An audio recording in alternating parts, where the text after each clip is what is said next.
And welcome to our TNT set high above the start-finish line here in Sonoma. Beautiful Sonoma. Happy Father's Day to my dad, Larry Mack. Kyle Petty, happy Father's Day to you guys. Happy Father's Day to you. Hey, Yes. it is going to be a great day. We're going to talk more about dads and relationships with the drivers, their relationships with their fathers as the pre-race show goes on and as we lead up until the start of the race. But, you know, as we hit the road course, gentlemen, 2 weeks for the summer series in the books. In both cases, it came down to fuel mileage. Let's have a listen. Hi, boys and girls. Welcome to Pocono.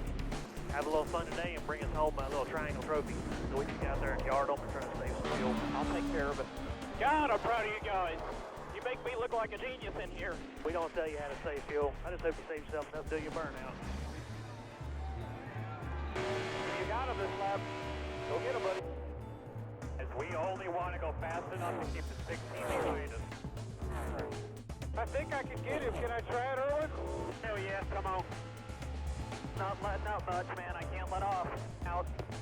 Stay down low. Keep wiggling. Taking a help. This happens to us every time. White flag right here. He's out. Save a little, bud. Save a little. There's 20 car lengths back to Mart. Nice and easy. Roll out that thing. Roll the corner. I'm out. That 16 might not make it either. He ran out, guys. I'm a set of checkers, buddy. That's smooth. Just coast her on over here. We got her, baby! Yeah! Ha-ha! Come on, guys. Woo!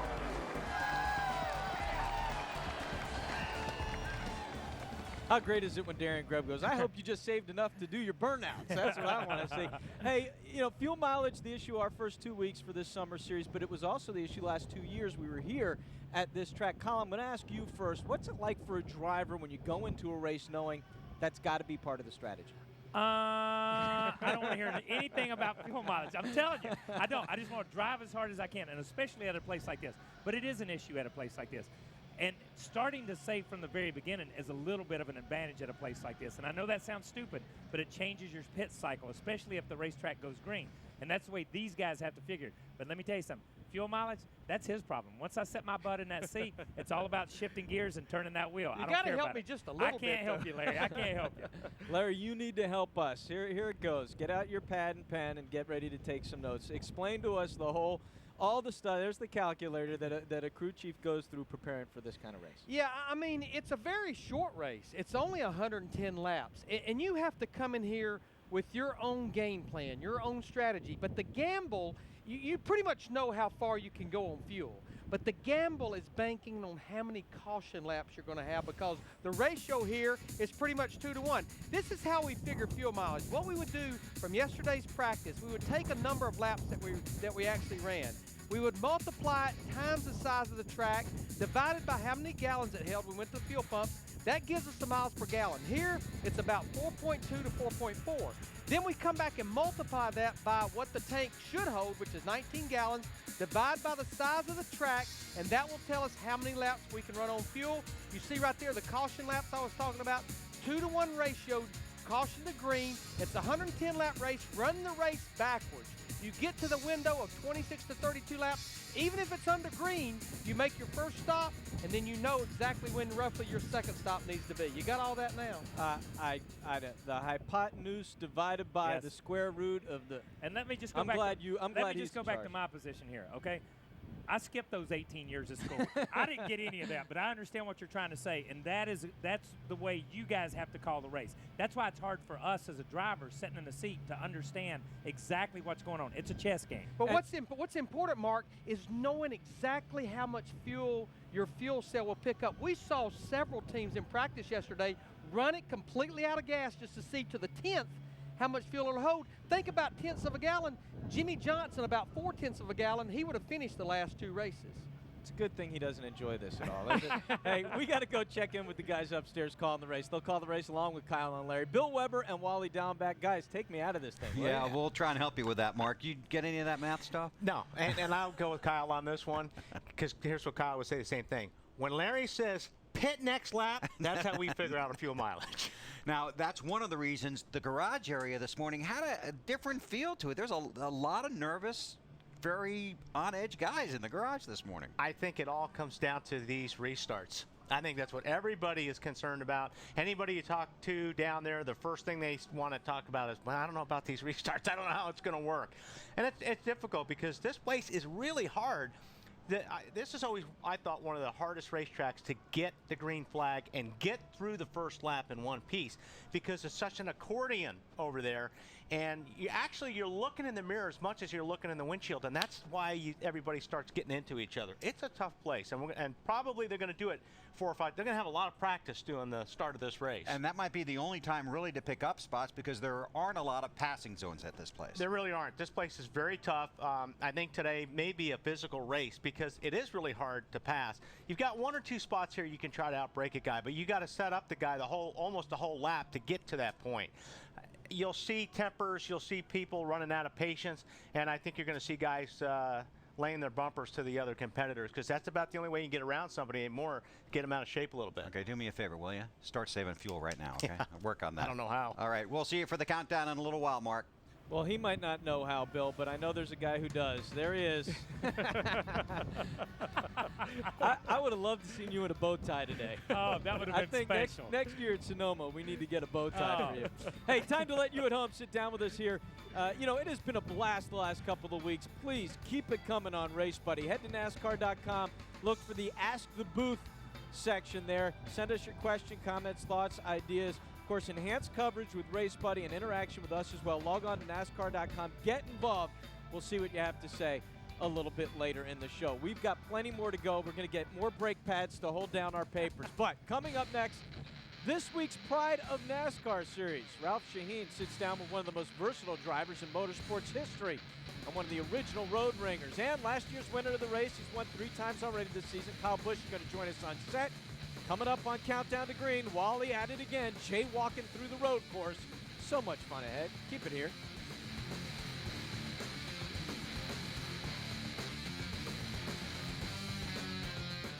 NASCAR on TNT Live, brought to you by the U.S. Army.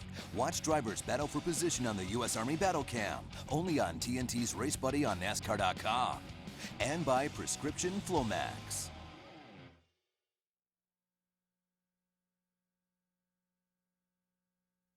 Now that I'm a father and been a father for quite a while, I have a much more of an appreciation of what being a father really means. I think when you're the son or the daughter, you don't really appreciate everything that the mother or the father does. And once you're a father, you realize, wow, this is a big responsibility, and it's a very rewarding experience. Now that Ella's growing and I know she's only 2, but she's really starting to understand things a lot more as to what I do and the racetrack, and I'm just having such a great time being a dad that this one's probably going to be the most meaningful Father's Day I've ever had.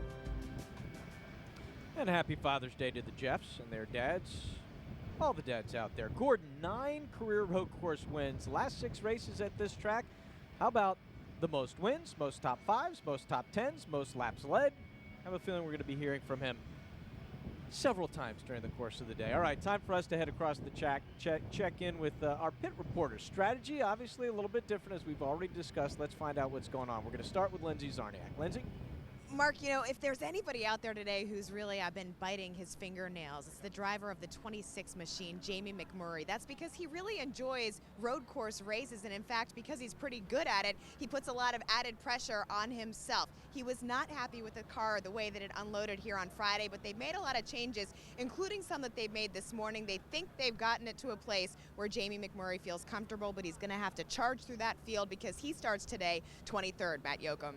Lindsay, today marks the 75th straight road course race since the last time a road course ringer, the late Mark Donahue at Riverside back in '73, went to victory lane. A guy to watch today, Canadian Ron Fellows, champion road course racer. He'll pilot the 09 car from the Finch stable. He's won at Le Mans, he's won at Daytona, he's won in just about every type of road racing series he's ever entered. In fact, he's even gone to victory lane in NASCAR's Trucks and Nationwide series. Today, trying to complete the cycle. His best finish in Cup, second at Watkins Glen a couple years ago. The only hindrance that he has today was a very fast race car, where he starts back in '29. To Ralph Shaheen. Marcus Ambrose has been all fizzed up this weekend, as he says. Now, the good fizzing began with a third-place qualifying run. The bad fizzing came with a blown engine in the first practice on Saturday, and then it got worse in the final practice as he tore up the front of the car in an incident with Jimmy Johnson. They fixed the car, they put a new engine in, which means he'll take the green from the tail end of the field. Now the only thing he hopes to fizz up, Marty, is a champagne bottle in victory lane. Well, Ralph, when it comes to combination of speed and fuel mileage, Juan Pablo Montoya might have that figured out better than anyone today. And when I asked him yesterday about how aggressive he would be on the road course today, which you think he would be, he said, actually, we won't. You have to appreciate where this team is in championship standings. Right now, 14th, 43 out of a chase spot. He said, I'm focused on making the chase instead of going for the race win and gambling today. Now let's head to our NASCAR.com race buddy reporter, Jim Noble. Well, Marty, it's a home game for Kevin Harvick. The California native was second here 2 years ago, but sitting 23rd in standings right now. Harvick could really use a big point stay here in Sonoma. Kevin will be our featured driver on Race Buddy over on NASCAR.com. You know the drill by now, folks. In-car audio, camera angles, live reports with Pit Road. Keep the TV right here. Fire up that computer. It's TNT Race Buddy only on NASCAR.com. Mark? All right, thanks very much, Jim. And by the way, Harvick 9th in points earned over the last 6 races at this track. Time now for this week's installment of Pride of NASCAR. This week, Ralph Shaheen caught up with one of the most versatile race car drivers in the history of motorsports. Dan Gurney won 4 straight, a total of 5 Sprint Cup races, all on the road course at Riverside in Southern California. But what made Dan Gurney special was the wide variety of races he competed in, including the legendary Cannonball Run. I, of course, at the time said, no, I'll not do it. It's illegal, and if anything ever went wrong, it'd be bad for racing. And then my father-in-law was dying of a virulent throat cancer, and I heard he said to me, Evie was over there with him, he said, look, why don't you go ahead and do it? I mean, what's life all about? And I know you could do well in that, so flew across the country and started about 12:30 midnight, past half an hour past midnight, and that was it. You're the first person to ever spray a champagne bottle in Victory Circle in, I believe it was 1967, and you and A.J. Foyt had just stunned the racing world by winning the 24 Hours of Le Mans for Ford and beating the then dominant Ferrari powerhouse of that era. What made you spray that huge bottle of champagne?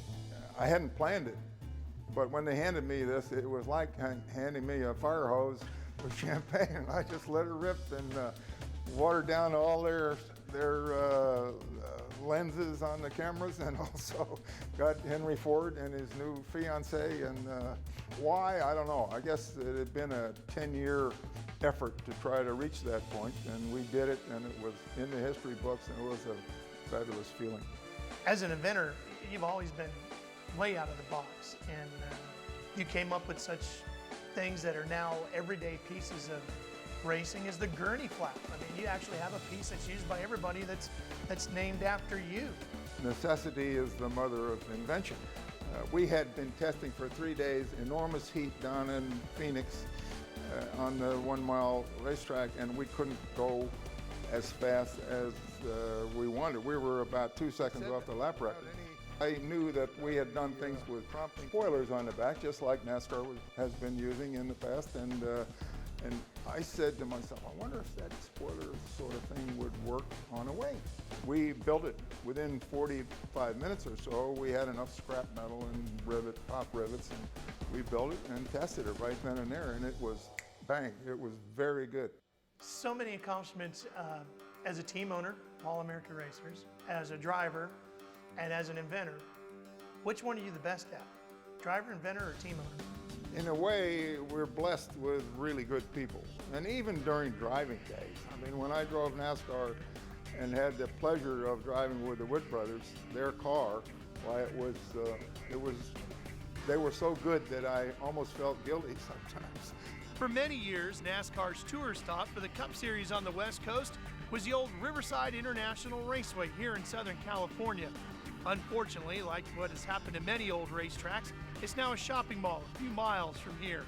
All that's left is this great museum here in the Riverside area.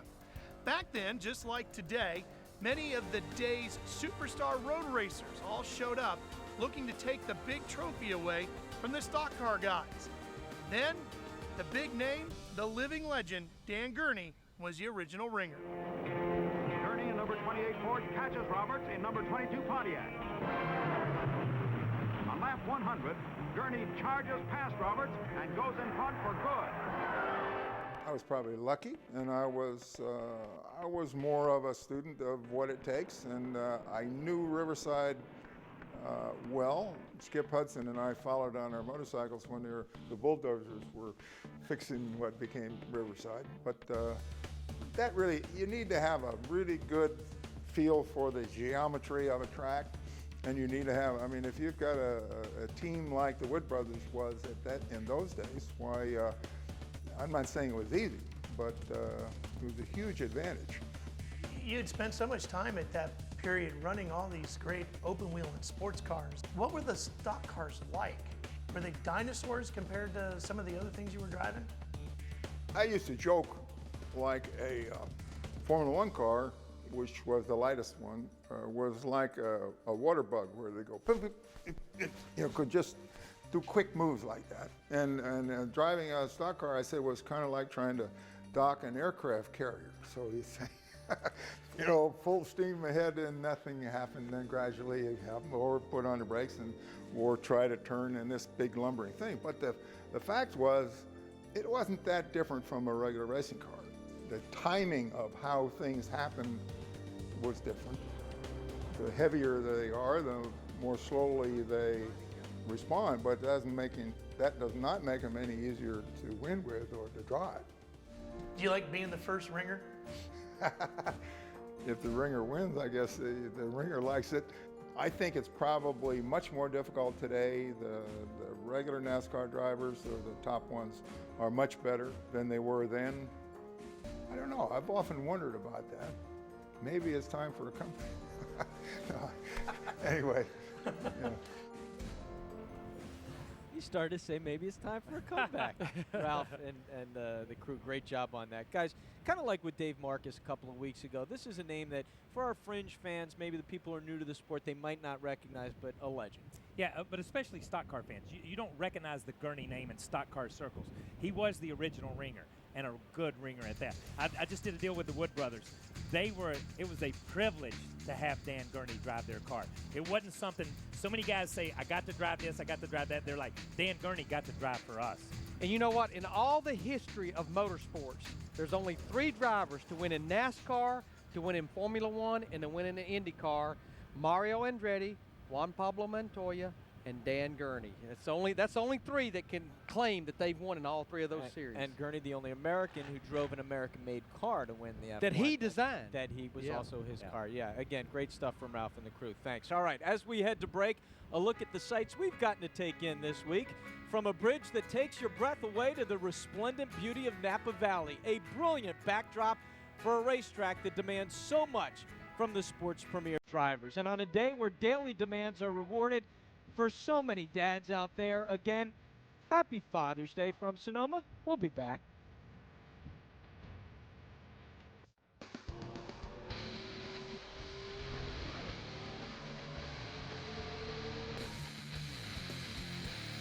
Our TNT coverage continues from Northern California. And one tradition that's been handed down through the years in NASCAR, a father's handing down his passion for auto racing to his son. No better example than right here with Gil and Ford Martin. And Gil, what's the most rewarding part for you bringing your mini-me to your job week in, week out? Well, my dad did the same thing with me when I was his age, and get to bring him to the track and hand that tradition down to him. It's a lot of fun, not to mention the fact that a lot of people, they get to spend a lot of time with their kids during the week, and they take it for granted. And during the weeks, we make the most of it. We do a lot of stuff at the track, and he's really enjoying the sport. And with him coming up in the media and trying to learn some of the things he's learning, hopefully I can learn a lot of things from him during the week. So many special once-in-a-lifetime moments on top of the hall or on the pit box, in the garage. What's been your most favorite? My most favorite is probably just being at the racetrack with my dad. And when he's not here during the week, he just takes me bowling, takes me racing, go-karts, and most of all, taking me to San Francisco Giants game last night. And that too, just being on the pit box watching the race, and that's one of a once-in-a-lifetime chance to be on the pit box watching the race. So do you want to become a crew chief and follow in his footsteps, or do you want to become a broadcaster? I want to be in the media. I want to be in the media. When you told me to come to Sirius Radio, it was a once-in-a-lifetime chance to come and do that. So I want to try to do that and try maybe take Marty Snyder's job. Well, perfect. That way we can work side by side. I'll tell you what, I'll let you, first time here on TNT, throw it back to the boys in the rig. Okay, now back to the only person I could see eye to eye with in broadcasting, Mark. I knew that was coming. How did I know that? That is good. Fantastic. I'll tell you what, he can see eye to eye with me. I'm a little worried he may become from my job, not Marty's. Oh, man. All right, look, Larry Mack's down working on the torque. We're going to send it down to him in a moment. I'm going to work on my ego. First, though, Kyle, your keys to the race. We're going to go take a lap with Race View from NASCAR.com. This is a look at Brian Vickers' qualifying lap. And tell us what you're thinking about as a driver as you try to manage this very difficult track. You know, you come across the start-finish line. That wall is really close. You come to the inside. You can't get from this view what up and down hill it is. Yep. That is steep up and down right there. Over this hill, that's a blind corner. Down in here, this is the view you'll see when these guys run right out there next to the wall. This is turn 7, I think is what it is. See a lot of guys get into each other. We heard Larry talk about how it was going to be a physical race. It'll be a physical race there. This is back down into the stadium part. Vickers did an incredible job. The keys to the race are different for different people. Vickers, who starts on the pole, has to get out front and run his own race. You've got guys like David Ruderman and those guys in the back who are chasing points. Their key is to stay on track. Right. And that's a big key for some of these guys. Stay on track, score as many points as possible. The big key for this race, and I know we're going to run it in the ground, are these restarts. Understand these restarts, learn them early, and try to make the most of them when you can. It's going to be interesting when we get that first one, for sure. All right, time for us now to send it down to the man and his machine, Larry Mack at the torque. Larry, we already went through the fuel mileage thing, so we don't got to break out the calculator for that again. What else do you have for us? Well, I've got all kinds of keys it takes to get to victory lane here at a road course, but one of them is run your own race. As I mentioned, it's a fairly short race, only 110 laps. You need to formulate your strategy and almost put blinders on. No matter what the competition does, you stay on your agenda. The other one, Kyle just mentioned it, stay on the racetrack. I have a little bit of a formula. Asphalt is good. Dirt is bad. If you're on the dirt, you're probably not going to have a good day. But the biggest thing is this place, yeah, it's physically demanding on the driver, but it's physically demanding on everything about that race car. It's hard on the gear. It's really hard on the transmission. You're shifting about a dozen times a lap. Because you might miss a shift, it can be really hard on the engines. We actually had some engine failures in practice yesterday. And you go back to the gear, this is what a gear may look like. You have a gear that looks like that, you'll end up in the garage area, you'll have to change the gear. Brakes. Like at an oval, a short track next week at New Hampshire, you'll be braking about 2 times per lap. Here, it's about 6 to 7 times per lap. They'll be using all the brakes they possibly have. They have big brakes on these cars, but the driver has to take care of the brakes if he wants to be here at the end. Now, the other thing we're going to take a look at, as we do each and every week, the trends of the patterns of the last 8 races here at Infineon. The first caution normally comes average of lap 19, but in 4 of those 8 races, it came before lap 5. The longest green run, average 35 laps. A fuel run here is 38 to 42 laps. The last caution flag, average a lap 93 with about 17 laps to go, but 4 times we have a caution in the last 10 laps. And the number of cars on the lead lap, average 30 cars. It's not hard to stay on the lead lap here, but it's really, really hard to get a top 10 finish. And Mark, I'm already tired just thinking about it. Well, rest up, because you got a lot of work left to do. Thanks, Larry. Hey, Kyle, time to check out the Ponytail Express for the week. Now, we got to clear the air first. You did not ride the motorcycle all the way out here to California, but there was a good reason, so let the folks at home know. I did not ride the motorcycle all the way out here. The reason being, I have not missed a single first week of camp since camp opened. The Victory Junction Game camp opened 5 years ago. This is our 6th summer, so I needed to be there for the kids, so I forced Rutledge to fly in an airplane, and by God, it was a lot better. Let me tell you, flying on separate airplanes with Rutledge is a lot better than riding in cars. And by the way, victoryjunction.org if you want to take a look at some of the fantastic work that Kyle and that charity do. Hey, let's take a look at what trouble these guys got into this week, though.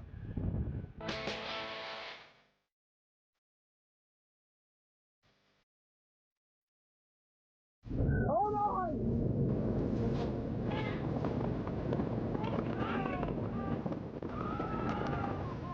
Son of a gun! That was cool.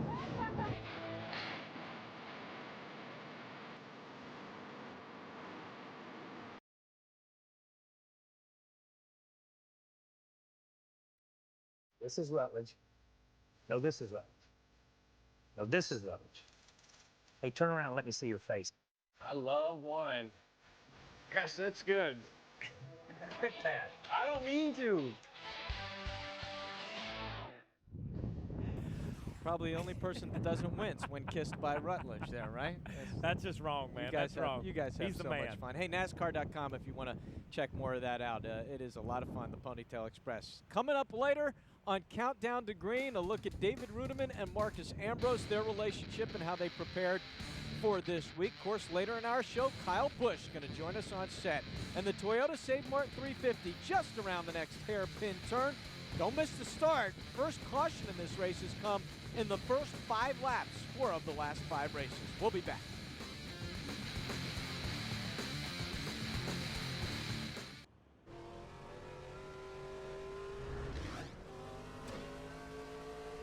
I think the coolest thing was last year, him coming to Michigan to surprise me for Father's Day. And you know, I was on the trackside show and we're doing all these different things and they had me diverted and I turn around and my dad is sitting beside me. It's like, oh my God, I was almost in tears. I like this. Hey! Hey! What are you doing here? Happy Father's Day, Elliott Sadler. Little stuff like that is, you know, means a lot to me. So, you know, it's cool for us to be able to share races as fans first, because we were fans of this sport first before we were involved in it. So it's neat that my father and I have gotten to share those times together. And again, happy Father's Day to all the dads out there. Sadler hoping to celebrate with a strong finish here today. Starts 8th in his Stanley Tools Dodge. David Ragan going to start near the back of the pack today. Ragan, runner-up for Rookie of the Year in 2007, 13th in points last year. He and his dad spent some time with our Matt Yoakum this week, and they shared a very special Father's Day story that, no surprise, had something to do with a very special car. There was a lot of quality time, a lot of family quality time spent. 2.5 years sanding on this car. I mean, that's a lot of time you and your dad spent together. I couldn't understand, you know, why do you sand so much? It was smooth already. What's going on here? Why can't you just go ahead and paint it? It was, you know, something that you knew a few days a week that, you know, Dad was going to be over here working on the car, and so it was something that you were, you know, familiar with growing up. So for 11 years, your family worked and tried to restore this car, finally got it restored, and then you made the decision that every parent at one point or another always makes, trying to sacrifice to better their kids, and you sold it. I guess we sold the car to kind of keep the family going, you know, to keep my wife off my case from spending money on racing. I think me and David, we knew that we was going to race, just a matter of keeping everybody happy at home, so we had to keep money coming in. So your dad sacrificed for you, and then last year you set out on a game plan, a quest to find this car. I got the VIN number off of some old paperwork and called a local Cabarrus County officer friend of ours, and I said, hey, run this VIN number just to see what pops up or see where it's at. And he said, you know, it's in somewhere in Pennsylvania, and so I MapQuested it, and I said it's only like 45 minutes from Dover, and we're happen to be going up there in about 3 or 4 weeks. And so we swing by, we meet the guy, and the car looked great, and it looked like the car that I could remember for the most part. So you struck a deal, you got the price, and how did you present it to your dad? You know, we're talking about how we're going to to drive it home or whatever, and the door opens and Dad just walks in. But how did you know it was the car without looking at the VIN? I had modified a door hinge to get the alignment of the door with the quarter panel exactly like I wanted it. And sure enough, that lower hinge has been machined, and if you'll look at it real close, you know, you can tell that it's been cut by 60 thousandths. For you, the satisfaction of seeing the excitement that he finally had the piece back, and also paying him back for all that he sacrificed through the years, helping you along at all the different stages to get where you are now. We're a car family, so having having older vehicles around, and it's something that we certainly have an appreciation for older vehicles and the craftsmanship that went into putting them together years ago. You know, we take care of this car. We're proud of it. It's a nice family piece. one of the great parts of our 6 races. We get this Father's Day theme running through a race every year, and we're going to keep it moving. Each week, Lindsay Czarniak tries to spend some time away from the track with one of the personalities in the sport, but as this guy could tell you, crew chiefs, kind of tough to get them away from the track. Correct, Larry Mack? It's very, very tough to get them away. So what Lindsay did is she brought a little bread, a little cheese from wine country, and sat down for a little chat with Steve Addington, the man in charge of the number 18 of Kyle Busch.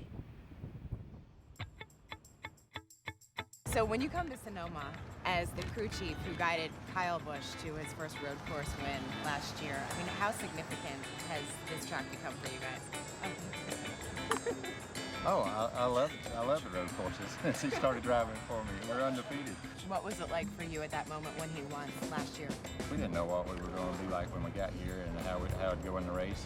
And Kyle did a good job of just staying patient and working his way up there. And then the pit stops fell our way, and we got out front, and he drove a good, consistent race. What's it like for you to work with somebody like Kyle, who is known for pushing the envelope on and off the track? I think it's kind of neat. It's fun for me, you know, because I want to lay back and just watch him do his little work and do his thing. And we know his stuff that he's just doing just to stir the pot a little bit.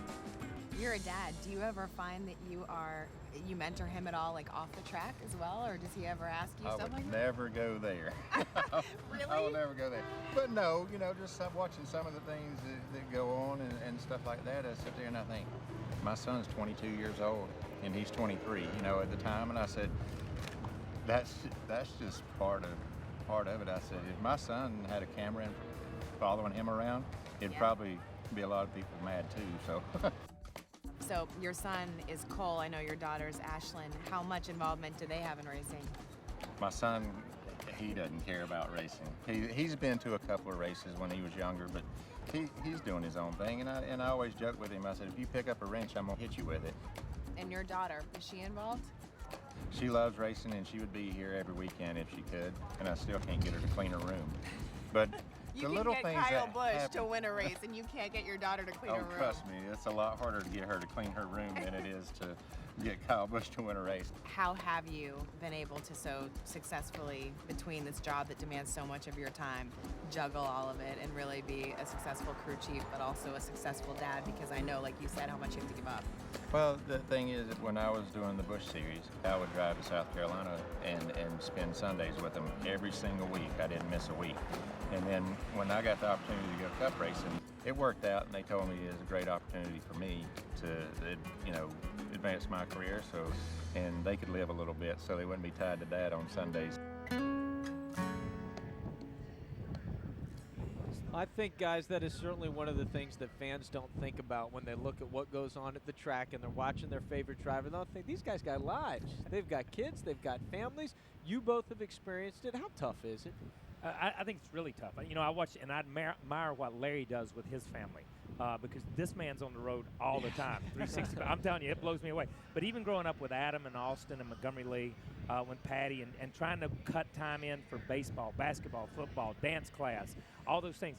There's a lot of stuff these guys on pit road as drivers and car owners and mechanics and crew chiefs miss that everybody sitting at home watching us today get to experience. That's the price you pay. It's a heavy price and it's a big price, but at the same time, it's something we all love. And your son's driving now, and I know you're practically crew chief, and sometimes he's down there in our little truck, and he's on the phone making changes to the text car. message.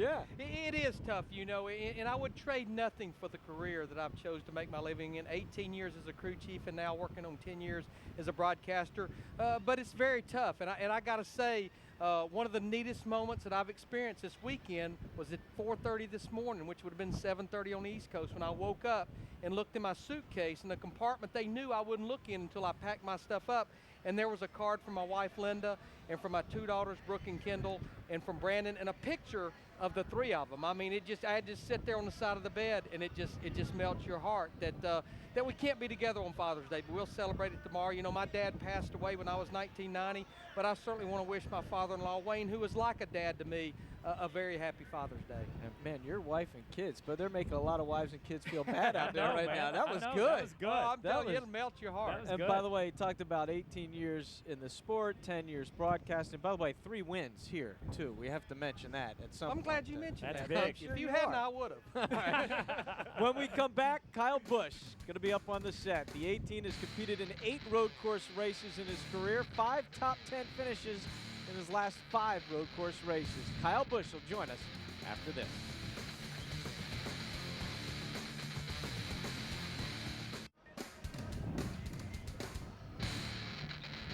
Welcome back to Sonoma, 30 miles from scenic San Francisco. Sonoma, home to more than 250 award-winning wineries. Countywide annual production estimated at more than 30 million gallons. That's from approximately 200,000 tons of grapes. Wow. Time for us to officially welcome to wine country a driver who started racing and winning with legend cars at the age of 13. The winning hasn't stopped. Last year, Kyle Busch had a career-best 8 Sprint Cup wins, set a record by taking the checkers 21 times across NASCAR's 3 series. Already with 3 wins this year, looking to repeat here at Infineon. Driver of the number 18 Joe Gibbs M&M's Toyota, Kyle Busch. And welcome. I appreciate it. Thanks Thank you, for coming. guys. Good to be here. Mention Transformers. I guess you're not going to change into some robot on us today, or anything I else. wish I could. I wish I was that powerful to have those powers, but no, it's cool. It's great to be up here and back to wine country again, where we won our first road course race last year. Really had a lot of fun. And Transformers car today, and we got our Transformers M&Ms here. That's with right. The strawberry peanut butter. It sort of tastes like a peanut butter and jelly sandwich. That's right. We'll dive into There you these go. in a little I bit. know Hey, everybody loves those. it is Father's Day. My dad taught me if there's an elephant in the room, first thing you do is introduce him. So, that said, Steve Addington said to Lindsay Zarniak in an interview on our show a little earlier, he thinks some of the stuff you do away from the track, you kind of do on purpose, that you know exactly what you're doing. So my question to you is, your personality, a big part of who you are at the track, is some of it premeditated? Well, he also said that it's easier to get me to win races than his daughter to clean his own bedroom. You watched it. You watched it. Good job. Yeah, Good I saw job. it. So, yeah, I mean, it's fun. It's not premeditated. No, I mean, it just happens on spurts or whatever. But you know, it's off the cuff. It's reality TV, man. He's being himself, Larry Mack.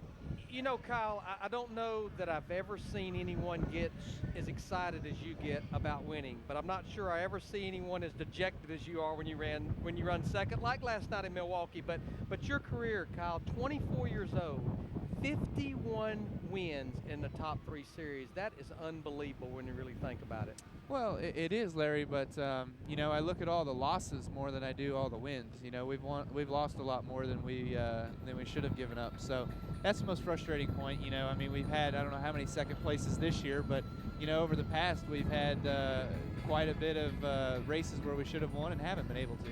All right, let's just cut through all the bull. How much fun are you having doing all this? So that's the big thing, because you do it everywhere. It's not just Cup, and it's not just nationwide. It's late model cars. It's trucks. It's a little bit of. So how much fun are you really having? It's a blast, man. I love racing. That's what I've always wanted to do, and I have my most fun out there on the racetrack behind the wheel of the car, and of course, you know, being able to win. Yeah, it's frustrating on days where you're going backwards, and it makes it hard on yourself. You make it hard on your team. And, you know, it's not that fun for everybody. But in the end, you know, when you get to go to all these different places every single weekend and race cars for a living, you know, can't get much better. Yeah. And here in about 2 weeks, you're going to do double duty, but it's not going to be the Nationwide Series. It's not going to be the NASCAR Camping World Truck Series. When we're at Daytona, you're going to do double duty. You're going to run in the Rolex Series, driving for Chip Ganassi with Scott Speed as your teammate. Yeah, we're going to do that deal. It just came about a week and a half ago, really. And it's going to be a neat deal. I'm looking forward to it. You know, Waste Management came on board to help us out because Scott has Red Bull and I have NOS energy drink, so it wouldn't have mixed if we had either one of those. You know, they don't taste very good together. So, you know, we got a great sponsor to help us out and to foot the bill for Chip. And, you know, Chip's happy about it. He's excited. So I heard rumors that the reason Juan isn't doing it with me is because he couldn't fit in the seat. But wow. Juan had too many M&Ms. Juan had too many M&Ms. No, That's bad, man. That's bad. I think the fact of the matter is you know, running those 2 races in one day, it's probably going to be a little bit hard to do that, especially if it's hot. Yeah, especially if it's hot in the afternoon. So I look forward to it, though. I think it's fun. I've always wanted to drive those things, just get a chance to do it, get my feet wet behind the wheel, and you never know if we run good with it, then maybe we'll have something for the Daytona 24-hour. Yeah, and I wanted to ask you this, and you segued into that perfectly, because you've run all these different type of race cars. You've always wanted to have an opportunity at your age. I always wanted to say, when I drove and did some stuff, I never wanted to have an opportunity to do something and pass it up and not do it. Are you still at that stage where if it's got 4 wheels and a steering wheel on it, you'll try it? Because I know there were some rumors about Formula One or testing and doing some different stuff. For sure. You know, like you said, I'm at that age where it would just be fun to go drive anything I can and just get some experience and, you know, feel everything out. You know, I mean, I'd love to drive a Formula One car, test it out. I can't go race those cars. I've got a long-term deal with Gibbs, so that won't happen. But just to get my feet wet in it, to try to drive it, see what it's like. The Daytona prototypes, I've always wanted to drive the off-road core series, you know, the Crandon, Wisconsin stuff with the 4-wheel drive trucks, trophy trucks per se, and I think that'd be cool too. Cool. Let's break these open. Yeah, we'll all enjoy them, sure. and I think the 42 car might want some too. So maybe we'll have to send some down. I'll take him a box. One. These are for one. There he is. There he is. Hey, he's on his way to driver intro. Hey, Mark, one of the greatest quotes of 2009, Kurt got on Kyle about something earlier in the season. He said, hey, that's how we do things up here in the front of the pack. Now, this is how we do things. Again, thanks, Kyle. All right, we'll be back. Thanks.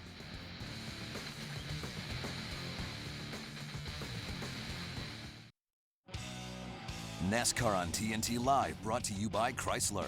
We're building a new car company. Come see what we've built for you. And by the U.S. Army. Watch drivers battle for position on the U.S. Army Battle Cam. Only on TNT's Race Buddy on NASCAR.com.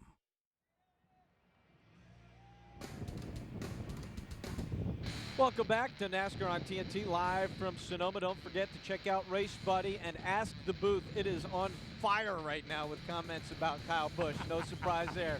Time you start talking about that guy, you're going to get input. Guys, one final thought from you on what we expect today. Larry Mack, you first. I think when they drop the green flag, we're going to see a lot of comers and goers. I think we got some fast race cars starting mid to the back of the pack. Yeah, I just think it's going to be a totally different race than what we've ever seen out here because of the restarts and because of, as Larry just said, the comers and goers. Where are they going to end up? All right, coming up on Countdown to Green, a trip to driving school with David Rudiman and Marcus Ambrose. Of course, Wally's World. Then it's the Toyota Save Mart 350 from Infineon, where they've had 6 different winners in the last 7 races. Thanks to Kyle Busch for joining us today on Live. Again, happy Father's Day to all the dads out there. Coming up next, Bill Weber and Wally Dallenbach. Countdown to Green for Kyle and Larry and our whole crew. I'm Mark Fine. Enjoy the race, everybody.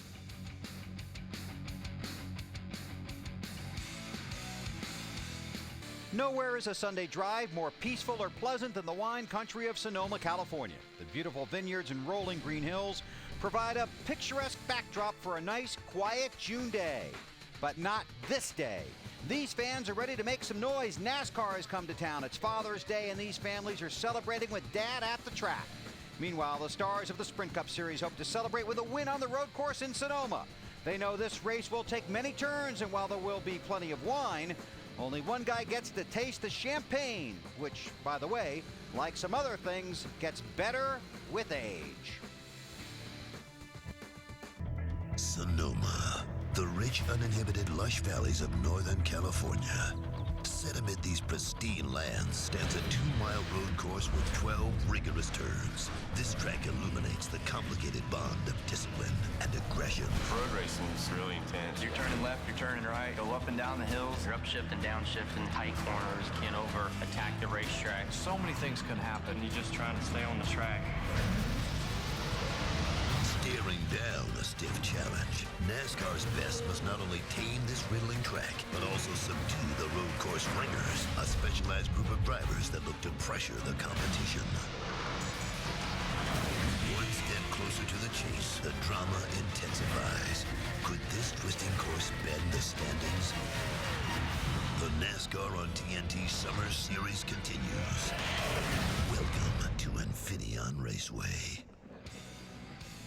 This is the TNT NASCAR Countdown to Green as we get ready to go racing in the Toyota Save Mart 350. Just under 2 miles in length, Infineon Raceway is a rolling test of passion and patience. The perfect pass here is a work of art or an act of aggression. Here it is not how fast you go, it's how you go fast that matters. It is the ultimate high horsepower chess match, and later today we'll see who will be king of the hills. Hi, everybody, the TNT Race family. Happy to welcome you to Sonoma and wish all the dads out there a happy Father's Day. I'm Bill Weber. At every road course race, fuel mileage has to be one of the critical factors. So how do you think Jimmy Johnson slept last night? After the last 2 weeks, we should be ready for anything. Gasoline here in California is expensive. The governor is a former bodybuilder, and there must be a zillion interstates. Which one leads to victory lane? Well, after what happened at Michigan, you might want to take the 5. White flag is out. Jimmy Johnson out of fuel. Jimmy Johnson is out of fuel. Biffle leads. White flag in the air. Here comes Mart. 16 might not make it either. Oh my God! Oh, look at Biffle. He's shaking it. He just went to the switch. Here comes Mart. Oh no! Half a lap from the finish. Mark Martin to the lead. Incredible. Does he have enough fuel? We got her, baby. Yeah. It was out, baby. It ran out. I'm just doing a poster right to victory lane here. You know, for about 10, 15 years, Mark Martin always told me those fuel mileage races never work for me. Well, it did last week, finally, for you. What was your reaction, and how shocked were you when you saw the 16 and then the 48 all of a sudden slow down last week? I'm not used to that. I'm used to coming up short, but, you know, everybody just... Alan and all the guys just gave me a car. That particular run, I just didn't have to run it. I just didn't, you know, and was able to save a lot more than I could, like at Pocono the week before. I couldn't save any gas that run, so at the end we had to stop and get some. So it was fun. It's really exciting. Really good. I'm having a blast. The last 2 years you did not race at the road courses. How has this game changed, and is it harder to win at these type races? They're all hard to win, man. All hard to win. I don't know. You know, it's so competitive now. Used to, there were only about a half or a third of the field that really tried, and the rest of them just, you know, went through the motions. And now everybody really tries, and so, you know, it's real competitive. It's a tough deal. We'll have to just fight for everything we can get today. Yeah. The 4-time road course winner, Bill, will start 14th today. Thanks, Marty. Wally Dallenbach is a former road racing champion. You made a living on this kind of a track, and what Mark just said is right. These guys are fighting everything all day long here. There really is. This is a tough place. I mean, there's no resting. When you're running on a road course, especially this place, you're busy all the time. You're turning left, you're turning right, you're upshifting, downshifting, lots of brakes. It's a very busy racetrack. So, you know, but it's fun. The drivers have a love-hate relationship with this, too. The guys that like this place do it well, and they attack the racetrack. And it used to be, this was a given. Just get out of here in one piece and get back on the ovals. But it's not like that anymore. These guys come to this road course loaded for bear. And not only the regulars, but there are a handful of guys in the field that are in good equipment and could do something today. Yeah, really, it makes a difference. I, you know, watched what they say the road course ringers for a long time, and I think this year you see a lot of guys that, like you said, Bill, are in good equipment. You got Boris Said and Ron Fellows, Max Pappas, Carpentier. These guys all race road courses for a living as well, and they're in good race cars. It's difficult to beat the guys that do it every single week. I don't care if you come in and they're not used to the road courses, because a lot of these guys on the road courses, they know how to get around this place. But I think this is the best field we've had as the ringers as far as equipment goes. Last week you talked about some of the teams struggling to make it, just running a handful of laps at some of these races. Joe Nemechek, one of those guys. Scott Speed failed to qualify for this race, but he's in Nemechek's car in Joe's seat, and that's Joe doing a favor to some guys that have helped him out, and that should pay off for him. You know, we talked about you have to be here every week. You never know what's going to happen. You don't know what sponsors are going to show up. And this week, Scott Speed would have been home watching this race on the couch if it wasn't for a guy like Joe Nemechek. So Joe did a great thing. He said, you know what, here, take my seat. You know, Scott had a bad lap. He's a very good road racer, so he's actually getting a second chance thanks to a team, a smaller budget team right now like Joe Nemechek. So Joe will be car owner today, not driver. Here are the Sprint Cup standings after 15 races. Tony Stewart continues to lead. The top 3 hold their position. Kurt Busch climbs a spot. The win moved Mark Martin up 5 spots in the standings. Kenseth fell to 11th and Jeff Burton to 12th. And here is where the race is on. Brian Vickers in 17th is just 136 points out of the final spot. Now that sounds like a lot for one race, but he only needs to gain an average of 13 points a race through Richmond to make the playoffs. This track has gone through a few changes in recent years. Now it's 1.99 miles in length, 12 turns with plenty of elevation changes. It's tight, lots of traffic, and plenty of trouble. That's the first lap. Coming up on the TNT NASCAR Countdown to Green, Wally uncorks some hints for winning at Sonoma. Larry McReynolds stops by to share some breaking news, and we'll go to Road Racing School 101.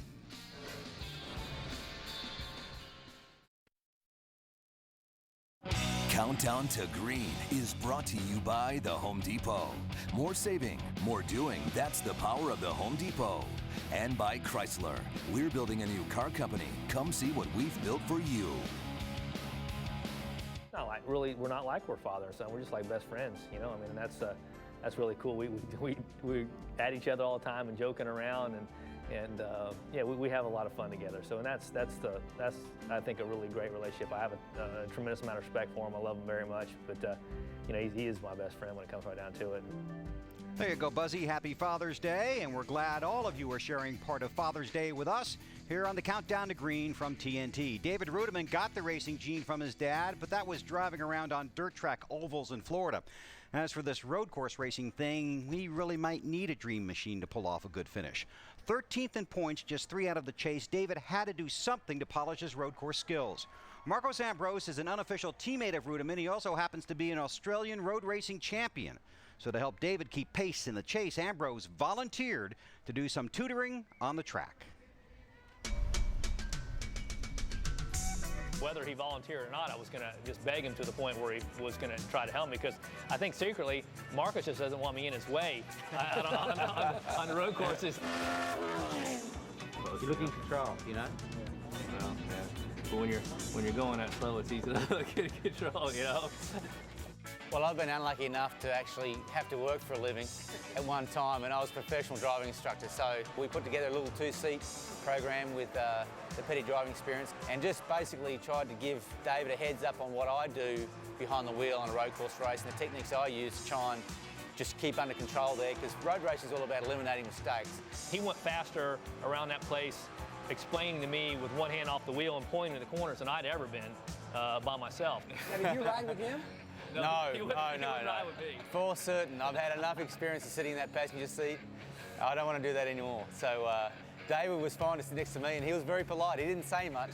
I saw him grabbing for the steering wheel from time to time, but David can practice all he wants on his own. He doesn't need me in the car with him.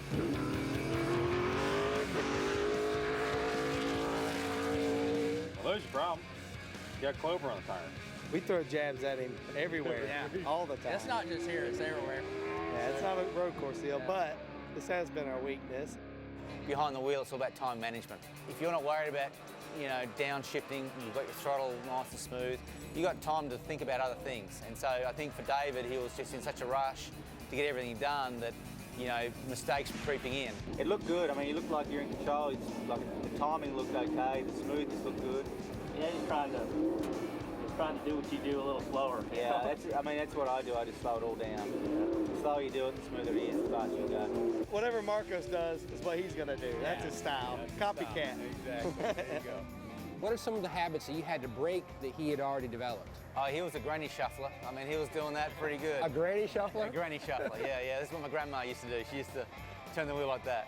Used to worry the heck out of me, even back then when I was 9. So show me your hand movements from where you started to where you ended. I mean, I would always hold the wheel up here and then, you know, over here and then over there. It's just kind of a really weird way. It works on the ovals okay, but it took me a while to actually just get something as simple down as hand positioning, because I was so used to doing it the old way. When you brake, your foot should stay on that pressure and just Right, roll. yeah. And that's why I brake with this part of my foot, so I can just go straight to it.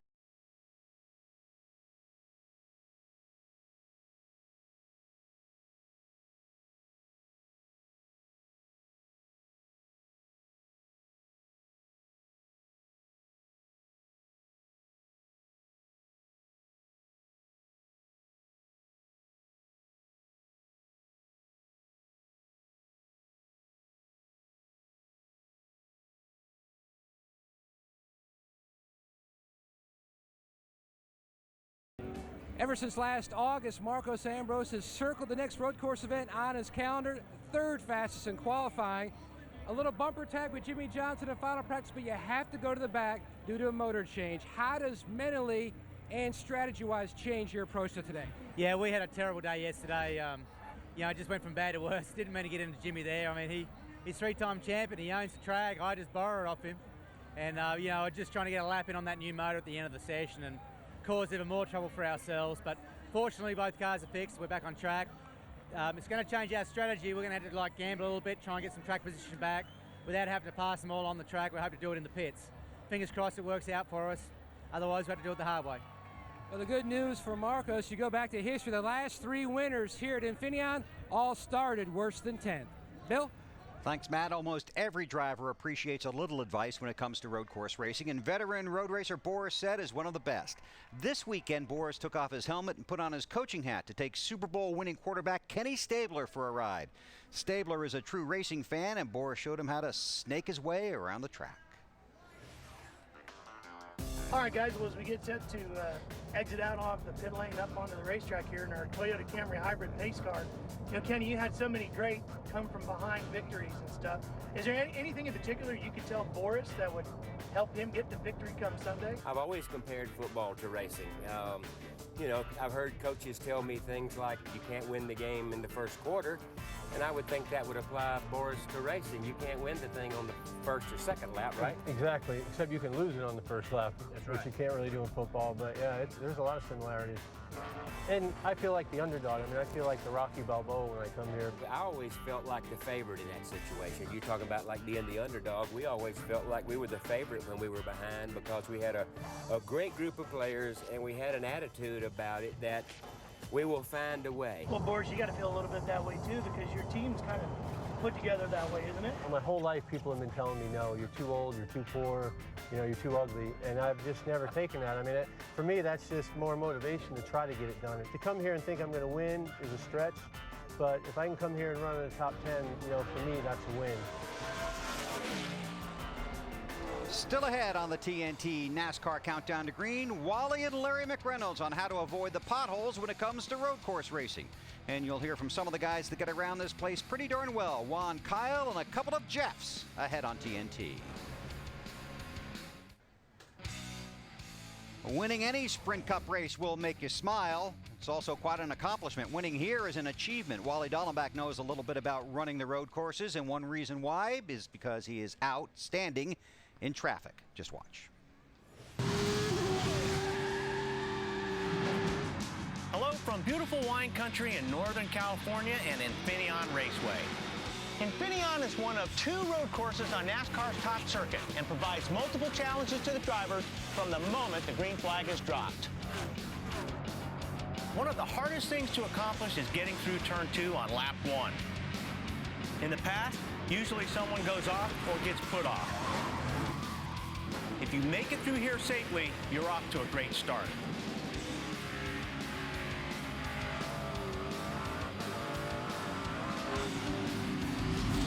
One very tricky corner is turn 3. You enter by climbing a hill where you can't see the racetrack on the other side. So aim for the curve. This not only gives you a target to hit so you won't blow the exit of the corner, but it also helps turning the car over the hill. Not to mention, it looks cool and it's fun to do.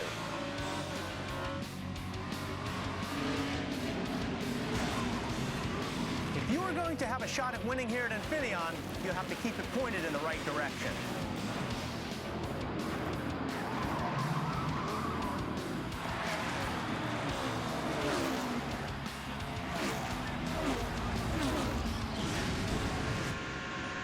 Now time to talk setup, so let's get a few words from Larry McReynolds.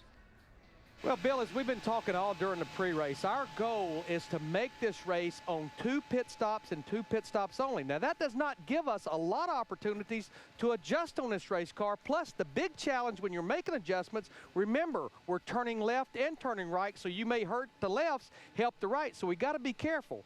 But my driver, Wally Dallenbach, even though he's going to be a very busy man inside this race car around this 11-turn road course, he actually has a way that he can make adjustments in the race car while he's actually out on the racetrack racing. Wally, why don't you show us what adjustment you can make? Well, you're right, Larry. One of the biggest challenges for drivers on a road course is trying to keep the balance on the brakes because that's what you're abusing the most on one of these races. What we have here is we have what's called a brake bias. And what we can do is balance the brakes front to rear. So we actually, if we have a little bit too much front brake and we're locking up the tires, we can turn the bias to the back. It just changes the balance of the braking, and it's very important because one of the things that happens on a road course, if you're really abusing your brakes, you actually will heat up the fluid. We talk about it a lot when you start boiling the brake fluid, and we actually brought in a chemist to help demonstrate what exactly we're talking about.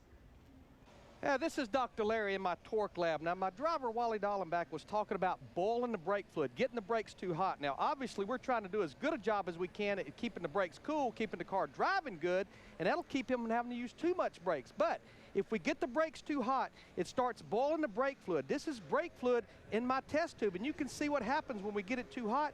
You have all the air bubbles. The more air bubbles that's there, the further that brake pedal is going to go down. He'll have to start pumping the brakes, and one of two things. He'll either have to slow the car down so much we'll be crawling around this 11-turn road course, or he might have to come to pit road, and Dr. Larry will perform brake bleeding procedure. That was a dangerous segment. 2 weeks ago, Jeff Gordon finished 4th. Last week, 2nd. Here, 1st 5 times. Today, he starts 13th. Lindsay, yesterday a birthday, today Father's Day. Big weekend for the Gordon family. Bill, you're exactly right, you know, and there's always positive things, like you said, that Jeff Gordon seems to be celebrating here at Sonoma. But Jeff, one of the things is this track with all its twists and turns. How tough is that going to be on your back? You know, it hasn't been bad since I've been here. I thought it was going to be a lot worse.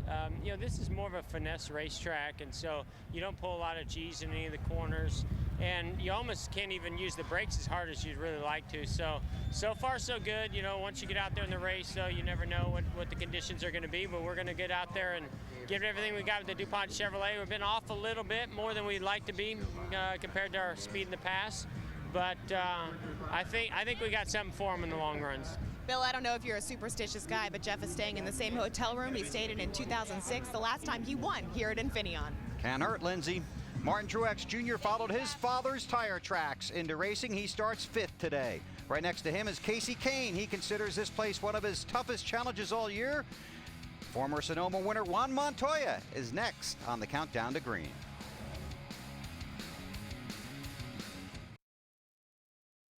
Countdown to Green is brought to you by the Home Depot.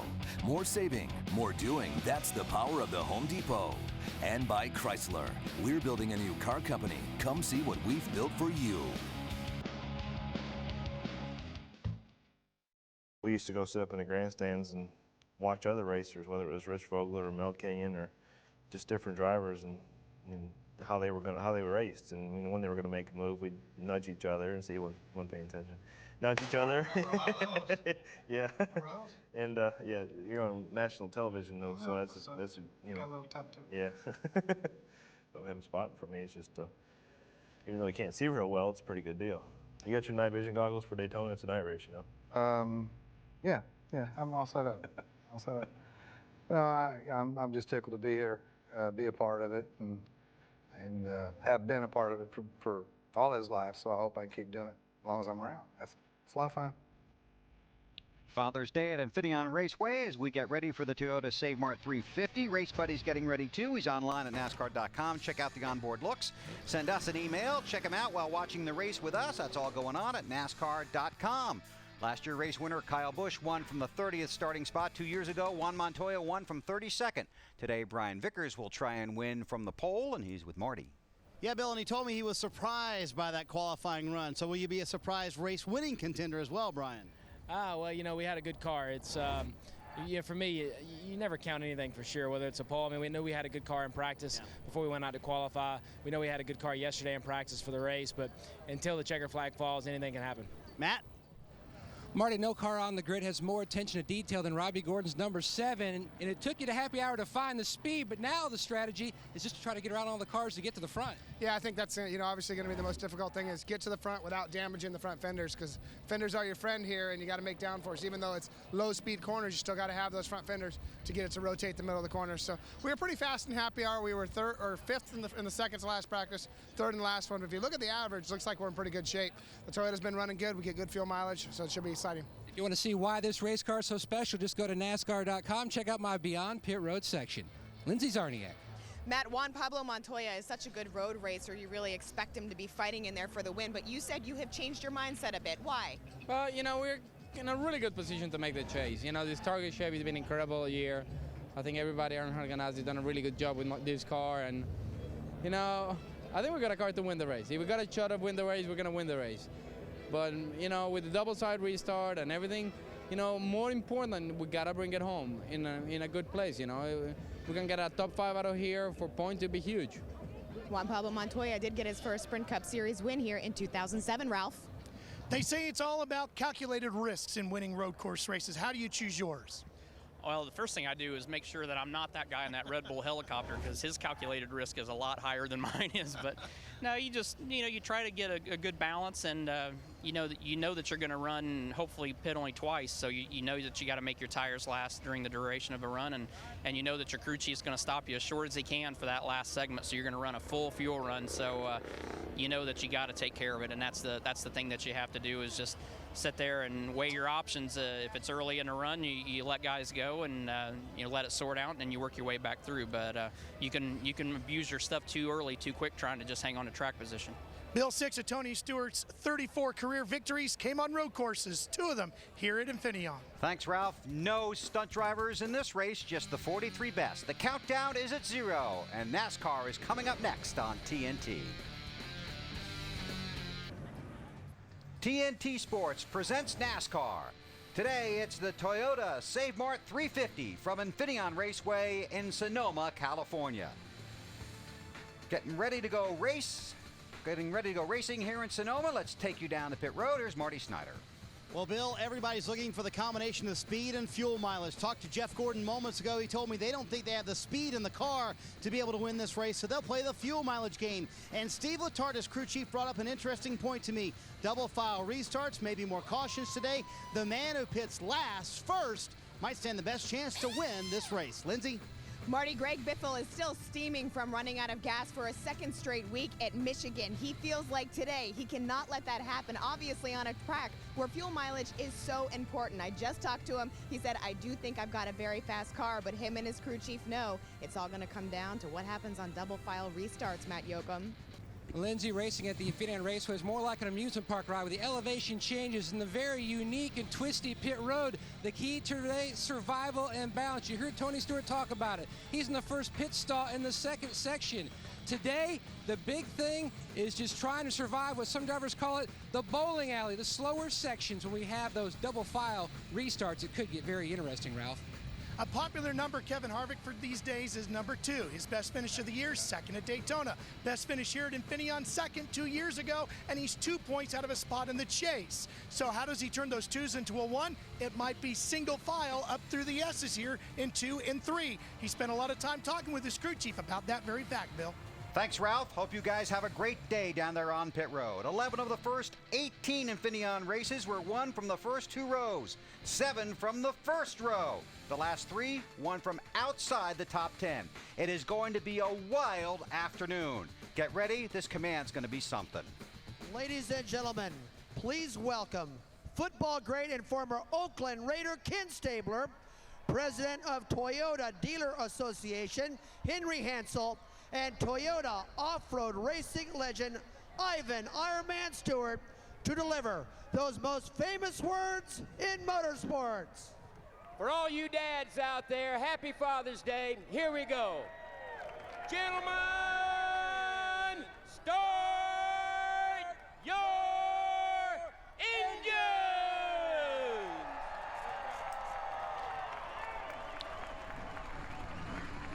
Kenny's the Grand Marshal here. When they asked him at dinner Friday night how he was going to do the command, he wouldn't tell us. He wanted to save it for Sunday. And some of these guys on pit road already saving fuel because they don't fire up on the command. How about that? Sign of what's to come at Sonoma. NASCAR Sprint Cup Racing, brought to you by Coors Light. Get Coors Light pole position alerts on your cell phone. Just text RACE to 42100 to sign up. By Chrysler, we're building a new car company. Come see what we've built for you. By the U.S. Army, watch drivers battle for position on the U.S. Army Battle Cam, only on TNT's Race Buddy on NASCAR.com. And by Burger King, who reminds you to have it your way.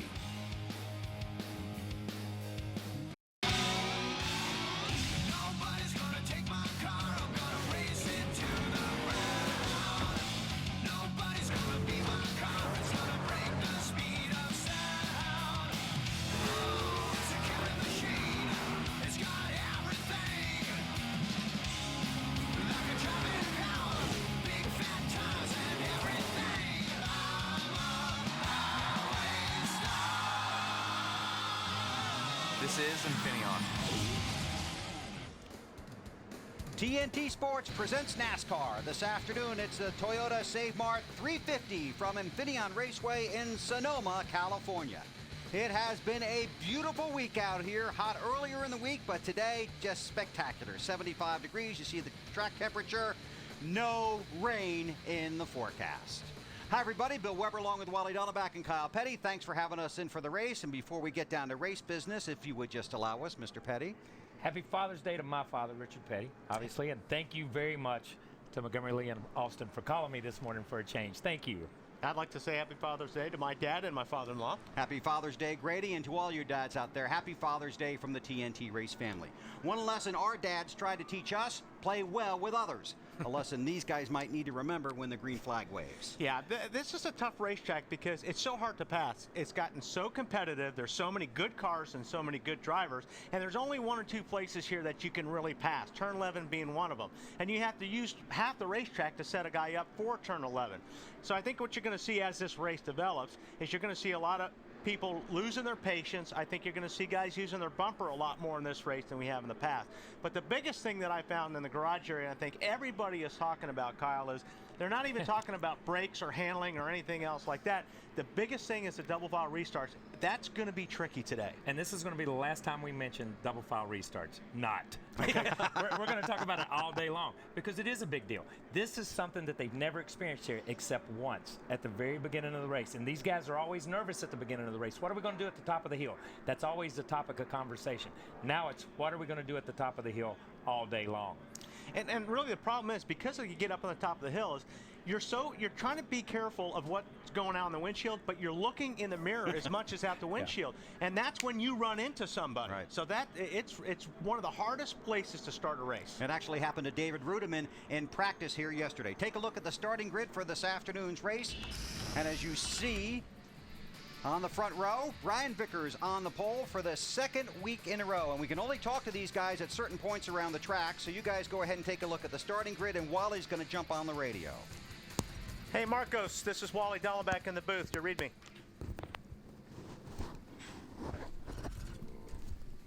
Give it one more shot. Marcos Ambrose, this is Wally up in the booth. Do you read me? Oh, do Wally. Hey, man, I know probably not as good a view where you're sitting right now than where you would have if you had your qualifying spot. Great qualifying run. You've got a good car. You know how to get around this racetrack. What's your game plan? Well, the game plan is just hit the fenders on it. We're going to be off strategy with some cars here early on. Just hopefully we get back on sequence before that last pit stop. But for me, look after the car, be aggressive past some guys, but you've got to look after your stuff. Well, good luck. It's going to be a lot of fun watching you try to get back to the front. So good luck today. Thanks, Wally, and big shout out to all the fans out there. It's going to be a great day's racing. There you see the cars working their way around the track here in Sonoma.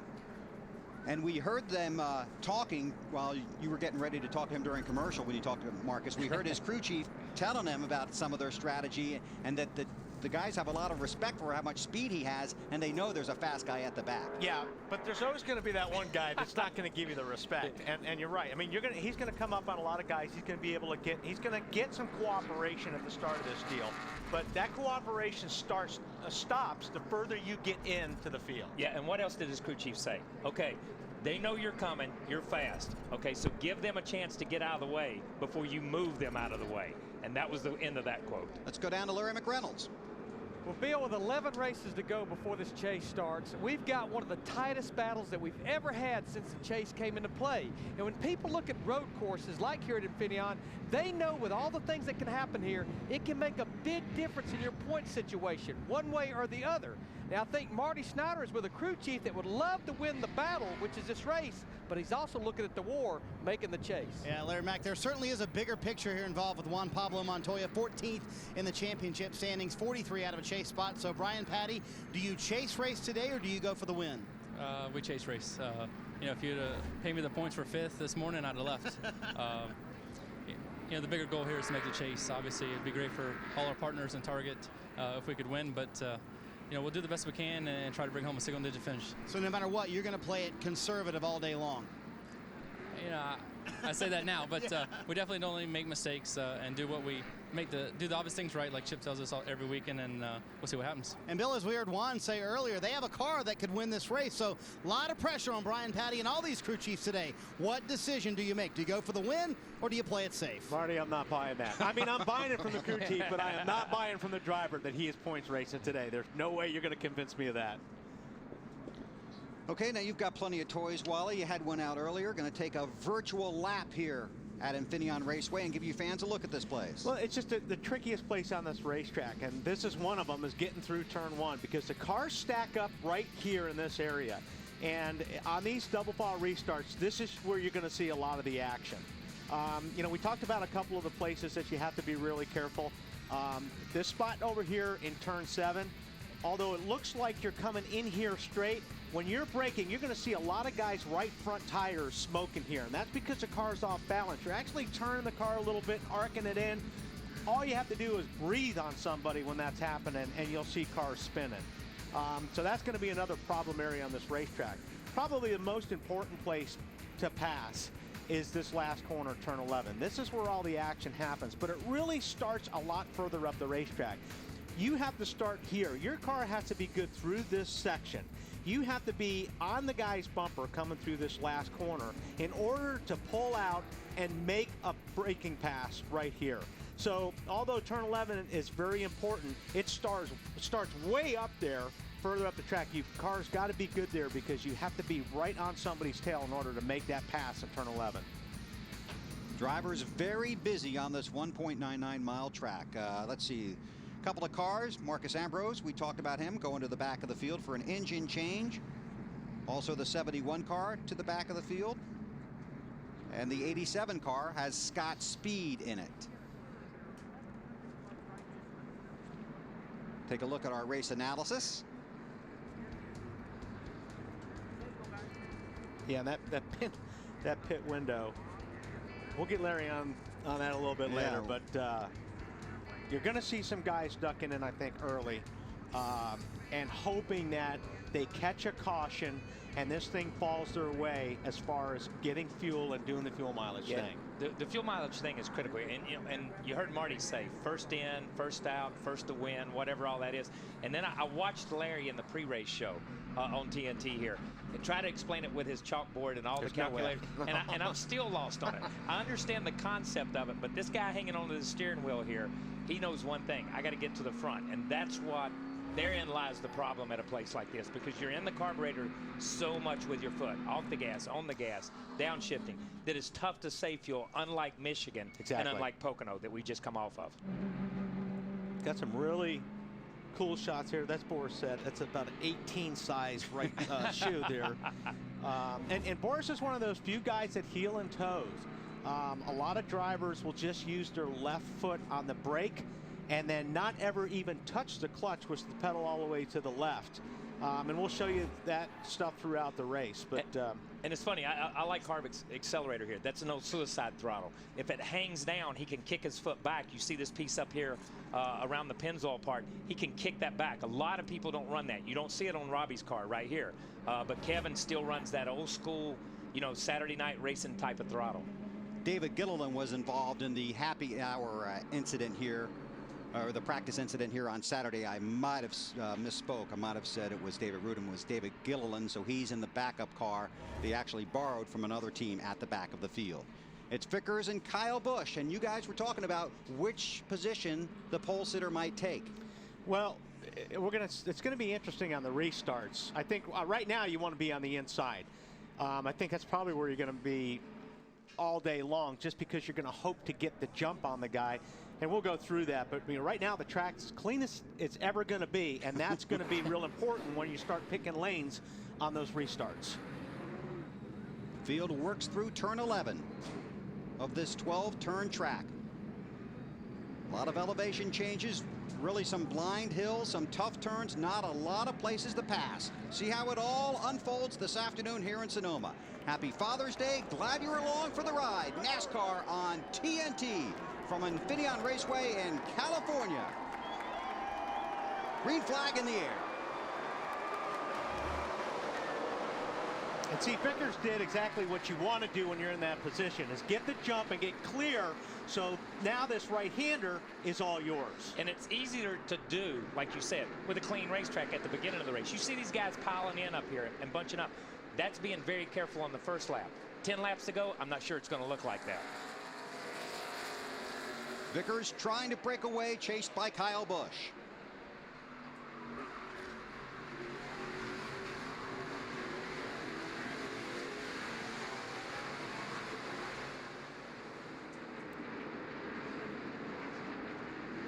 Three wide there, Jeff Gordon in the middle. On board with Gordon. Whoa! Juan Montoya in the 42, Matt Kenseth right in front of him.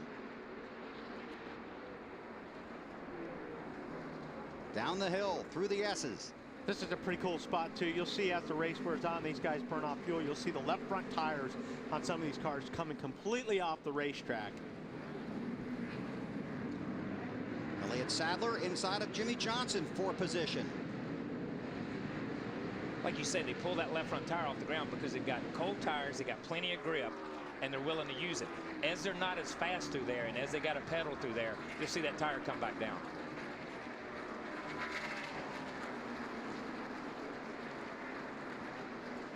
That was a very clean start, though. I mean, I think they're practicing for later on in the race. You see the 14 just pull over right there and let the 39 go. That's give and take and playing well with others, just as Bill said in the opening. You got to kind of give and take and play well with others here and share the space. Would Tony Stewart have done that with Biffle? No, that's his teammate. That's right. He's making money off that 39 car. I need to get him to the front. He's so much playing with others as playing with your buddies. Okay, playing with your friends. He's playing well with his friends right now. Martin Truex Jr. in the 1 car.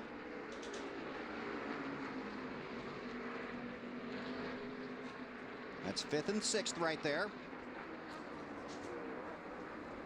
I don't know if Tony's having trouble, but Martin's making some time through there. But see, this is where Martin's car is working really good now. He's got the 14 set up for a pass. And that's perfect what I was talking about. If you're good through that section and you can get through that last corner close enough to the guy that you're trying to pass, you can make that braking move, but you've got to be working on that part of the racetrack. Don't you like it when the guys on the racetrack do exactly what you told them to do? It really makes us look like rocket scientists. Yes, that was perfect. Let's check with Matt Yoakum. And Martin Truex Jr., who won in the Nationwide Series down in Mexico City a couple years ago, has really improved his road racing skills. And the only issue he had in final practice, Bill, and Kevin Bono Mannion felt like that they had tuned it up, was the fact they needed more forward grip off the corners. And so far, it's looking like they've really made some good improvement on that 1 car. On the move forward. Kyle, you've been all around this track the last few days, haven't you? The last few days, I've fallen down a bank over here through the S's. I've been up to the other end. And you know, it's funny because this is what you guys see at home right here is the same thing the crew chiefs see.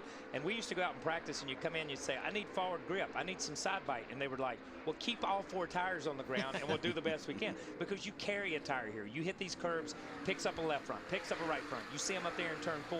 The whole car seems to jump over that curbing and head towards that inside wall. It's really hard for a crew chief to understand what the drivers are going through out there a lot of times. And I don't care how far these cars have come, they don't like changing direction. It's not like a road course, you know, a real road course car or road course series. These cars are heavy, they're under-tired, they're under everything, really, on a road course. It's amazing they get around a track like this to begin with. They're under everything but horsepower and weight. Yeah, they're just heavy cars with a lot of horsepower, and everything else can't match that. Marcus Ambrose started 43rd. He has moved his way up. Check that. He came across the line about 41st, and he's gained 9 positions so far up to 32nd. Marty, what are you working on? Watching Jeff Gordon, Bill, and you know he's kind of held his own here, started 13th. He's up in the 12th position right now. Talked to Gordon yesterday. He said, honestly, since this new car has been introduced into the Cup Series, he feels like he's lost a little bit of his advantage at these road courses. He hasn't figured out this new car. So they went to Road Atlanta, tested this car, which is a brand new one for the 2014 they built. Took several months to build this car, a lot of time. Jeff loved it, but when they got here, slow on new tires, very good on old tires. So the beginning part of this run, right now, that's what what Steve Letarte is interested in. How well or how poorly they run right now will make decisions on what they change later in the race. And Marty, I don't know how many of these teams really made long runs on tires. I know the Hendrick guys weren't. It didn't seem like that they were really happy with the road course cars here. You know, they were okay, but they definitely felt like they were, you know, they could be better. But that's going to be interesting to see once these guys get down on tires, because that's really going to show who the cream of the crop is. Gordon runs in the 12th position, 2 positions in front of him. Juan Pablo Montoya has picked up 7 spots from 17th to 10th. There's Juan in the Target Chevy. And that's impressive. We talk about Ambrose coming from the back and passing cars that he out-qualified. Juan did not out-qualify these cars. He's at the cream of the crop end of the field right now. So when you can pick up some positions on this end, that's big. Yeah, but Marty, he's just points racing, right? Yeah, he's just points racing. Believe that, Bill. We'll see how that plays out in about 100 laps or so. 17th, actually the best Juan Pablo Montoya has ever started here. And really, when you talk about combination of power and fuel mileage, the 42 car might have the best out here. How aggressive he is late in the race, that's going to be a big key. But you talk about those long runs in practice, Wally, that's all this 42 car did yesterday. Minimum 10 lap, maximum 15 lap runs on old tires. Brian Patty really put him through the paces to see how he would be on old tires. That's going to be key today, because these tires have a huge fall off from when they're brand new to when they're old. Here's today's Aflac trivia question. Cue the duck.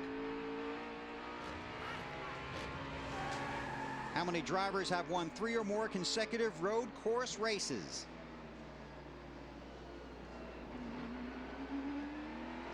Anybody? Have won what, 3? You're just watching out the front bumper here, aren't you? Yeah, I'm impressed with this shot right here. I'm going to say, how many drivers have won 3 or more? I'm going to say 2. 5. Okay. Very good. Is it 5? Did you cheat? Yeah, since I was holding it right here. Yeah. No, I didn't look at your sheet. I swear. And the only driver with more than 3 is Jeff Gordon. It's our Aflac trivia question. This is back about the 13th position. Greg Biffle is 13th. Oh, is that Hornish. 77 car? You know, and Hornish was one of those guys in that final practice that was actually, he was using his car up. He was braking hard. He was running deeper and harder into the corners than anybody out there in that practice session. And he's side by side back there. Was that AJ next to him?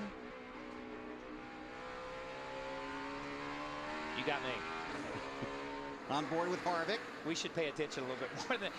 These guys all got bundled up. You saw the 77 break. I think he got there, and like you said, he was running so hard, but those guys in front of him, obviously at that point, wasn't running as hard as he was wanting to run. There you see the distance from first place Brian Vickers to 16th place Kevin Harvick. Looking forward at Joey Logano. There's Vickers. Started on the pole, has led every lap so far.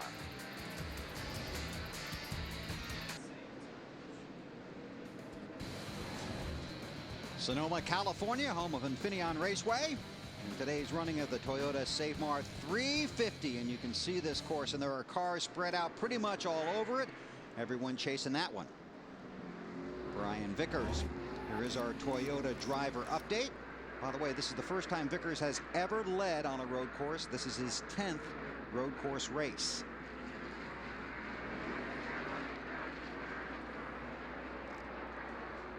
Yeah, looks like the 77. Yeah. He's leaving pit road.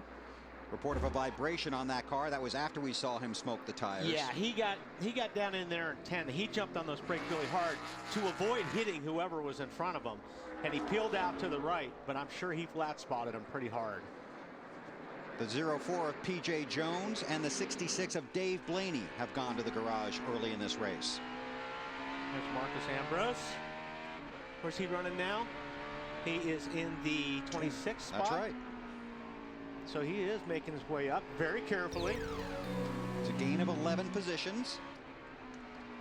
How about it, Ralph? Right now, that car, he says, a little stiff in the front, a little too soft in the rear, but the crew told him you're not losing any ground. And one thing they have talked about is trying to get maybe a little off sequence in their pit stops early in the race to try to gain some track position if there's cautions. But the one thing Marco said is it's extremely important that we're back on sync with the very last pit stop of the day. That we can't afford not to do. An update, Marcos. He's picked up 15 positions since the start of the race. And that's pretty impressive because he's not losing ground to the leader. He's running the same lap times as the leader. So they're moving at the same pace forward. He's still got that gap from where he started, but at least he's running the lap times. Boris Said in that 08 car. We've talked about Boris before, and I've said this. Trouble. There's AJ out in the dirt. Ooh, and those are hard on the splitters. Look at that splitter digging in right there. He's got a left front flat tire or something broke in the left front because that car's definitely down. One by one here, they're coming. What's going on, Matty? Wally, the issue for the 44, he had flat spotted his tires earlier. He was actually going to hit pit road this time by. Now his day is really taking a turn for the worse. Go back and see if we can't take a look at this. Yeah, it must go flat right there because he's going straight across the racetrack. Now, whether it was up, no, it's down. It's down, but it goes down right there. You know, when he turned in, there was nothing there to hold him, and he's out there. Did he make contact with somebody? Yeah. That's the. You see him go in. He feels like it's up. He turns in, but it's going straight right there. It was down when he got to that corner. Yeah. And you see, poor Kevin. Kevin doesn't know which way he's going. So see, Kevin gets passed on the outside by his teammate because he didn't know where the 44 was going. But those guys did a good job not wrecking behind that. Yeah, they all did a good job because you pile into that corner pretty hard and you're downshifting in the first gear a lot of times. Hello, Larry. Yeah, just looking at some of these guys starting to have flat tires, remember, Goodyear does not run the inner liner here, and you bang wheels so much here, it's very easy just to knock a valve stem off and you end up with a flat tire, I think, just like what A.J. Allmendinger ended up with. Hey, Larry, how's your calculator? It's smoking right now, man. It's going to be interesting to see when the first guys start coming to pit road. You had a good philosophy on Vickers being out front and how their race strategy may or may not play out. Yeah, I was visiting a little bit with Elton Sawyer down there about the 83, and he said, yeah, he says, I'm not, he says one lap is one thing. I'm not sure if we're going to be able to stay out there, but, like I mentioned to him, I said, you know what, it's so hard to pass here. If you can just stay out front and not make any mistakes and be smooth, it's going to be real difficult for somebody to pass you as long as you can keep out there. So right now, that's what he's doing, and he's running good lap times. Here's Boris in his office. Look how big Boris's brake pedal is. Look how big that brake. So when he goes to it, he knows he's going to be there with it. But watch when he downshifts. He pumps it, making sure the fluid isn't boiled, right, Larry? And he hits it with his, and he'll roll his foot. He hits the brake with his right foot, and then he rolls over on the throttle and then clutches and downshift. That's very busy. I started doing that when I started road racing and got off it and went into left foot braking, and that's what most of the guys do now. And this is the way they teach you to heel and toe. To put your toe on the brake like that and to roll your foot over a lot of times and to roll it and hit the gas. The Cup guys, none of us ever understood that. We would jam on the brakes with our heel and roll our toe over and use our toe It'd be over. really ugly. Yeah, and it was ugly in there. It looked like your feet were going in opposite directions, like you were duck feet. But Boris is probably the best there is at this right now. And we want to thank the teams that allowed us to install some of these trick shots, and BSI for the extra effort to bring us those radically different views. And I want to thank you for participating on the conference call, which is something you don't do very often, and with all the ideas of where to put those cameras. He's talking to you, isn't he, Kyle? No, I'm talking to you. Marcus Ambrose to pit road. 4 tires. Fuel. Okay, Ralph, here we go. Well, Bill, this was all about getting out of sequence early and trying to gain some track position if and when the brakes fall their way. He said he was getting very held up out on the racetrack. He caught Dale Earnhardt Jr., couldn't find a way around the 88 car. They're going to bring him in. The car's pretty good. It's just not exactly perfect. They're going to put 4 tires and fuel, some very minor air pressure adjustments to the car, and hopefully give themselves an opportunity to gain some track position and some clear racetrack. They're going to have to hustle. But it's a gamble no matter how you look at it. And if it works, if he gets a caution at the right time, they're going to look like heroes. But it can work against you just as much. And now he got the leaders coming in the hairpin, but I think he's going to go ahead and keep out in front of them. And we can tell you that A.J. Allmendinger got a pit road speeding penalty, so he had to go and take a pass-through penalty. So we'll watch for speeding penalties on pit road today, as well as we do every week. They're closing in on Brian Vickers here in Sonoma. The leaders climbing one of the many hills here in Sonoma, California, Infineon Raceway for the Toyota Save Mart 350 for the NASCAR Sprint Cup Series. Brian Vickers has led every lap. We've completed 15 of 110, but Kyle Busch is right there. How about the leader, Lindsay?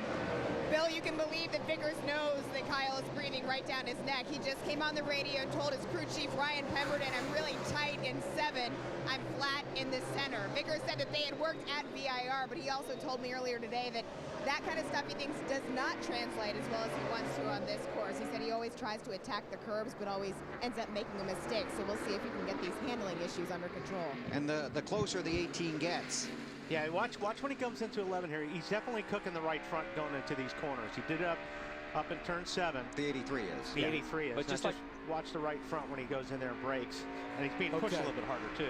Just like Wally said in the opening, right here he's looking in the mirror. He's not looking at the corner. He's looking to see where did the 18 go to the inside, did the 18, and you see he moves to the inside and locks that corner and smokes it. And he's a sitting duck. Let me tell you right now, Kyle's going to get around him. I think that's Kyle's car is faster, and Kyle's just setting him up. And like Kyle says, 83's looking in the mirror quite a bit. So when you get to that point, you're almost better off letting him go this early in the race, because all you're doing is putting yourself in a position where you're going to get run into. Larry? Yeah, just going back to Marcos Ambrose and Frank Kerr, the strategy by pitting on lap 12.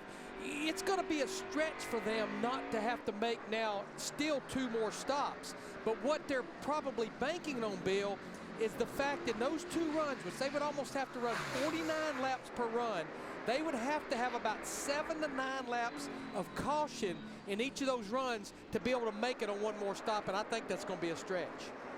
New leader, Kyle Busch. Yeah, and I just don't think the 83s can get in there, brake, and turn at the same time. It's your mark now. Kyle set him up perfectly. That was a nice pass. And that was a clean racing pass right there. That wasn't, I'm going to force you to make a mistake. And you saw Brian get in there, hang out. He thought about cutting back across the hood of that 18. Thought better of it and just let it float on out there and hop the tire and smoke it a little bit. You see the Transformers paint scheme on the 18 car of Kyle Busch. Transformers Revenge of the Fallen hits theaters this Wednesday, June 24th. More from Mr. Yoakum. Bill, it's been pretty much quiet on the radio from Kyle Busch to his team. He did say that the only issue he really has, he needs help on the left turns. When I talked to Steve Addington, he says, boy, what a difference a year makes. Last year, they were having to look at pit strategy because they had no risk, nothing really to lose. But now that they're up front, they have sat down, they have a number that they've picked out, and they're going to try to stick to that number as far as their pit strategy. And when they want to hit pit road, right now they're just looking maybe an air pressure change to try to help him on those left-handers. And boy, there's not a whole lot you can do. I mean, you can make a change, but you don't want to go too far because there's a lot more right-handers than left-handers. And, you're trying to find that balance, but you got to be careful not to, overdo it. Yeah, and it's just like, we've talked about it before. There's a slow part of this racetrack and there's a fast part of this racetrack. And which part do you give up? And then when you start giving up left-handers versus right-handers, it's a compromise. And I'm telling you, man, his car looks good right now. He may not like the way it looks, but from where I'm sitting, it's looking pretty good from up here in the booth. On board with Tony, looking at his teammate Ryan Newman. Joe Gibbs Racing has won 6 of the last 9 road course races. Kyle Busch is in the lead, looking for his 3rd straight road course win. We're in Sonoma, California, Infineon Raceway, the Toyota Save Mart 350 for the NASCAR Sprint Cup Series, and there is some intense racing all over this track. Here are some Coors Light cold hard facts. Jeff Gordon has 9 road course wins, 5 of them here. Kyle Busch won here last year, was the youngest ever to win a road course race at 23 years and 1 month. Of course, he swept the road course races last year. Ricky Rudd won here in 2002 at the age of 45 and 9 months. Our Coors Light cold hard facts.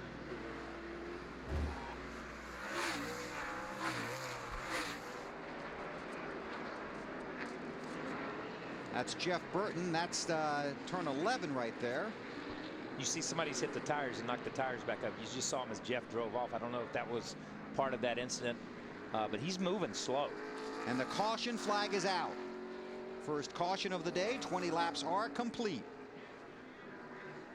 Max Pappas will be the lucky dog. He's the first car scored off the lead lap.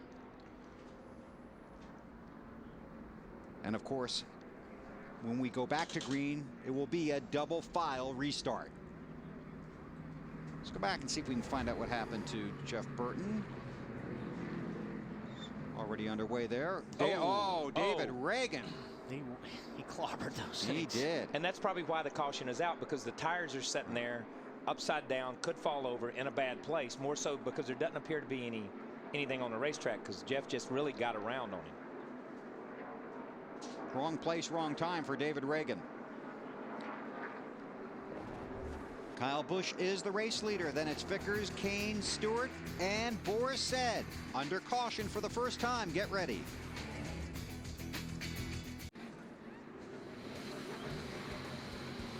Back at Infineon Raceway in Sonoma, California. Under caution, some of the leaders staying out. Some guys headed for pit road. All kinds of different strategies playing out here.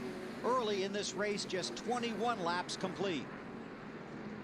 Marty Snyder. Bill, very interesting here. Just outside of everybody's fuel window, and the tire fall off was pretty good on that last run. So a gamble here by Steve Letarte and Jeff Gordon. Jeff saying the car way too loose for him. Air pressure adjustments, trying to tighten this thing up, getting 4 tires on it. In practice yesterday, Gordon very good on all tires, Lindsay. Marty, a big gamble also for Matt Kenseth, who was running in the 9th position. He had said the car gets looser and looser each lap, and there's a wheel hop. They gave him 4 new tires and sent him on his way. And the track bar adjustment already working there for the 1 car, Martin Truex Jr. He said his car absolutely plowing in turns 7 and 11. Air pressure change, taking considerable amount of time on the right side. Now over to the left, Jeff Kerr with the jack, pump and a half, it's up. And he's finally away to rally. Air pressure adjustment, the only call for Boris Said. Crew Chief Frankie Stoddard saying, let's gamble a little bit. We'll pit now. And pitting for Boris Said, the famed Wood brothers today. This is going to be interesting. Well, and this is what we talked. Normally at these other tracks, the pole sitter decides which one he wants, and it's like a pretty easy call. But this one, I still think Kyle's going to pick the inside like he would on the start of the race, just because you're trying to get the jump on that guy getting into turn 1. Kevin Harvick, too fast exiting pit road. Larry. Well, we had 15 cars that stayed out, Bill, but I think the cars that pitted, they're pitting with 88 laps to go. That means they have to run 44 laps per run. I think that is absolutely doable. But what's going to be interesting for our fans, you see those top 15 cars right there, within the next probably 6 to 8 laps, maybe even less, they'll be hitting pit road under green for their first pit stop. There goes Max. He's the lucky dog in that 13 car. Dave Blaney, PJ Jones out of the race. Fans Off Track with Tony Stewart, presented by Armor All, is an exclusive video series that puts you behind the scenes with racing superstar Tony Stewart. To watch now, go to NASCAR.com/ArmorAll. 13's going to have to pedal. I don't think he's going to make it. And we've not had the lucky dog out here before. They've so this is a new rule because of the double file restarts. They've implemented some of the stuff. I want to tell you, they let him go over here through the S's. He's got to go all the way around the racetrack. He's going to be lucky to be up in turn 7 by the time they drop the green flag over here. Start-finish line right now. So, you know what? Well, he'll have a full head of steam. Yes, It'll be close, but... Now, NASCAR told the drivers in the drivers meeting that there's a very short timing segment at the exit of pit road, and that could be an issue with these drivers today. That is where they caught Harvick speeding. He'll restart at the rear of the field. We check with Marty as they come to the green. Yeah, guys, real quick, Jeff Gordon is going to come back in 6 laps. So I was going to ask Larry Mack real quick, is the difference on new tires the reason Steve Letarte is doing that? So are they going to gain time here? That would seem like to me to be a logical decision. Take on new tires now, run 6 or 8 laps on them, and then see how much time you can gain. No, the reason he's doing that, Marty, the reason he's doing that, he's going to come in and put fuel in. He'll only have to be there for a couple of 3 seconds, where if you change 4 tires, it's about 13 to 14 seconds. NASCAR waving off the green. Another lap of yellow. We'll take a break under caution at Sonoma. TNT in the NASCAR Sprint Cup Series in Sonoma, California. Coming to the green flag, NASCAR added a lap to make sure everybody was in the proper order for the restart. Kyle Busch, Brian Vickers on the front row. Busch got lane choice. The 12 and the 31 just jumped onto pit road. Here we go. And you got to be careful, too. Some of these guys in the middle of the pack right here have fresh tires, and these guys up front have been on their tires. So they got to be really careful getting up into this corner right now. They don't run each other over. Top 16 cars did not pit. Not running on each other, but they are running all over each other. The 18 didn't get the jump on the start like the 83 did. New tires versus old tires, is that the reason? I don't know. I would guess. Yeah, I don't know. That's what I'm saying. You don't know. I mean, I'm not sitting in that car. I don't know what these guys are feeling or what they're thinking when they jump on the gas. But these guys on the old tires that have picked up trash, these things are skating right now. Right. You know what I mean? This is not like those guys in starting regular restarts. Boy, you see all the traffic the double file restart leads to. Fans love it. The drivers do not. I'll tell you, everybody, so far, I've been really impressed. Everybody's done a really, really good job getting through that first couple of corners. Ron Fellows said in the garage this morning, driving here after you've gone like 3 or 4 laps is like driving in the rain. That's how slick it is. It's incredible. And especially, you know, you ride around out there, and Wally talked about it earlier. The racetrack was as clean as it was ever going to be. We've seen guys run off, knock their stuff off. You've seen flat tires come out, back on, throw gravel. AJ threw gravel all over the racetrack when he come out back on. Not his fault. That's just the way it is. These guys, they pick up all that on these hot tires. They're 220, 230 degrees, pick up all that trash. No matter how much you scrub them off at this place, you don't get it all off. Right, well, not only that, but the way these splitters are, too, you're picking up all the dirt and the rocks, and you've seen when a guy comes back on the track, they're dumping rocks and dirt all the way down the racetrack because there's stuff up inside the car and everything. And one of those little rocks on a hot tire is not good. It sounds like going down a tar and gravel road, and it's just coming up under your car, just splattering everywhere. And that's the way it sounds. Surprisingly, you can hear it inside the car, but at the same time, it feels like you're on ice, like you say, when you try to turn it. 08 car is Boris Said, racing with Greg Biffle. How about it, Ralph? Well, Bill, our Larry McReynolds isn't the only one burning up the calculator right now. Listen to Frankie Stoddard. He's working his pretty hard as he communicates to his driver, Boris Said. Hey, conserve fuel here for me, okay? I want you to just conserve fuel on this run, okay? Conserve. I need you right now to be shutting it off and conserving all the way around. Obviously, Boris did not hear that radio transmission because he is not saving fuel at all right now. I think he thinks if you get up next to somebody really close and just root them out of the way, they'll carry you down the straightaway because that's what he just did. See Casey wow, the 11 gets in there way too tight and turns Boris around. He was way in there on the inside and had nowhere to go.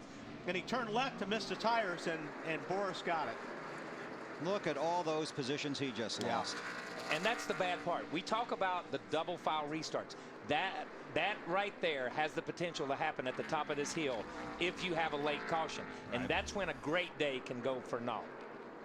Yeah, watch down on the bottom there, the 11 car.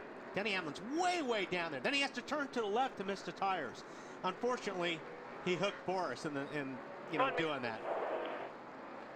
Boy, Biffle and Earnhardt Jr. did a good job. Kevin Harvick stops for some fuel and then returns. And that's his penalty, isn't it?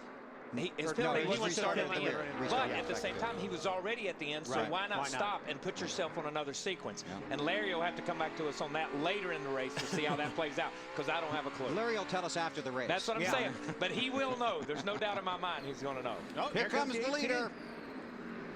26 laps complete, coming around to complete lap 27. Kyle Busch ducks onto pit road. Okay, here, 35. Okay, pit road, guys. Checking his pit road speed. A long, slow trip down pit road here. It's painful, too, for a driver. It's a long ways. Matt? Bill, 35 miles per hour. It seems like it takes forever. His team up on the wall. Kyle Busch broke it down simply. I need help turning left, and I need help going straight on drive-off. Absolutely no grip. The car is so loose. But then he broke it down by corners. You can see the chassis adjustment already completed. So turn 2, it's tight. Turn 4, it's tight. If I hit the curbs, it's tight. If I hit the curbs just right, I'm good. Tires on. A little tug on the fender. He stalls it. He grabs it again, and he's away. You see Martin Truex Jr. on pit road right behind him. We talked about that first gear this morning in the meeting. A lot of times on the ovals, you only use first gear leaving the pits. That's your deal. You restart in second, you run up through the gears, second, third, fourth. Here you use every gear. And then when we first started coming out to road courses and these guys first started coming, they didn't use first gear. But these engines and the power curves and the torque range they have, they're able to drop these things down, use first gear, change their transmissions, and it's tough leaving the pits. It's tough on the clutch. That's tough on the clutch right there. Because your first gear is so long. It has to be a taller first gear to be able to use it on the racetrack, which doesn't make it the ideal gear for leaving the pits. Tony Stewart is the race leader. The 83 of Brian Vickers, also Montoya on pit road. Uh-oh. A couple Clint of cars Boyer, there. Michael Waltrip. Patrick Carpentier in that car. Yeah. That's all right. I knew one of us was going to do it. Yeah. Thanks for getting me up though. It's the work being done on Vickers' car. There you go. All these guys are having trouble. They're lighting it up, which is good. It gets them off. But boy, when that thing finally catches, it wants to stall the engine out. So, and these are good guys really having trouble with this right now. Marty? Bill, quick stop for Juan Pablo Montoya, and you see that excruciatingly slow coming off pit road in the Target Chevrolet. Very happy with the car, lost a little forward bite at the end of that run, half a pound out of both rear tires, also a track bar adjustment, trying to get the car just a little bit better for Juan. Very happy though, Lindsay.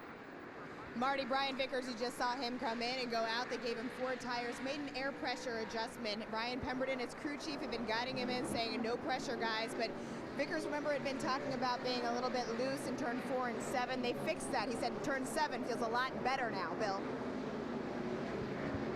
Thanks, Lindsay. Tony Stewart is the race leader. He has not stopped. Here's the spin a moment ago. Outside you there, the 11 outside. That's on board. Clint Boyer looking out the front bumper.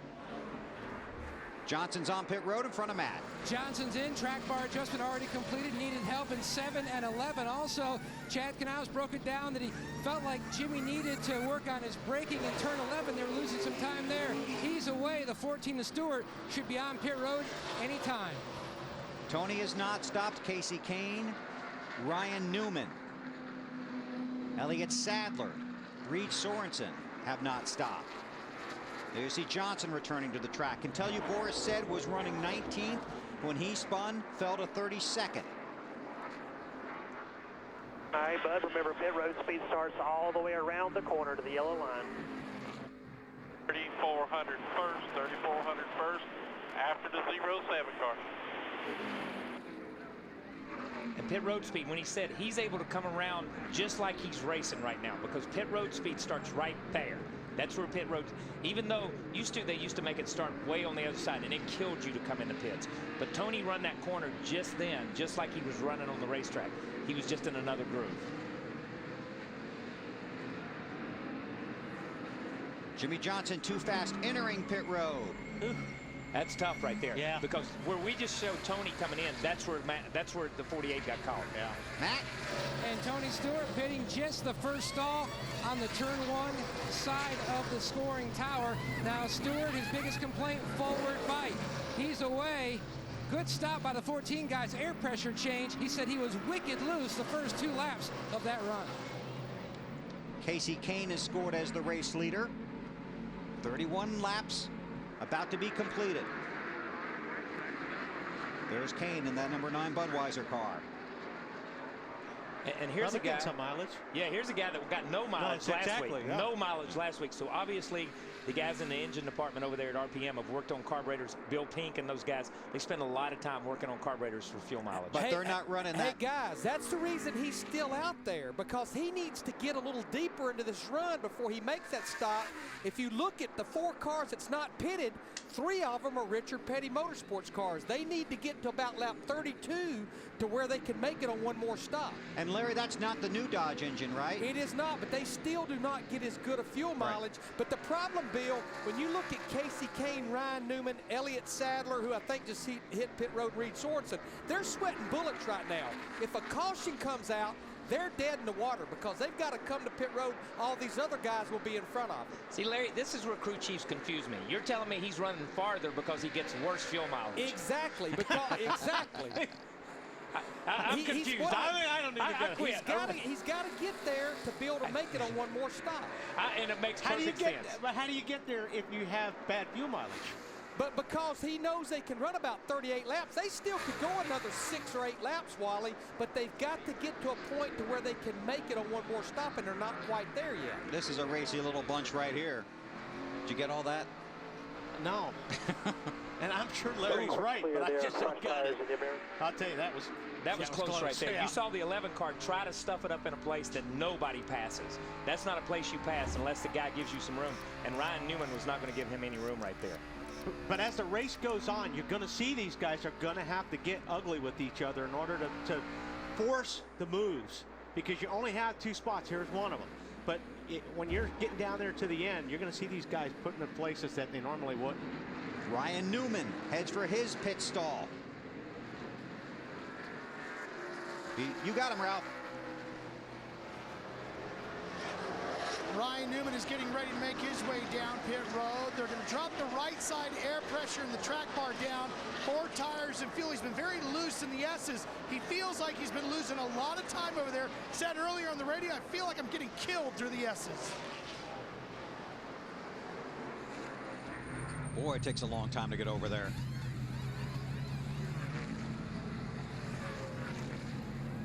See the 43 being pushed down pit road. To find out what happened to him. Did you hear that? Man, he was on the gas on that thing. And they drop it. And you know, Wally and I talk about this, and you hear these cars leave. You heard the RPM. He was up in the RPM band trying to get that thing revving. So when he dropped the clutch, it's like setting at a stoplight and starting from a stoplight in your street car in 2nd or 3rd gear. That's how hard it is for these guys to get these things going. And they don't have time to get them chugging going, because that's even harder on a drivetrain. Here comes Casey Kane. 3,700 first.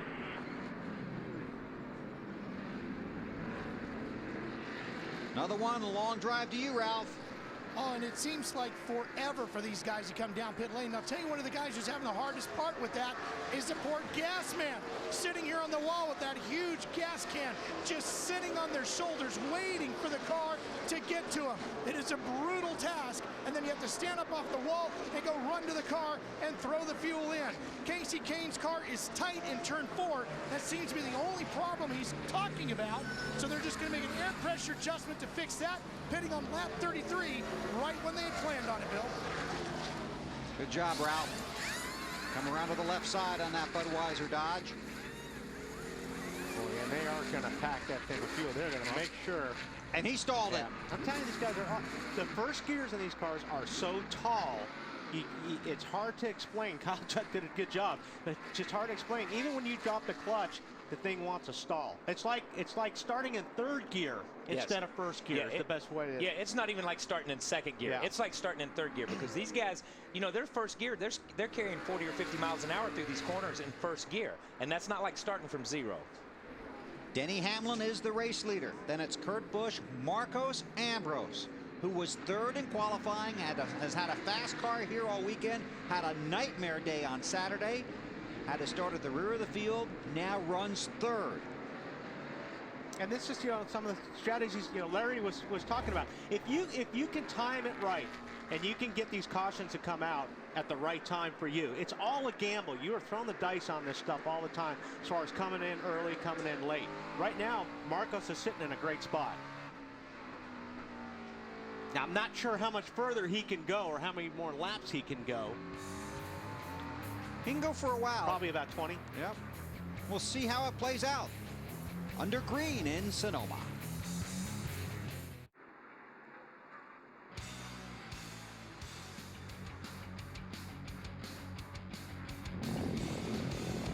So new Fuel Max tires help you save 2,600 miles worth of gas. That's right.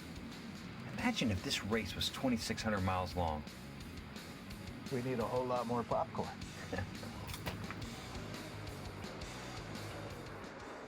Denny Hamlin is the race leader here in Sonoma. 36 laps are complete. We can tell you the 43 pushed back to the garage with a broken track bar for Reed Sorensen. NASCAR fans, let's look at this week's standings for the AT&T Fastest Pit Crew of the Year award. Jeff Gordon and Dale Earnhardt Jr. continue to lead. Fans, don't forget to cast your vote for the AT&T Fastest Pit Crew of the Year award from your AT&T phone. Text in the car number for the pit crew you think is the fastest and most valuable in each race to 2258. The AT&T Fastest Pit Crew of the Year award delivered by AT&T, the nation's fastest 3G network. Well, you just saw Kurt Busch overtake Denny Hamlin, and Denny Hamlin just got out of his way. Pulled over to the side, said, yep, you're in my mirrors, and I know you're faster, so you go ahead and give it a shot. And you know, but this is one of those places where you can use up all your equipment at this point in time in the race. This race, even though these guys run with... Wow. He really locked the right front up there. Even though and here comes Denny by. Yeah. It's like, okay, if you don't want to lead, I'll lead then. Okay, let me go. Go ahead. No, I'm just saying, even though these guys run like their tongues are hanging out every lap, these guys drive really hard. You still got to have something there at the end if it comes down to a green, white checkered or a 10-lap sprint race. But I'll tell you what, you can use your equipment up worse by mirror driving. Oh, yeah. And that's the thing. Once you get in the lead, you start running harder, and you start looking in that mirror, and that's when you start making mistakes and locking tires up. Every time when I used to drive 100 years ago, I would use my equipment up because most of the time when I looked in the mirror, I'd run off the racetrack. So, and that was just, it's hard to gauge all that stuff. These guys are focused on their points. They're focused on their marks. You see him drift out. He's already picked his mark. You never drive off the hood of these cars. Yeah. You drive way out, and here's another spin. That's the second time Bobby's been out through there. Probably not of his making either. Well, 150 years ago when I was driving, Kyle, I used to not run a really big mirror on the road courses just for the fact because I didn't want to know what was there. And the other thing is this, and you bring up a good point here. Not about 150 years ago. That's not the point. That's not. But these guys don't use spotters here like you use on the ovals. On the ovals, you hear the spotters inside, outside. Guys looking to the peak, or peeking here, peeking there. These guys don't use spotters that way. They actually drive the cars and have to use the mirrors themselves. So you've thrown something else into the mix that they have to do that they're not. They're good with it because they're professional drivers and they're the best in the business, but you're just not used to it. Just to show you how wacky these races can play out, right now Tony Stewart is 15th after leading, Kyle Busch 16th, and Matt Kenseth is up to 4th, and Lindsay, they got some kind of a game plan, huh? Well, they do have a game plan, Bill, and they're really honestly trying to barter. In fact, Matt Kenseth, I think, would like to bring his car in now because he's got a tire rub in the right rear, but he's trying to work things out. His crew chief says that's not exactly what he wants him to do. Listen in.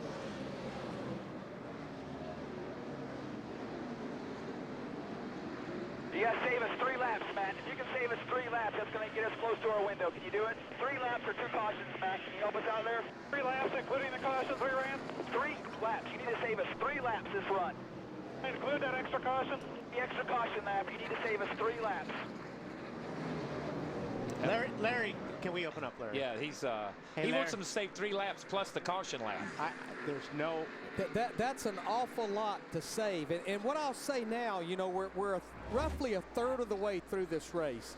And it just looks like that we're not getting a lot of cautions. Now, look at Ambrose sitting there who pitted on lap 12. You know, we talked about it. He's looking, if he wants to make this a 2-stop race, he's got to run 49 laps. But I think when I look at Denny Hamlin, Kurt Busch, Matt Kenseth, Joey Logano, that all pitted on lap 22, what they've got to do if they want to make this a 2-stop race is they've got to get to lap 66. They've got to run 44 laps per run, which I think for some of these guys is definitely doable. But we know guys like Tony Stewart, like Jeff Gordon, Casey Kane, those guys that pitted later on under green, we know they can make it on one more stop. Yeah, I don't think you'll win this race making 3 stops. But my point is, Larry, that you're talking about saving 3 laps. That's 5 or 6 gallons. Well, when you figure, Wally, that it's roughly 2 miles around this racetrack, and they're getting about 4.6 miles to the gallon. If you kind of do the math there, that's asking to save a lot. But if you go back to last week, look at how much fuel those guys saved. Yeah, but this is a different animal. It is, because you're running off the gas so much. Yeah, you can save gas at Pocono. You can save gas at Michigan. You can't save that kind of gas on a road course because you're on auto. I have learned after 30 years, never say never. I'm not saying never say never. I'm saying that you can't save as much Okay. I don't think you can save as much fuel on a road course as you can on an oval. There's too much on and off the throttle, and you're up gears, down gears. It's just, you know, if you're going to save a lot of gas on a road course, you're going to be 2 or 3 seconds a lap slower, and you're going to be getting run over. But we almost know a lot of these guys are going to have to get up there to about lap 64 to 5. If we see them get to that point, we know they're probably in good shape. We were just on board with Carl Edwards. He's in 8th. Boris Said has worked his way back to 9th. Hamlin leads at Sonoma.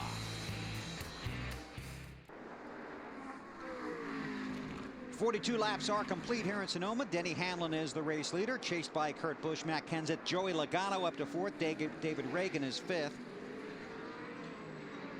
Elliott Sadler has had an off-track excursion just a moment ago. We can show you that. Yeah, this is coming through turn 10, leading onto the last corner, and he just missed his mark just a little bit. And Kyle and I were talking in the break. Real lucky. We've seen guys really wad race cars up going off in that corner. Yeah, wad race cars. I've seen practice shut down for about an hour while you get the car from between the wall and the tires that are out there. Who is this? Rudiman. Rudiman. You saw on the, well, I'll tell you what happened. This isn't his favorite place. Got in there, jumped the curb, got into you. Saw that Elliott Sadler was on pit road. He has been black flagged to come back and get some of that damage repaired. There's Rudiman. Oh, and you see the 48 all the way on the other side of the curve. Yeah, that wasn't really Rudiman's fault on that one. That was the 48's fault. Yeah, very good. The 48 got in there and committed, and then he went all the way to the other side of the curve almost. So that was not David's fault, whether he likes the place or not. And the 48's back there because of that speeding penalty. Because he had a speeding penalty, and he had a speeding penalty under green. You know, a lot of times you get the question, why is one penalty different than the other penalty? Some happen under caution, some happen under green. Under caution, it's okay. You just go to the end of the longest line, and that's the way it's been, you know, unless they've changed it. But that's where you go because the race is not going. But when you get a green flag speeding penalty, it at an oval, it's a nail in your coffin. That's the way it is. Here, it's not that bad, but he is back in traffic. Matt, what are you working on? Bill down in the 14 of Tony Stewart started 4th. He's led last, but it's kind of a combo platter of work in progress. Not only talking about the handling of the car, which they've made some improvements, but also fuel mileage. Tires are much better this run. It's still, I need to turn a little bit, but I'm turning as good as everybody in front of me. 10-4, bud. Our fuel mileage didn't come out quite like we planned there, but we're going to keep working on it here. Goes back to the balance that they've worked on all weekend with this 14 car. They've been trying to find more fuel mileage, detuning the motor. It's just that fine line, that balance, Wally, Bill, and KP. Right behind him, the 24 of Jeff Gordon. Marty, you're watching the 24 today? Yeah, Bill, this is very interesting. We have a couple of races going on, as you guys have mentioned. The guys up front that pitted at lap 22. The guys behind, Gordon and Stewart, that pitted at lap 28. So really, this could be the battle for the lead between Stewart and Gordon back here. Just radioed from Steve Letarte to Jeff Gordon in about 3 laps. I'm going to back you down some RPMs. Going to have to save some fuel. Even these guys who pitted on lap 28, thinking about saving fuel, as Matt just mentioned with Tony Stewart as well, in the middle part of this run, so they can be good for the last part of the run. That's all that math that Larry Mack was confusing us with earlier, guys.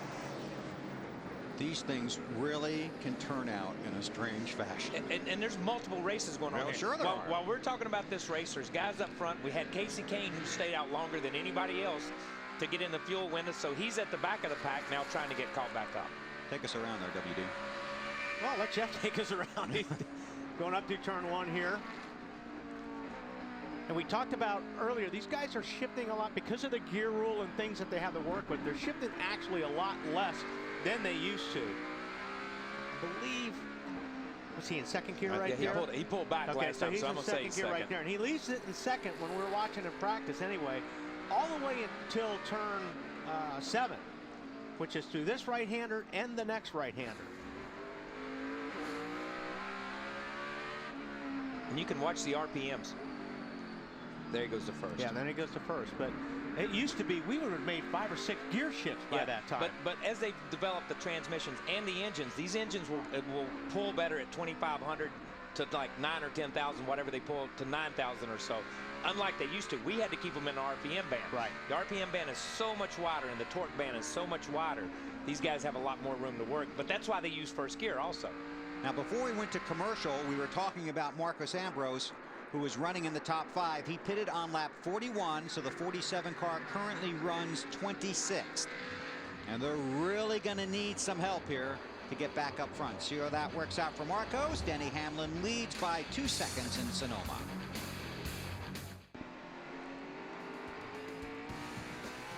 TNT Sports back at the road course in Sonoma. Fans want more TNT coverage. The Coke Zero in-car camera on Race Buddy lets you vote for and ride shotgun with Coca-Cola racing family drivers. Check out the Coke Zero in-car camera on NASCAR.com's Race Buddy and cast your vote now. That's Clint Boyer's look out the front bumper. Clint's given us some good shots. I mean, he's been up on the curb. He's been in the back of somebody. he's been a little bit of everywhere. in the wrong direction. Yeah, but he's given us some good shots today. You got to give it to him. That camera's made it through, 49 laps so far. That's pretty good. It's a great shot. I love that shot. I can tell you that Reed Sorensen has returned to the race. He is 14 laps down in the 43 car. Now, the 1 is Martin Truex Jr. The 71 is Gilliland. That's basically a loaner or a rented car from Truex. Yeah, the TRG guys had some trouble. Here's the 71 of Gilliland. There's one guy on the track that you don't want to get into, and it's either your teammate or the guy that lent you a car. And it's just Murphy's Law. It always works out that way. Yeah, here, buddy, I'm going to give you a $100,000 race car, and then I'm going to run into you with it, okay? That's the way it works. But that's and incredible. that wasn't on purpose. No, not at all. David got in there hot, and those guys are struggling. I mean, they really had a lot of hopes for this weekend, and David kind of did a bonehead move in practice and had to borrow this car. Yeah, let's talk about what happened in practice. And what happened, I'm sure David was coming out of the pits. John Andretti's in front of him. David's probably looking at his gauges and doing stuff that he's not paying attention, and just clobbered John, who was trying to come out on the track and not getting these other guys' way. And I mean, it ruined that 71 car. And I want to say something here. That can happen to anybody. Jeff Gordon did the same thing to Bobby Hamilton driving for the 43 team at Atlanta. That's right. On an oval track back, I don't know, 10 or 12 years ago. And you get to looking at gauges, tightening your belts one last time. Somebody's talking to you, you just lose focus. David told me this morning he thought he saw Andretti go, so he thought he was clear, and he was looking in the mirror, watching for the traffic to go by because it's so hard to merge at that point. But how many times have you been sitting at a stop sign, looking to the left, and the car in front of you think it drove off? No and comment. It didn't? No comment. Yeah, no comment from me either. That's what I'm saying. Last week I had to do a whoa, Bill. Trust me, it was close. Look at Montoya here. Gordon runs in the 15th position. Montoya right behind him. Marty? Yeah, Bill, last 2 laps, Jeff Gordon's lost 4 positions only because Steve Letarte told him to back off. Remember, we told you he was going to say that at some point. That happened while we were in commercial, actually, and Gordon backed off immediately. In about 2 seconds, he's saving per lap, trying to gain 1 lap of fuel under green. So playing the strategy, letting people go by. All kinds of strategy. Let's take a look at today's UPS Maximum driver. Juan Pablo Montoya has 3 top 6 finishes, including 1 win in his 4 career road course races. This race season, look for David Ragan to take on the delivery drivers of UPS in Maximum driver. It's Hamlin, Kurt Busch, and Matt Kenseth running 1st, 2nd, and 3rd. Joey Logano runs 4th, and right behind him is Boris Said. Now Said is a road course racing veteran. This is a one-off for him. Points don't matter. He's really here, A, to get in the race, and then B, to win it. Then you got the guy in front of him, Logano, in his 1st road course race in a Sprint Cup Series car. And you kind of got to give a shout out to both of them. I think Joey has done a great job. I watched him race with some guys that were just wearing his rear bumper out, and he just kept running his line and running his pace. You look at the 08, what they say about in Europe, when you drive a car under anger for the first time, or it's a European phase. Let me tell you, once he got spun out, he's been driving at anger ever since he got spun out down here. He's trying to catch back up. How about it, Ralph? Well, here's the nightmare with a race like this. On the one hand, crew chief Frankie Stoddard tells Boris, okay, you got 15 more laps to go before we pit. So I need you to go 7/8 throttle through there, ease it up, get me some fuel back. And then all of a sudden he goes, go get him, cowboy. So now what do you do? Hey, Ralph, are you hearing, are these guys saying anything about the brakes at this point?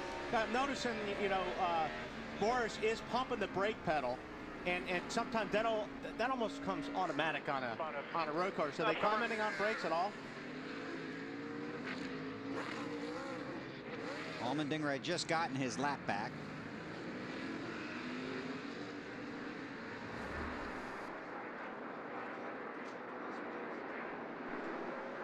Oh.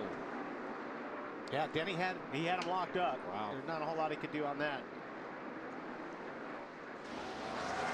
Sorry about that, Wally. The only thing I can tell you about that, as far as what I've heard up and down pit road, is just one person complaining about brakes, and it was very brief, and that was Marcus Ambrose, who just said a while back, my brakes are a little soft. He's not really complaining, just saying they're a little soft. That's the only thing I've heard. Marcos runs in the 19th position. Mark Martin is 20th. It's Denny Hamlin, Kurt Busch, Matt Kenseth, Joey Logano, then Boris Said, the top 5 with 52 complete at Sonoma. Moments that change the game, brought to you by Viagra. June 22nd, 2003. Infineon Raceway, Robbie Gordon started second.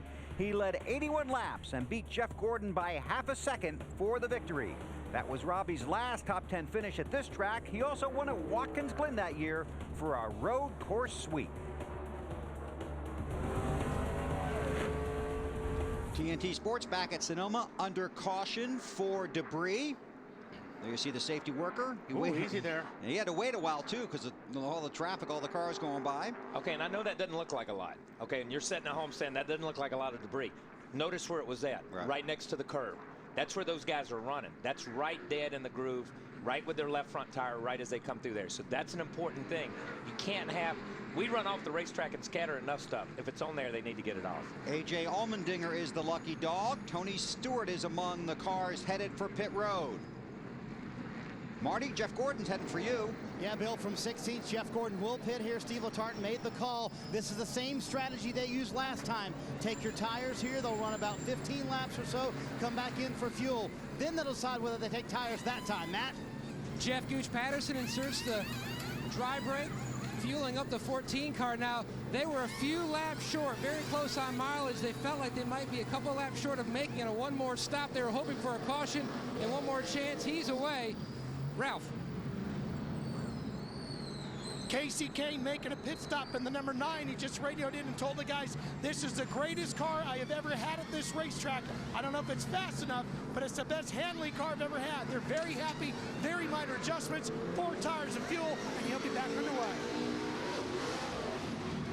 Wow, Jimmy Johnson getting out of his pit stall in a hurry. Ooh, almost too much of a hurry. He got nailed on that last time. That's right. Kevin Harvick also on pit road, and you see some of the other guys that have made their stops under this caution. We'll reset the running order. They'll get 1 to go next time by under caution at Sonoma. This is NASCAR on TNT.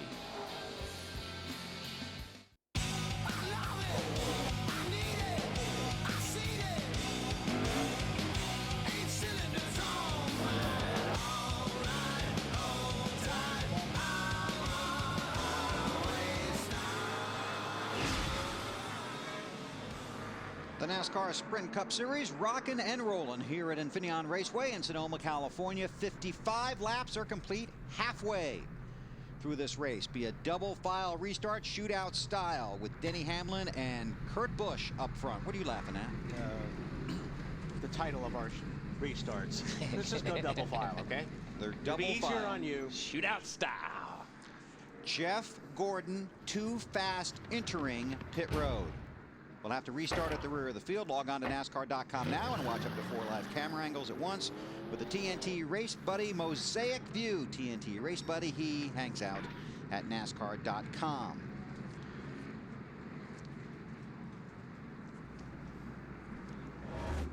Here's today's field summary at the halfway mark, brought to you by Burger King.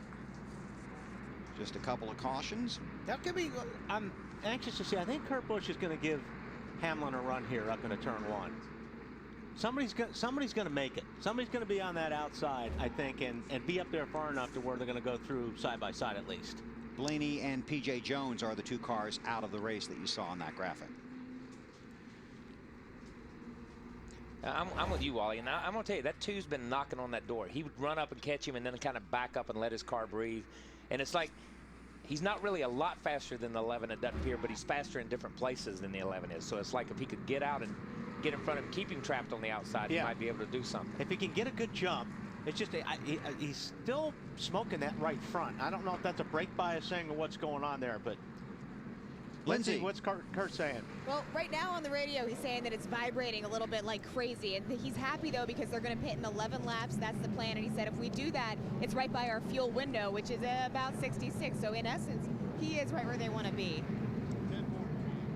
10 more, he'll be in, is what they say. Very good. All right, well, we'll see if, like I said, I think Kurt's going to give it a shot anyway. Top 18 cars, if I read this correctly. 19 cars did not stop. Top 19 did not stop. Jeff Gordon is the second to last in line after the speeding penalty on pit road. Inside lane for Hamlin. Everybody hang on. Couldn't do it. I think he spun the tires. It looked like the 2 spun the tires when they dropped the green. Ooh. He's all over him, though. Boy, they got bottled up behind him there. The 77 rooted Boris out of the way there just a little bit, but then couldn't capitalize on it. Oh, look at 26. McMurray dropped the wheel, but he got back on. No harm, no foul. Boy, Carl Edwards all over Hornish. All right, now we're going to get jamming up here. Right side. He's coming right side 99. Oh, there we go. There we go. That's the 02 possibly. Brandon Ash. I'm going to tell you, when you saw him go through that one area there, side by side, that's like getting 2 cars and run and start for a garage stall and trying to get them both through there and the garage at the same time. He was running in the top 20. We got some more dirt flying up there, and that looks like Mark Martin might be in a little bit of trouble. Might be in more trouble. Yeah, he's going to be in a lot of trouble. He must have a tire or something. He must have a tire issue because Mark's way slow. Got to be a rear tire. Look how high the valence is off the ground. Look how right rear. Trying to get over. You could see how high the valence was, and poor, the 29 car Harvick. Harvick had no place to go. He got clobbered. That's why the right rear's down. Somebody got into him hard. Yeah, he got that tire driven off the wheel. Somebody got into him and just knocked the tire off the wheel. There you see, clean there. I think that was the Brandon Ash situation. And then the next corner is where Mark got drilled. And Brendan's an innocent guy in this case. He was on the outside. Tony just stuffed it down in there 3 wide and pinned him. Oh, there you see. 17. That's Matt Kenseth. And Kenseth drilled him. 17 drives back across, and the 17's trying to spin and get going again. He runs in the back of Mark. Let's go on board with Kevin Harvick. Ready, slow on the right. Oh, that's already Mark's in trouble there. Yep. Nothing like getting hit when you have a right rear flat. Boy, that's fun and turning you over and turning you that way, so you're on that right rear. That's incredible. But Kevin just got down in there and couldn't go anywhere. Down to pit road. And guys, the tire for Mark Martin's car here, and amazing that he was able to limp this thing back home because they had to pit here on lap 57. Mark Martin will be 11 laps short, and they had just gotten the car to where Mark wanted it, of course, and now they're going to be way short on fuel. Yeah, Mark's, I don't even know. I'll have to get Larry in on this one. I don't know if Mark's got a strategy now that can get him the track position. We saw Matt Kenseth go around. He fell from 3rd to 36th, and Mark Martin currently runs in the 39th position. There's your leader, Denny Hamlin. Man, those Gibbs cars pour some black smoke. They look like diesels. Watch the 11 car, especially when it comes to turn 1. There's a lot of black smoke that comes out of that exhaust pipe.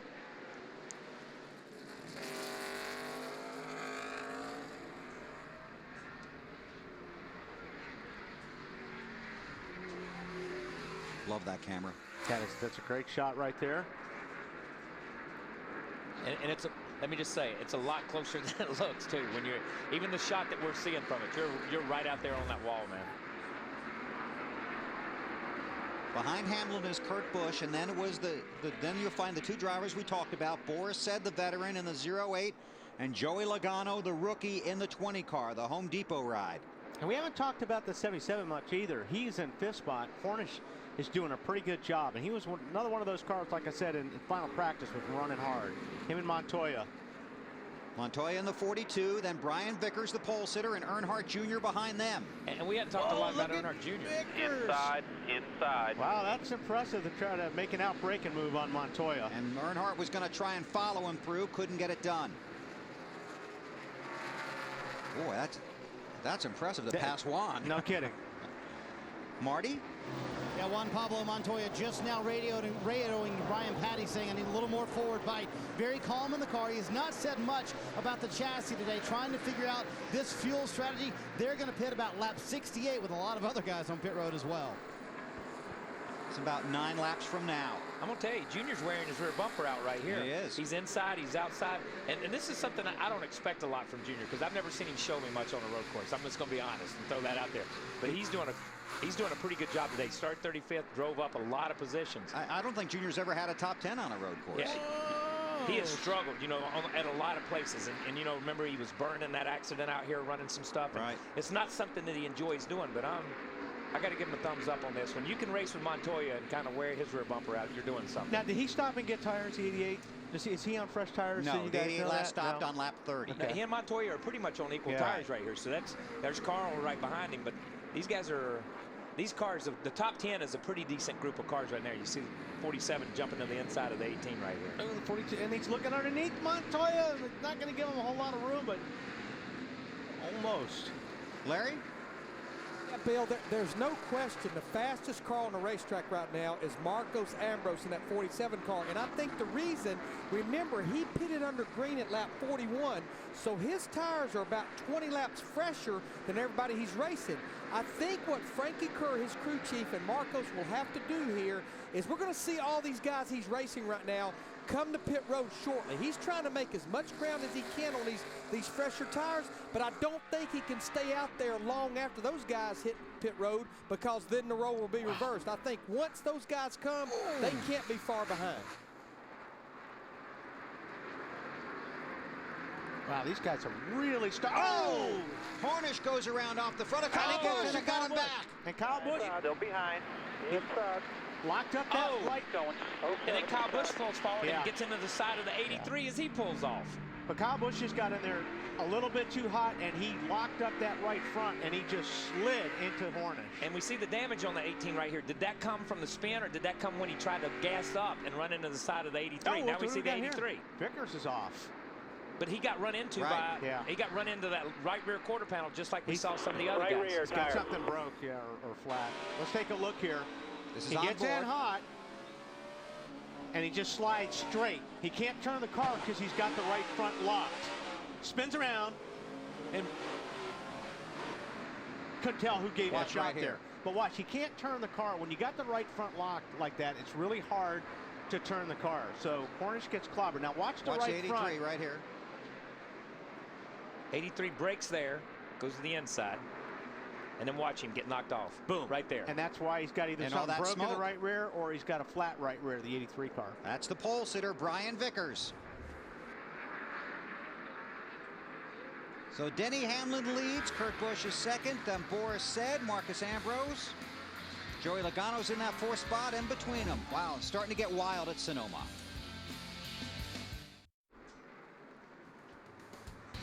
Beautiful afternoon, Sonoma, California, TNT with the Toyota Save Mart 350 for the NASCAR Sprint Cup Series. 63 laps are complete. Denny Hamlin is the race leader. Dale Earnhardt Jr. runs in the 12th position. Junior, no top 10s at this track, but he has finished 3rd, 5th, and 10th on a road course. All of those at Watkins Glen. So he's looking for his first top 10 finish here at Infineon. Time for an Ask the Booth question from Race Buddy. On road courses, why are you drivers able to shift without a clutch? I'll take a stab at it, and then Kyle can save me on it. The way these boxes are, the gears are what they call like a straight cut gear, and they just match better when you're shifting. And if all you have to do is slow the engine down, slow the gearbox down with your left foot on the brake, and then you blip the throttle as you're downshifting or upshifting, and it's a better fit. You used to have those synchros where there's a lot of rings and pins and stuff like that with the gearboxes, and they weren't very strong. But the way they are now, you could do it because of the straight cut gears. Yeah, and these guys are really good at it. Because they're learning on these transmissions. You know, when a lot of guys if you take my group as a cutoff and the guys before me and stuff, we all learned double clutching and stuff. Yeah. And you had to match everything. These guys learn on this, like Joey Logano, you see him right here. He learns on this stuff, so he'll be better and better and better and continue to get better. You see Harvick just blipped that thing just a minute ago, right as he shifted it. Yeah, and you won't use the clutch, but listen.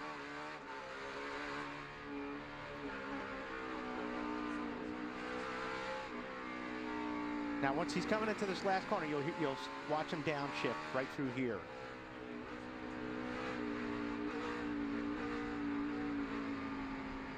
It's all pedal work. It's just dancing.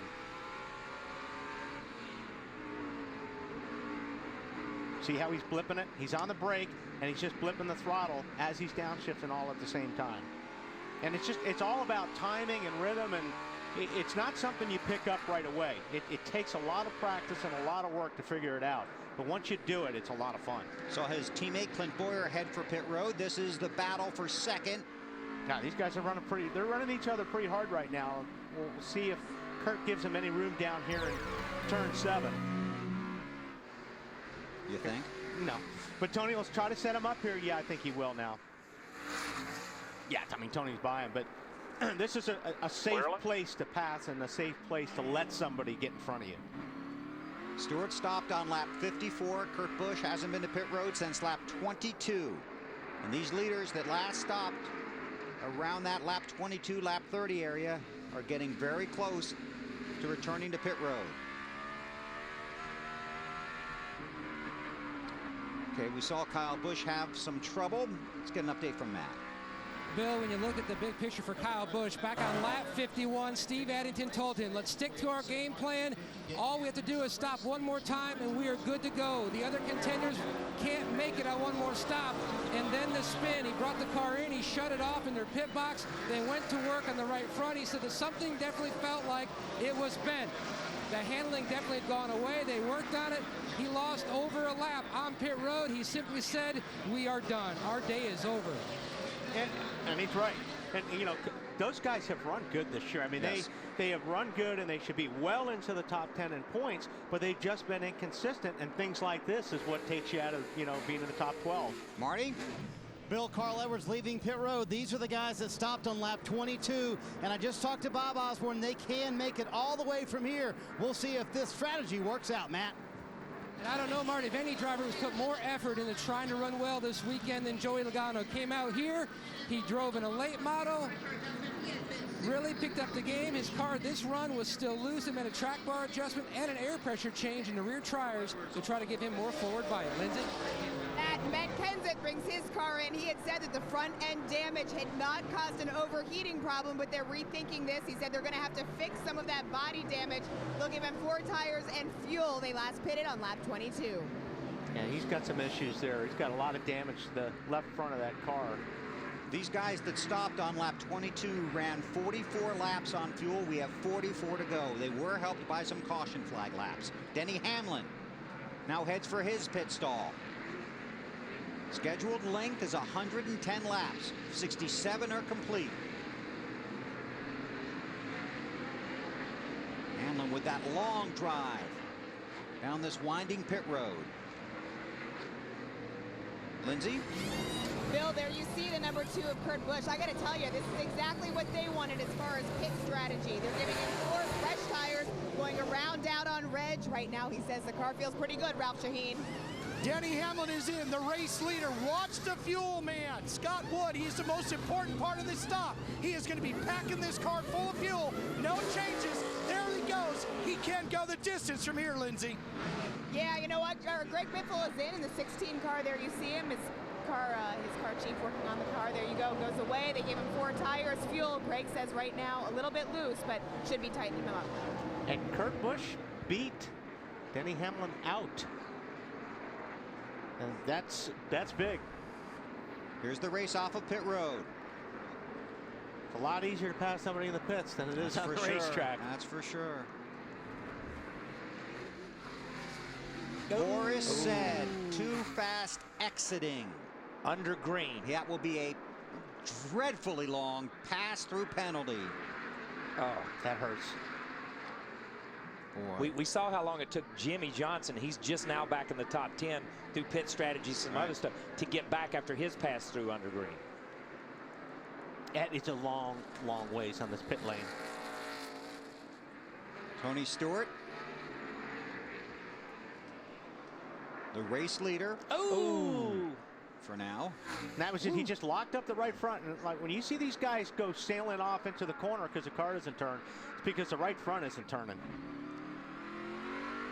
Mr. McReynolds. Guys, these guys leading the race, like Stewart, Kane, Robbie Gordon, Ambrose, I just think the minute they get to their window that they can make it, they don't need to stretch this out. Two things. One, those guys that just pitted are getting advantage of fresh tires.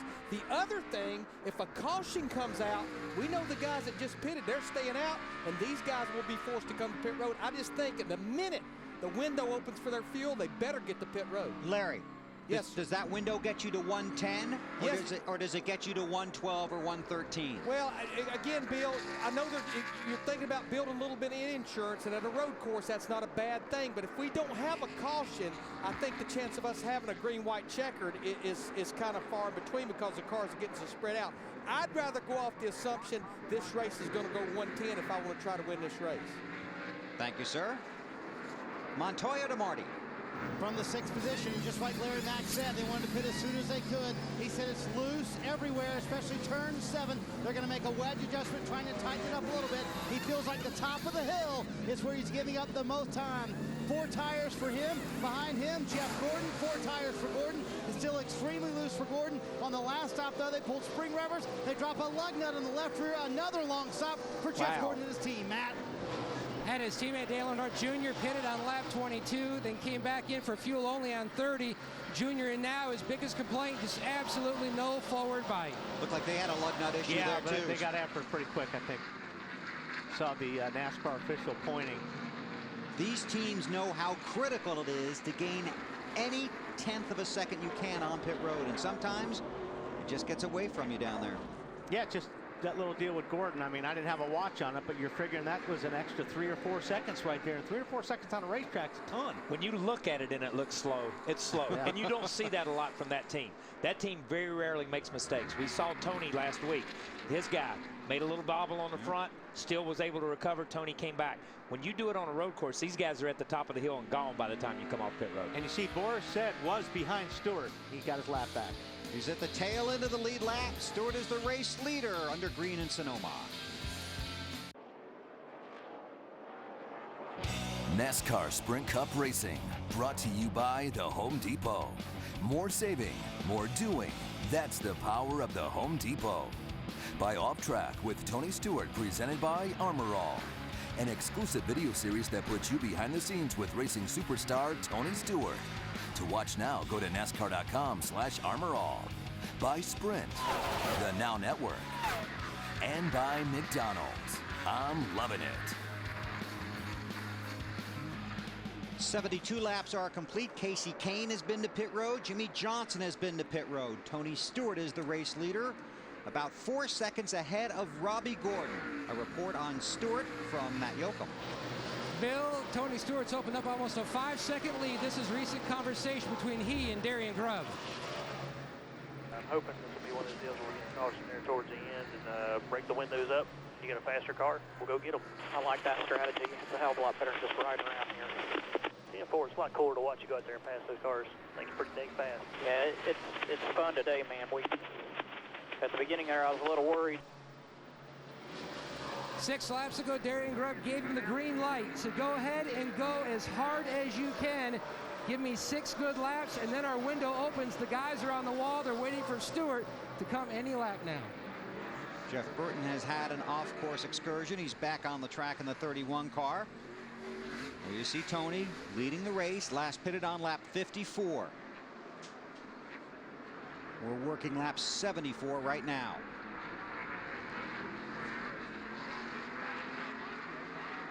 You These road course races, you have to hope the strategy comes to you. Well, it kind of has for Robbie. I mean, Robbie Gordon sitting up there in second spot right now, and it wasn't long ago. I looked back and I went, well, I wonder what's wrong with Robbie. He's back in 32nd. Robbie Gordon runs right behind Tony Stewart on the track. He's 5 seconds behind him on the clock. Here he comes. Foot cam for Robbie Gordon. He's through turn 11. And Robbie was, I think he was the fastest car in final practice yesterday.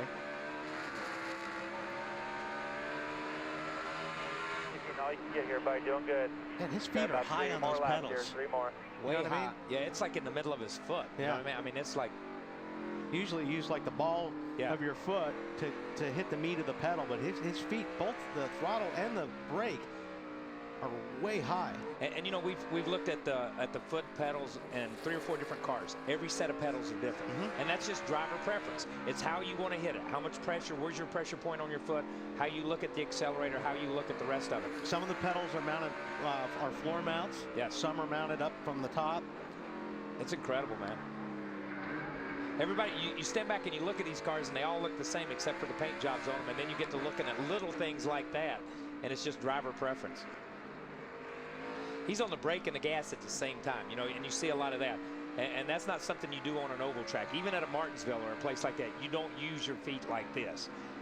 And that's why these guys, as you talk about a Robbie Gordon, talk about a Max Pappas, who's done a great job today. I thought he was back in the top 10 or 12 a minute ago looking at the thing. He's fallen back after he pitted.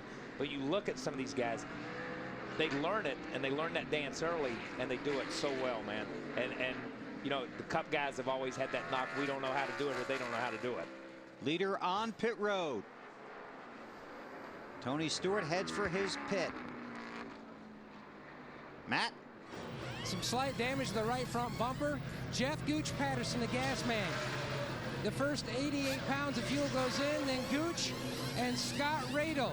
Radel holds the can, Gooch retakes it, and Stewart's away to Ralph. Jimmy Watts is going to get his turn with the gas can, Matt. He's the guy working the big can for Marcus Ambrose. Here he comes over. He's also got a wrench in his hand. They're going to make some track bar adjustments here. There you see the shift with the gas can. They think they're pretty good. They're going to take 4 tires of fuel, and they think they can go all the way from here. I asked them if they were good with their strategy. Frankie Kerr said, kind of. Kevin Harvick's been running good lap times. They wanted to stay out as long as they could because the car was running so well. And that was a, man, I was just getting ready to say that was a good, clean pit stop for the 47, and that's what they needed. Man. Bobby's just trying to find the track at this point in time. Yeah, I mean, but you can't see anything. There's so much dust, the car's full of dust, and that's not a knock. You're just trying to find the racetrack.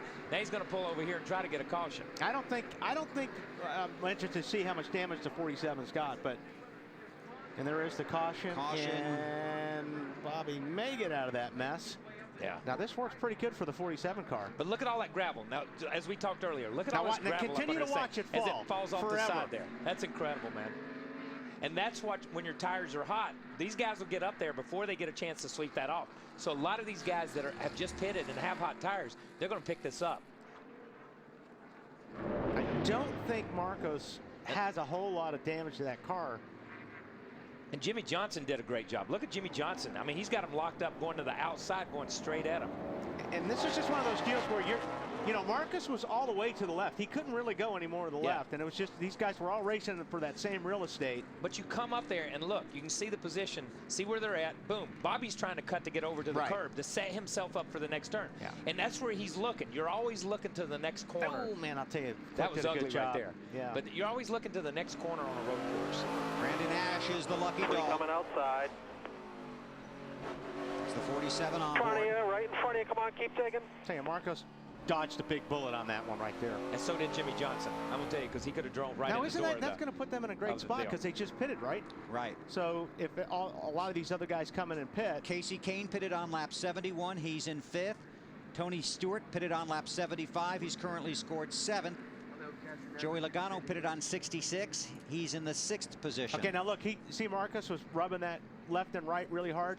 I think he's wanting to see if he's going to have a tire rub because there is damage on that right front. Hey, guys, remember what I said about staying out too long and a caution burning you? Yep. You're looking at the man that just got burned by that caution. Stayed out way too long. Robbie Gordon, you know, we're sitting here now with 36 cars on the lead lap. He has to pit. And I just think by not coming to pit road when the window opened, it very possibly, Ralph, cost him the race. Hey, Larry, you're getting pretty good at this gas thing. That's exactly what their problem is. I just talked to Bob Gordon, Robbie's dad. He was so frustrated. He said we had planned on coming in right then when that caution came out. They had to stay out to get another lap or two in so they'd have enough fuel if there was a green-white checkered scenario. Everything was falling their way, and it just went away. You don't have to say anything. All you have to do is look at Robbie's reaction inside that car, and you can tell that they just gave it away. Yeah, it's hard to believe you can be strapped in and have that much body language, but I mean that says it all, man. He's shaking his head, he's putting it in his lap. I mean, his hands are hanging onto the net. That's just it. It gets right back to Larry. It's still, even if I don't know where his window exactly was, but it's a gamble. I mean, it's all timing on if you can hit it right or not.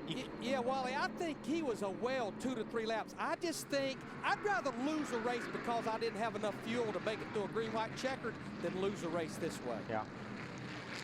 So now Robbie heads to his pit stall under caution.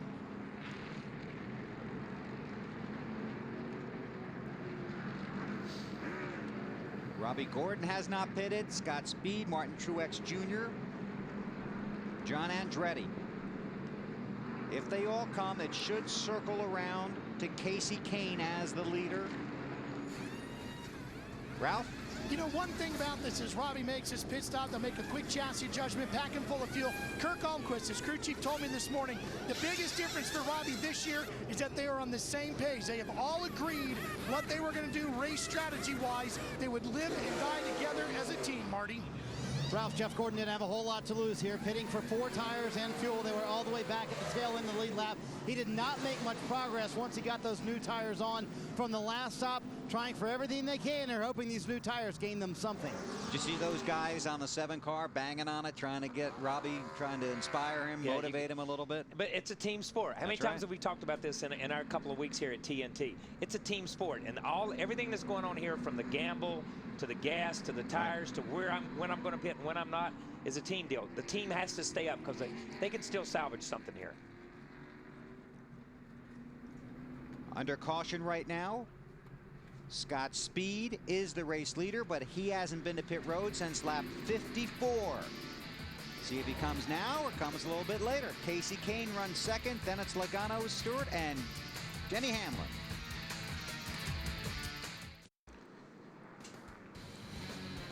Field has gotten the 1 to go signal here at the Toyota Save Mart 350, and they have warned these drivers to make sure they pull up and they're in the proper positions for the restart. They don't want anybody hanging back trying to pick up a little bit more speed. So NASCAR has warned the teams, make sure your driver's in the proper position. I don't think it's picking up speed. I think they just don't want to be in the wreck.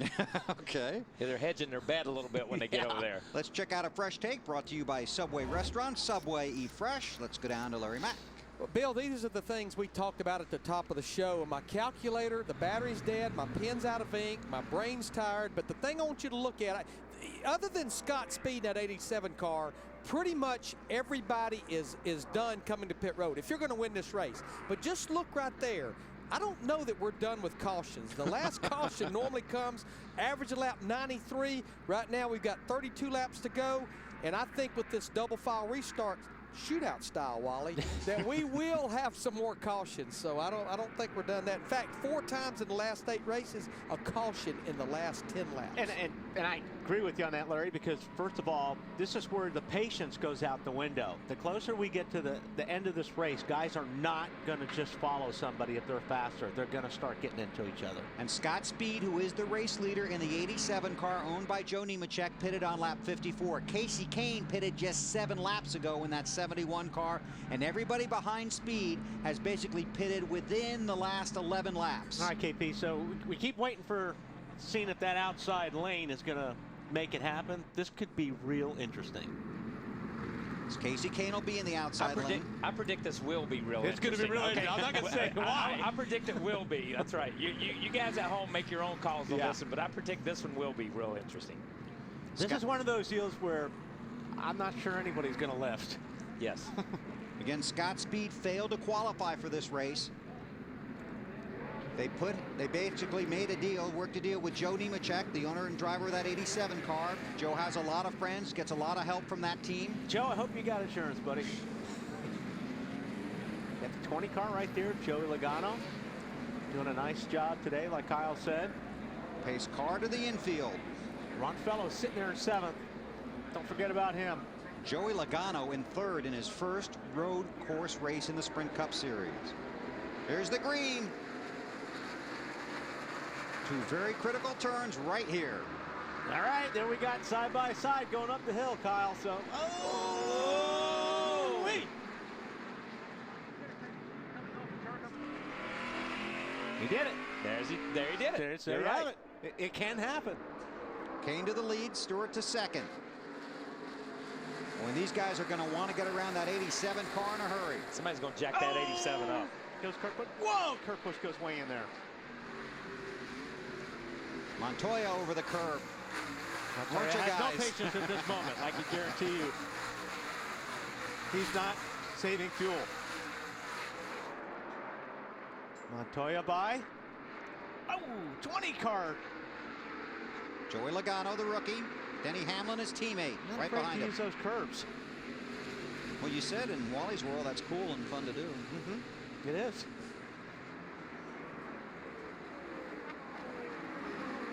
I'm not sure if you're supposed to use all 4 of those. Oh, okay. You're supposed to I just get hit it. one of them with the I right get it, front, okay. the left front. Oh, nice block job. We're trying. Okay, now see if Denny can do this without running into somebody. Excellent point. On board with Marcus Ambrose. And Joy gave him plenty of room. Joy knew he was there, gave him plenty of room, swung to the outside. And that just comes. And you would think it would come with experience, but I tell you what, those guys are teammates, and obviously they're spotters, or they were talking, their spotters were talking to each other. Okay, watch here. I thought the 11 was going to get into the 87 of speed. You got Ambrose right there. And he's still going to happen. Yeah. You got Ambrose right at the tail end of this thing with the 09 of Fellows. Yeah. And they need to be moving. The 87's like a jam car right now. You know, I mean, you know, he doesn't have the tires everybody else has, and you've got a lot of guys coming in here running hard. Oh, my. And there is your your contact. There it was. Logano and speed. You knew it was coming. Now Ambrose. No, don't do that. Now he's got, I bet you he's got a left rear rub. He can have a flat tire just on that deal right there. I bet you gets a flat tire on this deal. Ryan Newman. The 39 of Ryan Newman.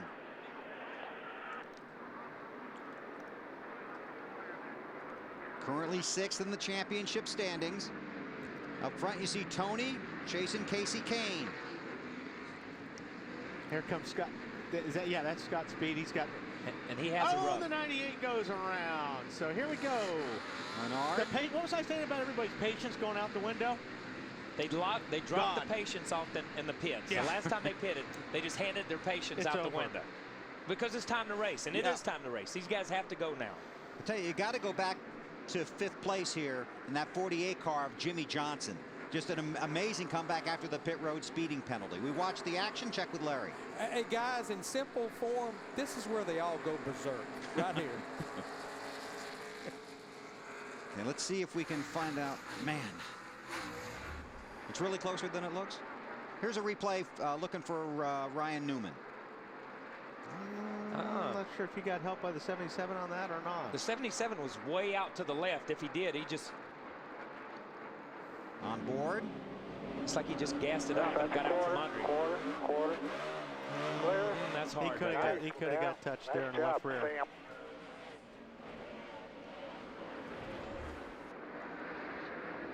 Race leader Casey Kane. Tony Stewart runs 2nd. Oh, tiptoeing through turn 11.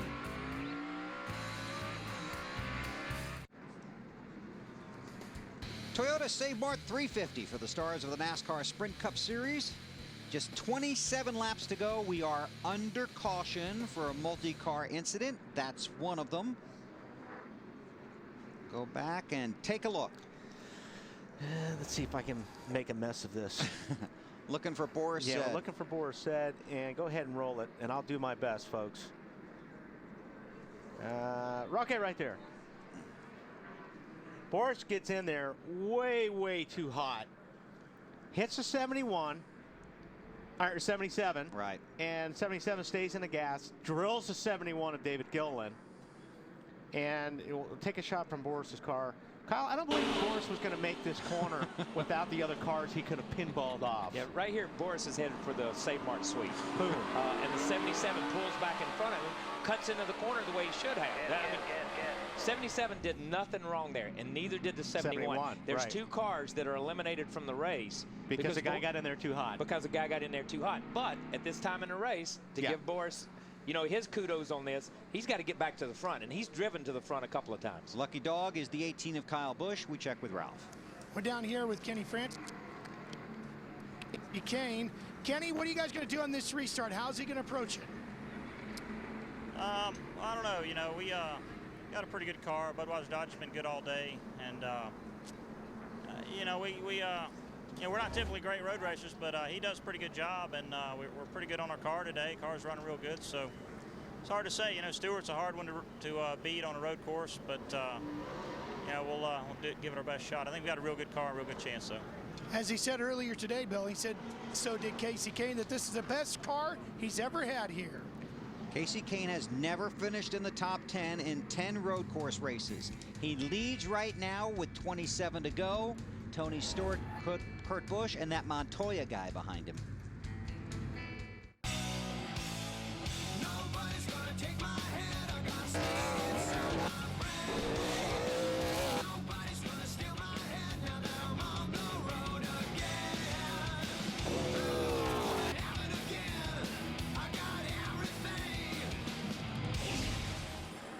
Been another wacky road course race here in Sonoma, and the excitement continues to build. Just 26 to go, be a double file restart when we get the opportunity to go back to green flag racing, still under caution. Let's check with Lindsay Zarniak. I'm here with Kurt Busch's crew chief, Pat Trice. And Pat, right now you guys are charging in the 3rd spot. What is your strategy now? Right now, the middle like Dodge, we're hoping the race goes green the rest of the way, and we don't have to stop again. But you know, right now we're good on fuel mileage, so we'll see what happens. But there's a late caution. It'll be interesting to see if some guys come put tires on. When Tony had those fresher tires, when everybody was on tires, he moved up pretty quick. So we'll just have to wait and see what happens there at the end. Pat Trice would love to get Kurt Busch to his first trip to victory lane here at Sonoma. Matt? Lindsay, before the last restart, Greg Zipadelli told his young driver, just save your stuff, be patient. We are working on a career best finish, a great run in the offing. And then you saw what transpired. They brought the car down the pit road. They worked on the left front fender. At about the 9 o'clock area, it had been pushed in, so they worked on that, sent him back out. But the bad news, he's now gone from 8th all the way to 36th, last car in the lead lap. 2 to go, so we can take another break. Want to say hello to Johnny Benson. No, he's back at home, recovering from that wreck he had up in Michigan. And happy Father's Day to Aldo Andretti, who's getting well, too. The TNT Race family spending the weekend in wine country here in Sonoma, California, Infineon Raceway. And our thanks to Steve Page and his staff and all the great people here at this track that make this such a pleasant visit for us and for all the fans that attend this race. This is a fun place to come. It really is. And by the way, NASCAR wants to thank everybody for your support at the track and by watching on their TV partners, including us at TNT. Field getting 1 to go. What's it going to look like when they go back to green? Let's revisit Wally's World. Infineon is one of 2 road courses on NASCAR's top circuit and provides multiple challenges to the drivers from the moment the green flag is dropped. One very tricky corner is turn 3. You enter by climbing a hill where you can't see the racetrack on the other side. So aim for the curb. This not only gives you a target to hit so you won't blow the exit of the corner, but it also helps turning the car over the hill.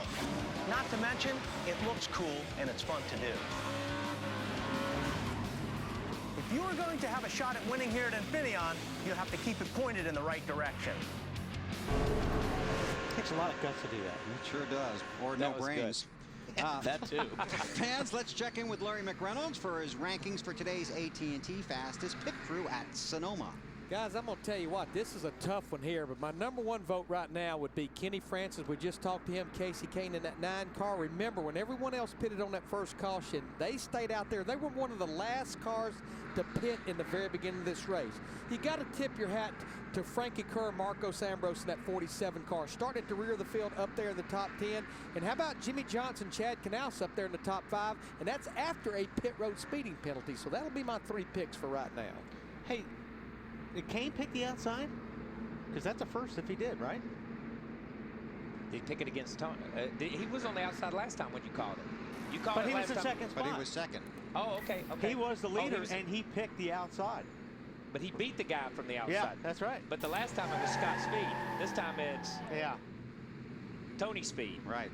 Okay. Or Speedy Tony. But you know what? Sorry, I mean, it's somebody totally Right. different this time. It was Scott Speed on old tires. That's right, Scott Speed on old tires. Right. This is totally different right here. Oh, but if he can get the jump, if he can beat Stewart to the jump and get on the gas, if he can stay there and stay to the inside when he gets to turn 2, he's going to be in good shape. Yeah. But that's a tall order because you see all that rubber and stuff outside the racetrack? That's the stuff that he's going to have to deal with if he gets a foot offline. Be 23 to go when these guys get to the line. This is the exact situation these drivers have been talking about since they got to Sonoma Friday morning. A double file restart in the late laps of the race, and how much traffic there will be in the first 2 or 3 turns. Well, I don't know how much traffic there's going to be. 42 cars. Yeah, there's going to be a lot of traffic. There's going to be a lot of traffic. This is going to be cool. 39 cars on the lead lap. See if he gets the jump. Go now. No, he got a good jump. I think he heard you. He got a good jump. He did get a good jump there. Ooh, Montoya's good. Is he going to stick it in there? He is. This is going to be very big. Nice, very nice. That's a good move on Montoya. That's a gutsy move on Montoya because you got to jam it in there and then get it stopped at the top of the hill and not hit Casey up there. But this is what you have to do right now. You've got to put your car in a position that you wouldn't have earlier. You're gonna see, like, see 11 going down here. I'm surprised 11 didn't go in there a little bit harder. Wow, he's all over his rear bumper too. You saw Jimmy block right there. Jimmy knew he didn't get up off that corner good and he had to block. 47, taking a look.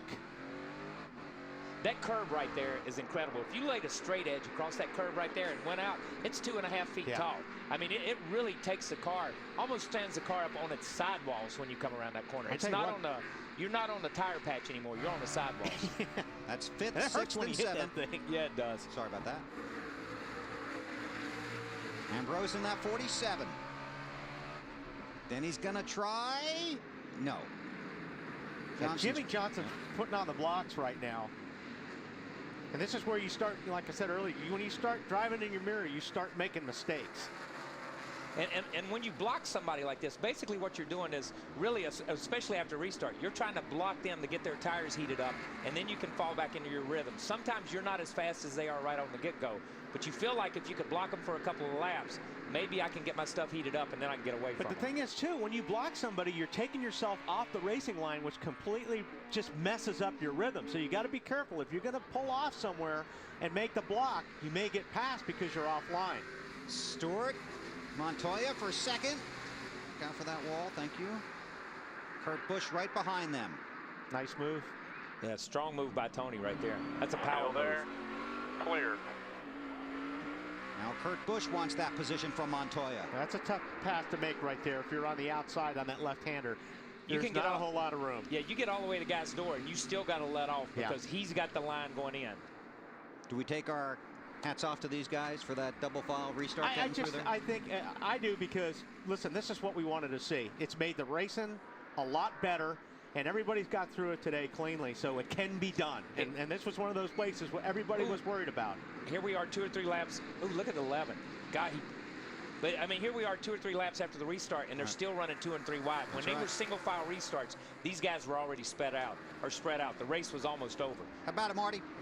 Talking to Juan Pablo Montoya on the radio, Brian Patty said we're too good to the fuel. 2 laps in the good. He said drive it like you stole it. They were a little disappointed that Stewart got back by them. But remember, he's points racing. He told us that earlier in the day. You guys still buying that? Think he's still points racing? Oh, here's something to that. Right now, he is 11th in points. So he is in the top 12 and would be in the chase at this point. No, Marty. Thank you. I don't believe it. You know what? I don't think Montoya, and here's 48 taking a look at the 2. I don't think Montoya is probably real happy with the way his car has been braking today, because I just didn't expect him. Jimmy Johnson, I thought he was going to make a Kurt Busch goes around. And that's exactly what we're talking about. And that's what happens. There's nothing you can do right there. You know, and the 48 was out there. He stuffed it in there. Kurt almost needed to roll out of it. But at this latest stage, at this late point of the race, you can't roll out of it. But that's a deal. When you're on the outside like that, you are asking for trouble. Still no caution flag. Marcus Ambrose trying to brake on the outside. He's going to lose a spot. Now the caution is out. Flag is out. Field is frozen. Attaboy, go get him, dude. Go get him. That was pretty cool. Wow. That was a pretty cool series of corners right there. Because and it all starts, just as Wally said earlier in the day, you got to set up 2 or 3 corners away to make something happen. And this started back coming out of the other corner over there, 4A or whatever it is. I don't know what these corners are. Way up there on the other end. Yes. But you saw what? I thought that was the opposite. Actually, Jimmy was on the outside. Jimmy was on the outside, but here's the deal. Yeah, you're right. But Jimmy's on the outside, but watch this right here. You see Jimmy come at you. Watch Jimmy's car when it hits the curb. Yeah. Boom. The car sets to the right, then comes back to the left. And as it sets and comes back, Jimmy's just hanging on. That's a hard call to make for the 2 to let off the gas there. No, you're right. The 2 should not have let off. That's a bad call on Kyle Petty's part right there. Let me say that. The 2 shouldn't have let off. But this is that took my breath from setting up here. Now on board with Marcos Ambrose. Okay, if you think that was tight, wait till you see this shot. Okay, now watch this.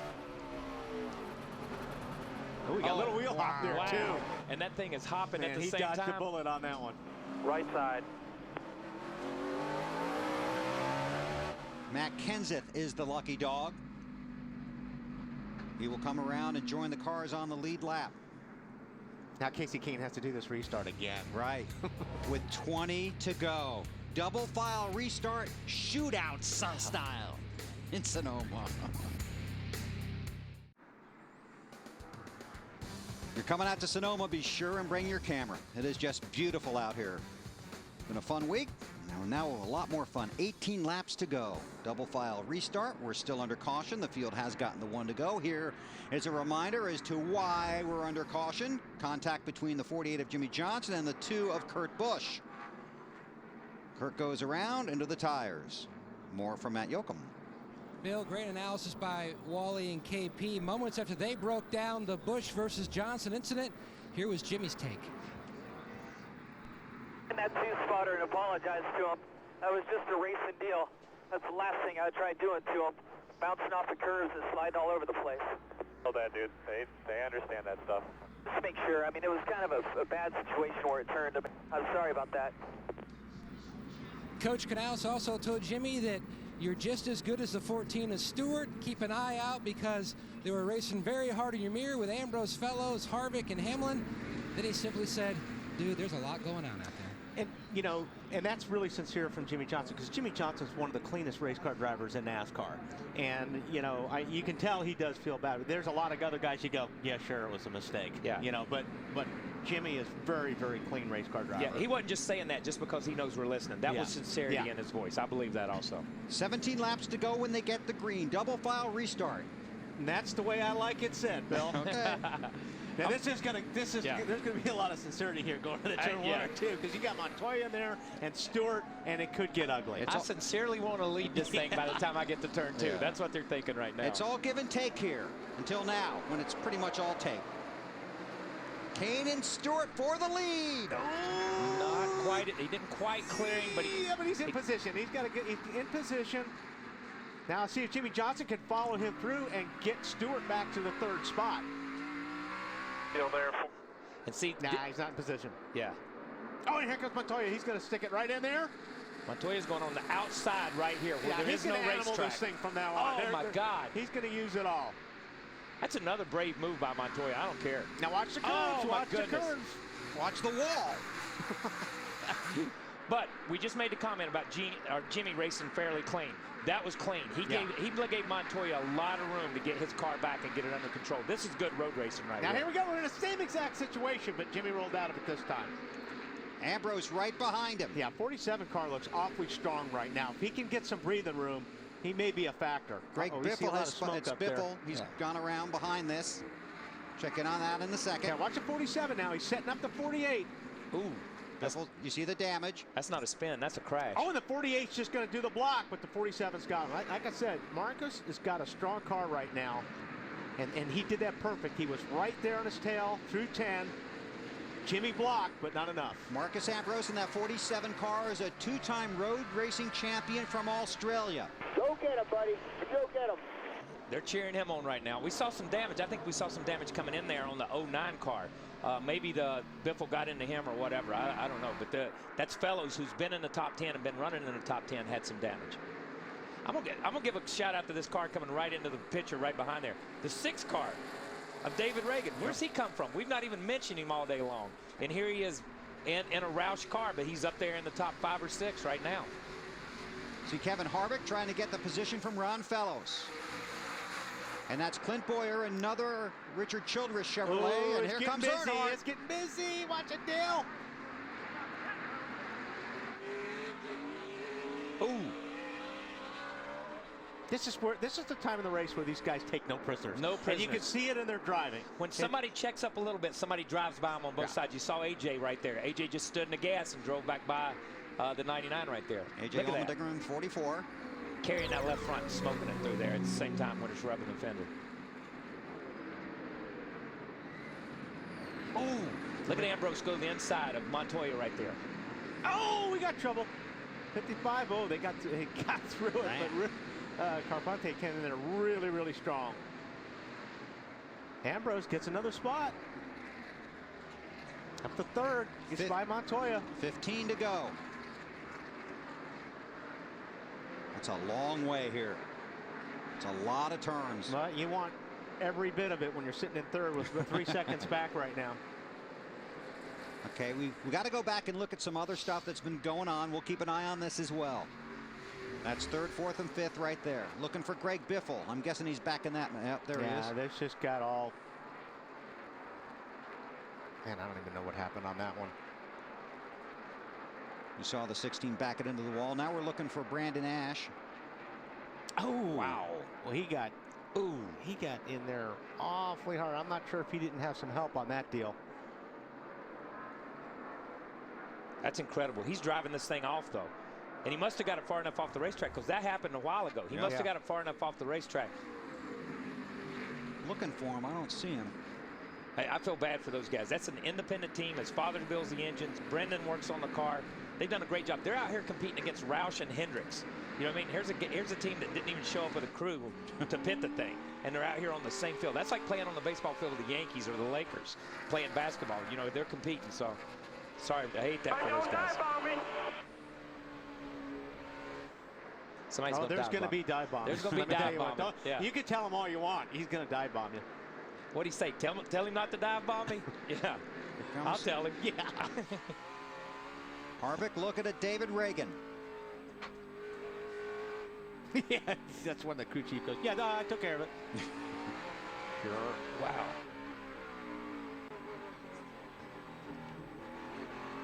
Here comes that wall. Caution for debris. Kai, you would think so. Wow. With everything that went on out there. Bumpers dragging, sides torn off, everything else. You'd think there'd be something out there. Oh, not again. Because you know what that means, don't you? No. After the caution? Double file restart? You're right. That's what I mean. And Casey Kane's going, no. Although this is good for Ambrose because he's going to be tucked up right behind Casey Kane. Oh, we got headers. That's a header right there. Somebody has hit incredibly hard to knock the headers off. Car. Yeah, it's got to be. But I'm going to tell you something. When you start seeing headers, I mean, we see cars on ovals wreck a lot of times, and you see brake rotors and you see stuff. But that's a header. When you get to the engine, that's really tough. Yeah, that's a hard hit. When you hit hard enough that the carburetor and stuff starts flying off the car, that's a hard hit. That's big right there. Some fan really wants that. Oh, you know, do not go out and pick that up. Hearing that Sam Hornish Jr. in the 77 car, who is 8 laps down, is the lucky dog. Right now, why bother? If you're 8 laps down, you know what? Hey, I know you're the stat just man. reading the card. Field has gotten 2 to go. It's just going to get more wild when we get back. NASCAR Sprint Cup Racing, brought to you by Gillette Fusion, Gillette's closest, most comfortable shave. By Coca-Cola Classic, collect the cans of summer. By Subway, home of the famous $5 footlong. Subway, eat fresh. By Aflac, we've got you under our wing. And by Toyota, moving forward. The TNT Race family spending Father's Day in Sonoma, California on a beautiful Sunday afternoon. Just 12 laps to go. The field getting the 1 to go. They will double up for a double file restart. It's Casey Kane and Tony Stewart. Then in the 3rd spot, Marcus Ambrose. There he is in that 47 car. Let's check in with Ralph Shaheen. Frankie Kerr is Marcus's crew chief. Okay, you made some creative pit strategy to get you to this position. Now he's driving the wheels off that car. Can he get this thing won? Well, he's done a great job. You know, the Toyota, Little Debbie Toyota has been great all day. You know, pit stops were really good. We've been adjusting on the car. He's done a great job. You know, it's been a roller coaster weekend for us. And I think we got a legitimate shot out of here. You know, those guys, we're definitely faster than them the last lap, so let's have to see what happens on this restart. Matt, remember, they blew up an engine and tore the race car up yesterday, too. What a turnaround. It's going to be 11 laps to go when we take the restart. You've got to be really impressed lap after lap as that car has just come together and the plans really come together for you and this team today. Yeah, the Office Depot Old Spice Chevrolet is really good today. Tony, we know, is a great road course driver, so we're just looking forward to seeing what he can do here with Casey and Ambrose. Those guys are some really fast cars, too, so it's going to be fun to watch. Brand new race car, took it to VIR up in Virginia, and it has just been a rocket ship ever since. Thank you, Matt, and thank you, Ralph. Now we're going to set up today's NASCAR Sprint Cup Mobile Now moment. Usually we go back and replay something for you, but as Matt said, 11 to go when they get the green. And this is going to be a moment. Find out what's happening now in the NASCAR Sprint Cup Series. Never miss a moment with live race radio, live in-car audio, and real-time stats on NASCAR Sprint Cup Mobile, only from Sprint, only on the Now Network. So if you're Casey Kane, what are you thinking? Well, if I'm Casey Kane, I'm thinking that I've got to be far enough ahead of Tony when I get to the right-hander in turn 2. If I'm not, I'm going to be in trouble. I'm also thinking I can't get too wide going up that hill because there's a lot of trash, there's a lot of dirt, I've got hot tires, and if I get offline just a little bit, that's all it's going to take for Stewart to take the spot. And if I'm Tony, I'm thinking Casey's about out of tricks. We're on our 3rd restart here. He's already smoked me one time. I got to his door this time, but had to give up the position, you know, and had to fall back in line. So is this going to be closer than the first 2? First one wasn't close. That one was a little bit closer. So I think from the 14 standpoint, he's going to be a little bit more prepared, better prepared than where he was before. When NASCAR announced double file restarts before Pocono, everybody immediately thought of this scenario. Late in the race at Sonoma, 2x2 up the hill. Casey Kane, Tony Stewart on the front row. The 2nd place car cannot beat the leader to the start-finish line. No passing till you get across the line. Stewart spun the tires. Just that little bit when he jumped on the throttle, he lost 1 car length to Casey Kane. Montoya's going to try for 2nd.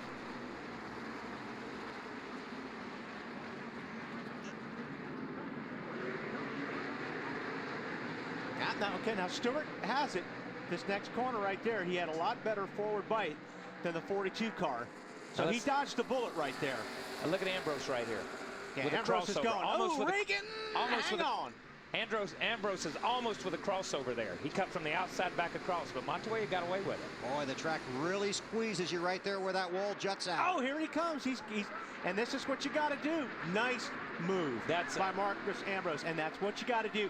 You got to throw the car in there. Once you make a decision, you're going. You got to follow through with it. And that's a power move. He drove that thing down in there, got on the brakes. He never smoked a brake. You can tell he's modulating the brake and on the gas. He's driving with his feet in the seat of his pants right there. That was a smooth move. And I started saying this earlier, I'm not sure that the 42's brakes are as good as everybody else's. He seems like he's really been struggling under braking. And Kyle Busch has got more problems.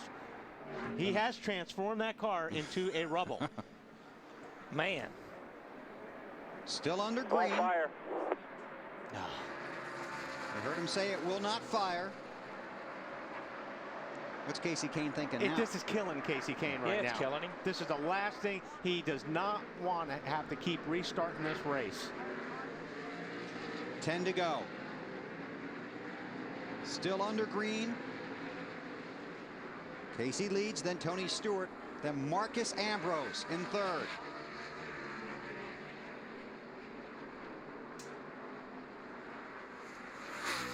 Yeah, he's off the line. No, he's right in the middle of the track. So and they got it fired. He got it fired. He was trying to crank it. Yep. We're sitting here with an in-car seeing some stuff. He was trying to crank it. It wasn't like he was just sitting there. Yeah. And NASCAR did a great. Oh, we got another one. Can't tell by the smoke yet. Oh, they're jamming them up now. We got a bunch of guys involved in this. 6 car out here to the right. Boris Said, David Ragan. There's Boris is on board. Oh. Well, I thought that was the only thing that Boris didn't hit yet. I thought so that was concrete. Junior's involved, that. and Junior was having a good run. I got to give him. There's a lot of guys. I mean, this is just. But this is what this race is. This comes down to the last, and you can have a great run that goes for naught, goes all to pieces on you, right in the last 2 or 3 corners of the end of the race. And we're still under green. Casey Kane leads. 9 to go. Go back and take a look. 2 wide, 83 right in your lap. It's on board with Kyle Busch. Still 3, still rolling. 3 wide.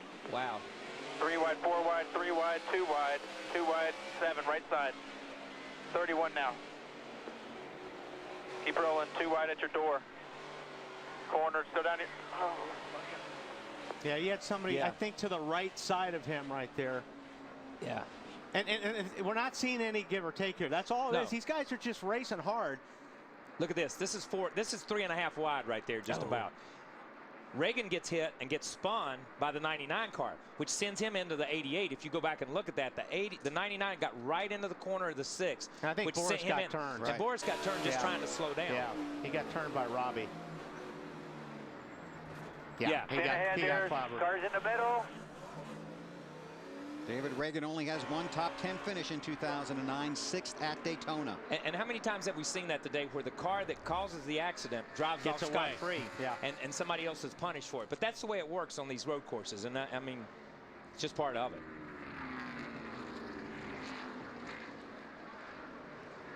We got one more look on board with Carl Edwards. And you see the 99, he just jacks up the 6, which sends him in there sideways and sends him into the 88.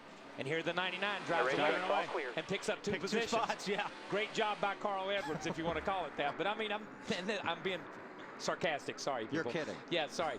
And here's Strimmy, man. And then got motor problems. Yeah, it looks like it. The way that thing's puffing. Yeah. He gets to pit road. Top 3 cars right there.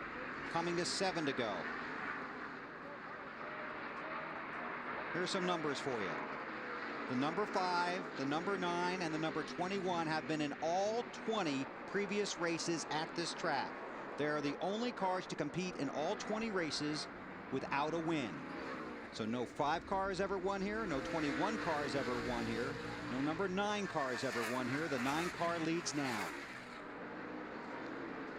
Larry McReynolds, what are you doing? Well, I'm just sitting here summing up these 3 cars, and right now there's definitely places on the racetrack, like right there in turn 11, that Tony Stewart is a little better through the middle of the corner. But I just almost wonder right now, Casey Kane, he's just running that car, I think, as hard as he needs to, not trying to overdrive it, not abusing anything, but that 14 is all over him right now. Well, you know what, and I noticed just when you were saying that, Larry, the 9 took a little bit different line through turn 11 that I don't think is the fastest line around there. So it's going to be interesting to keep watching these guys to see what kind of lines they're running. But you're right, Stewart did make some ground on him on that last lap. Kevin Harvick restarted in the 7th position, and he currently runs in the 32nd spot. And this is where, if you're in Tony's situation, you start worrying the guy in front of you. You just try to start filling up his mirrors as much as possible and hoping that he will start mirror driving and he will make a mistake, because it almost always happens. When you push a guy and they start worrying about the mirror, that's when the mistake happens. Well, we saw it earlier in the day at the very beginning of the race with the 83 car when the 18 caught him, when Kyle Busch caught him. He just worried him enough that finally he slides out up there in turn 7 and gives up the position and then drives away from him. That he just worried him, just as you say, Wally. He just worried him into doing something that he wouldn't normally do. Just to polish off the Kevin Harvick story, cut tire on the 29. This is where you almost want to tell Casey to reach up, grab the mirror, and turn it up. Yeah, exactly. Don't look at it. I'll tell you when the guy's close, but don't look in the rearview mirror. Now, you're right, Kyle. He needs to focus on what's in front of him, not what's behind him. Ralph, what are you focused on? Well, you know, it's interesting. I rode with both Casey Kane and Tony Stewart around the racetrack earlier today in opening ceremonies, and Tony was talking about the fact that both he and Casey were kind of wishing it would be even hotter today, that the track would be even slipperier, because the two of them with their dirt track roots would really enjoy slipping and sliding these cars around here. Well, I'm pretty sure they got what they wished for right about now. These tires are pretty much shot. As you can see, the cars' handlings have gone away. They have to really drive these cars. They are both in their element. The ironic thing, though, is Casey said earlier in the week, road racing goes against everything I've ever learned about driving a race car. And he's got one of the best in the business right behind him in Tony Stewart. Marcus Ambrose runs in 3rd. Jimmy Johnson is 4th.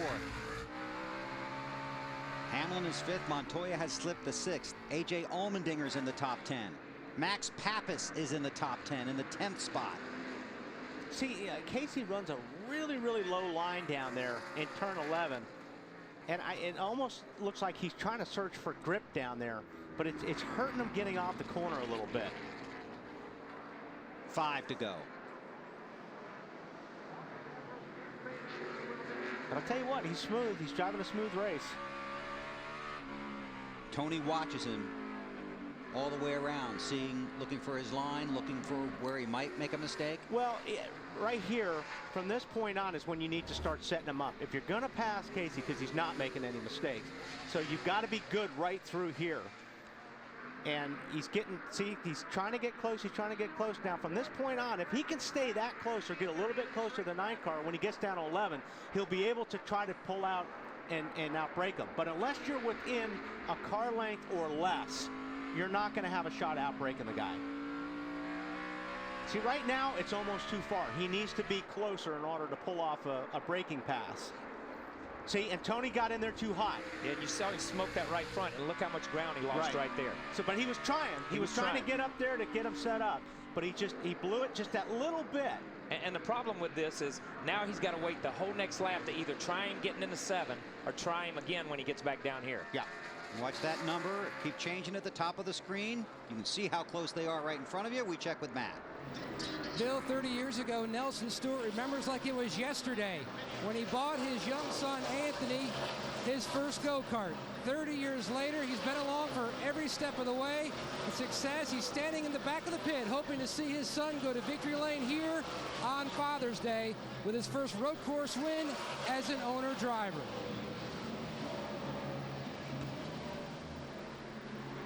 Oh, Casey Mears, top of the hill. Off. The 98. And he was in the 11th right, spot. Let's roll. Right side, inside. Here's a replay of Casey's. Got a little help. Wow. Patrick Carpentier in the 55. Yeah, that's not getting rooted out of the way. That's getting knocked out of the way.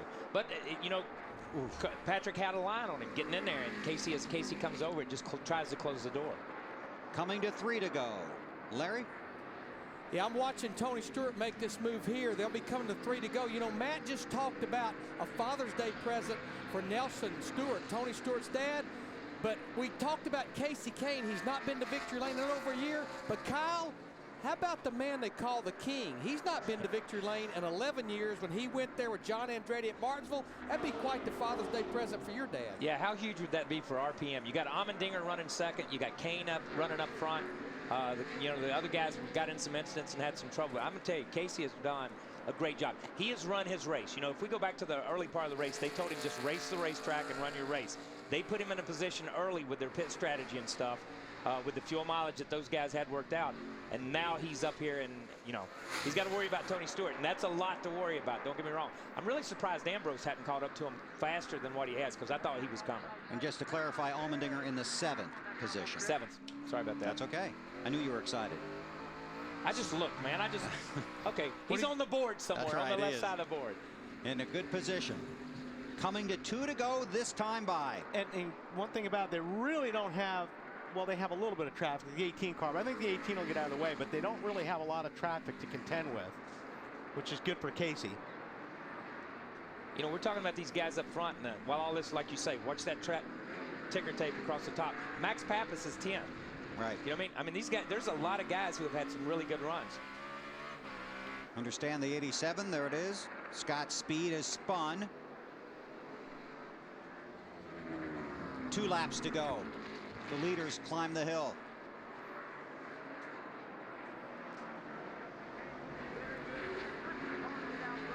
It's everything you got right now. Yeah, these cars are really evenly matched right now. The first 2 cars, actually the first 3 cars, because Ambrose they're all running almost the identical same times. Oh no. Caution. Wow. Wow. Caution is for the 87 car stopped on the course.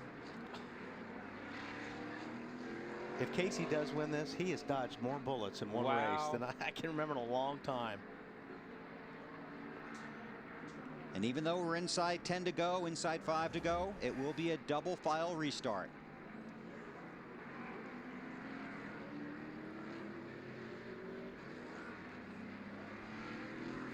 Boris has seen a few people today. Yes, he has.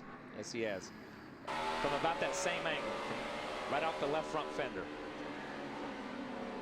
Sam Hornish gets a free lucky dog again. He's currently scored 7 laps down. Larry? Yes, Bill. Did you put your calculator away? I never put my calculator away. Okay. Earlier this morning, did we talk about that green-white checkered thing? Yes, we did. Okay. But you know, honestly, with Casey Kane pitting with 39 laps to go. And the caution laps? In the caution laps. We've had a ton of cautions. I think fuel-wise, everybody's in good shape. Okay. Just wanted to double check. But again, as I told Wally, never say never. 2 to I'm go. like the weatherman in Florida. 50% chance of rain today, you know. Can't go wrong. 2 to go right now. There'll be 1 attempt at a green-white checkered finish. And that's probably what Casey's hoping for right now. It's just to throw that green, and there will be mayhem. There's the trophy, and that was delivered here by David Ragan, courtesy of UPS. And some of the guys from the United States Coast Guard Air Station San Francisco, they are the guardians of the Golden Gate. The crewman who hand carried the trophy from for the Coast Guard, Petty Officer 2nd Class Brian Patrick, is a hardcore race fan when he is not flying on rescue missions or serving as a counter-terrorism precision aerial marksman sharpshooter. He's a helicopter mechanic. You know, and that's the way trophies should look as far as I'm concerned. They should be cool like that. They should be. Yeah, they should be. So when you drive as hard as Casey and Tony and these guys have driven today, you want to get out and see something nice. You want to see some nice hardware there. And we salute the Coast Guard and all the men and women of our armed forces. There you see the pointers showing you where the guys are in the running order. And again, it will be a double file restart. Now this actually could work in Ambrose's favor. If he could stay with Kane and they're close enough on the restart and get in front of Stewart, he's got a shot. But he's got to get in front of Stewart in order to have a shot. Of course, if you're third and the first 2 guys take each other out, then you're in a pretty good spot too. And that could happen. 1 attempt at a green-white checkered finish. If the caution comes out after the green flag is waved, the race is over. The field is frozen, and NASCAR will use scoring loops and videotaped replays to determine the finishing order.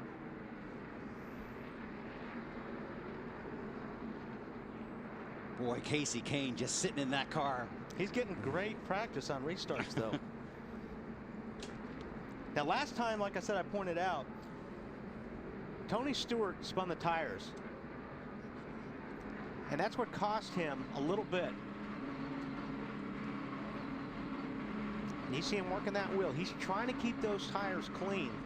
And, you know, and once they break loose, they don't come back. You got to feather out of the gas. And that's what, that gave the 9 car an opportunity to clear him right there. So we've seen the 9 car clear him twice. Once, second time he didn't clear him, third time he did clear him again. Let's watch Tony on the inside.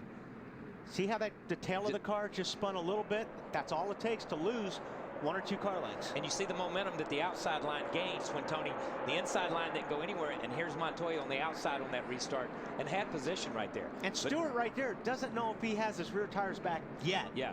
You know, it takes a while to feel it out. Yeah, and Tony fights back, and now he's got the position. But I'm telling you, he could have easily gone from second on that restart back a couple of positions and taken that whole inside line with him.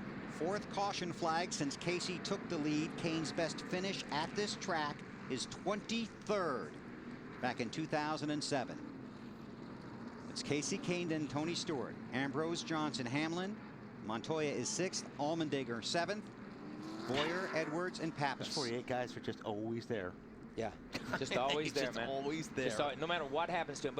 And we've seen, you know, Jimmy's kind of got in the middle of a couple of accidents, dodged a couple of accidents, but they've stayed calm on the radio. You know, listening to the radio communication under caution and what we've played here on TV, it's just been phenomenal how calm they've been. Field has gotten the 1 to go. Just a brief look at the championship points right now to show you how important the next 4 miles are going to be when they get the green flag. Juan Montoya is 13th in points, 3 out of 12. Kasey Kahne is 14th, 6 out of 12. And see, you know, these guys are running right now. They're running side by side. You got to be careful even where you're running right now because you're picking up debris.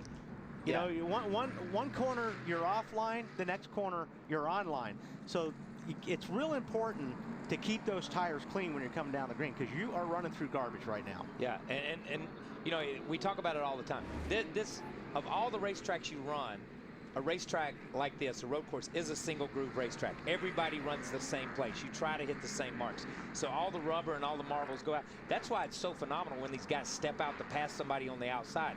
It just takes my breath to say, watch them sometimes. Even down here in turn 11 where they run everywhere. But when their tires are hot, just like we've talked about, when their tires are hot, they're picking up everything right now. Still got 2 exciting laps to go, but when we're done here on TNT, complete post-race coverage at NASCAR.com. And just once again to point out, it's very important to get the lead and hang on to it because if the caution comes out for any reason, the race is over. Yeah, this is probably the most important first or second turn for these guys up in the front than we've had all day, just for that reason. Yeah, if Kasey can make it to the top of the hill and be in the lead and something happens at the bottom of the hill or getting in right behind him in turn 2 and he's in turn 3, he's a race winner. Yep. And that's the rules. And that's just the way, and everybody understands that. We can all complain about it or people can comment about it, but that's the rules we race under.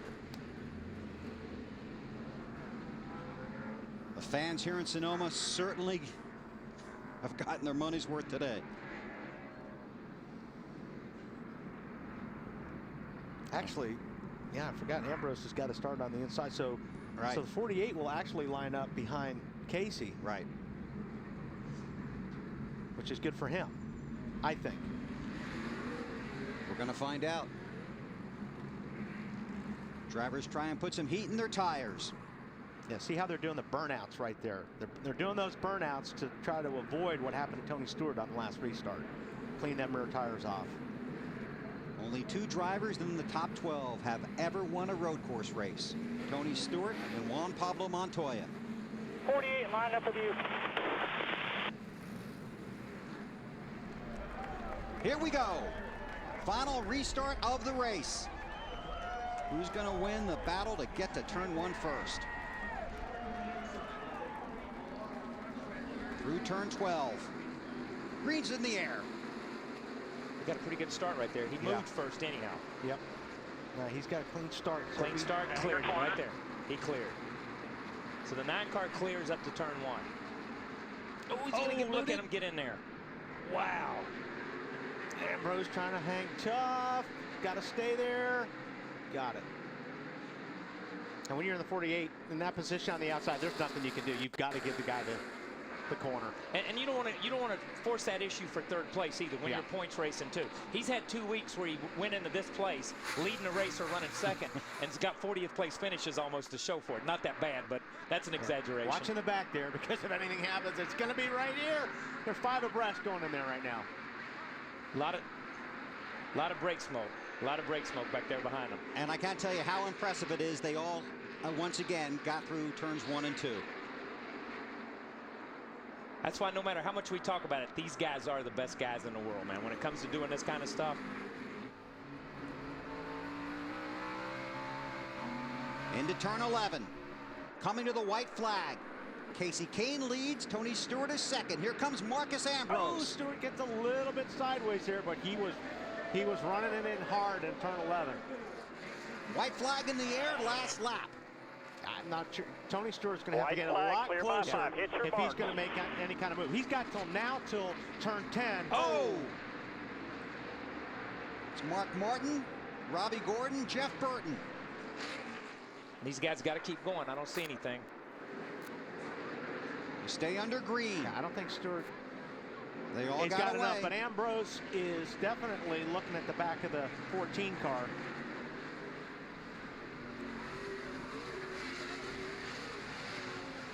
Five back, bud. 5 back. Less than half a lap. Second, third, and fourth behind Kasey Kahne. Clear by 5.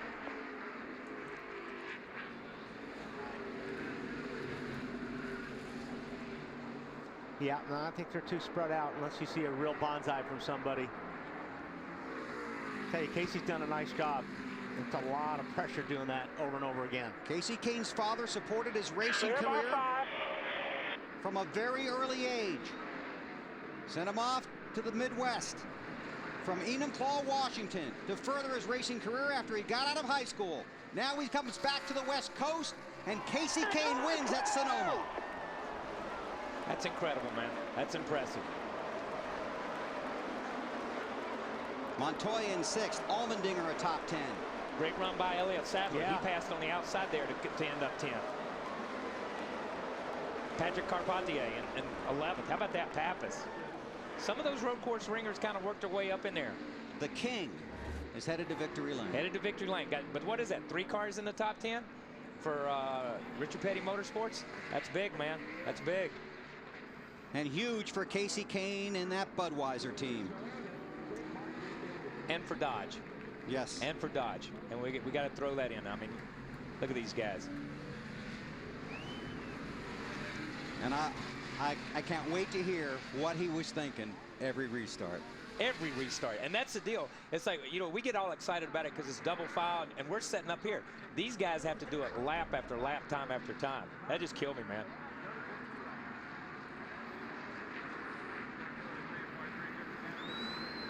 Kasey Kahne's previous best road course finish was 14th, twice, both of those at Watkins Glen. Now he's a road course winner at Sonoma. He's going to victory lane, and we'll take you there next. And we welcome you to the NASCAR on TNT post-race show. Kasey Kahne, the winner in Sonoma. His first road course win.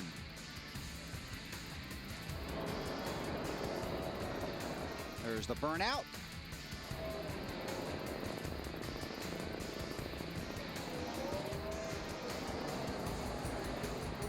And he got the checkered flag, and he's taken that to victory lane. His 10th career win and his 196th start. His last win, June of last year at Pocono 37 races ago. And for Richard Petty Motorsports, their first win. Ralph Shaheen is in victory lane. Here he is. Kahne has pulled himself into victory lane. Kasey, let's get you out of the car. Come on out, buddy. Congratulations. Get that steering wheel off of there. The first time he's pulled into a victory lane at a road course in his career. Career victory number 10. Comes on the road course, something he said goes against everything he had ever learned in a race car. Here he is.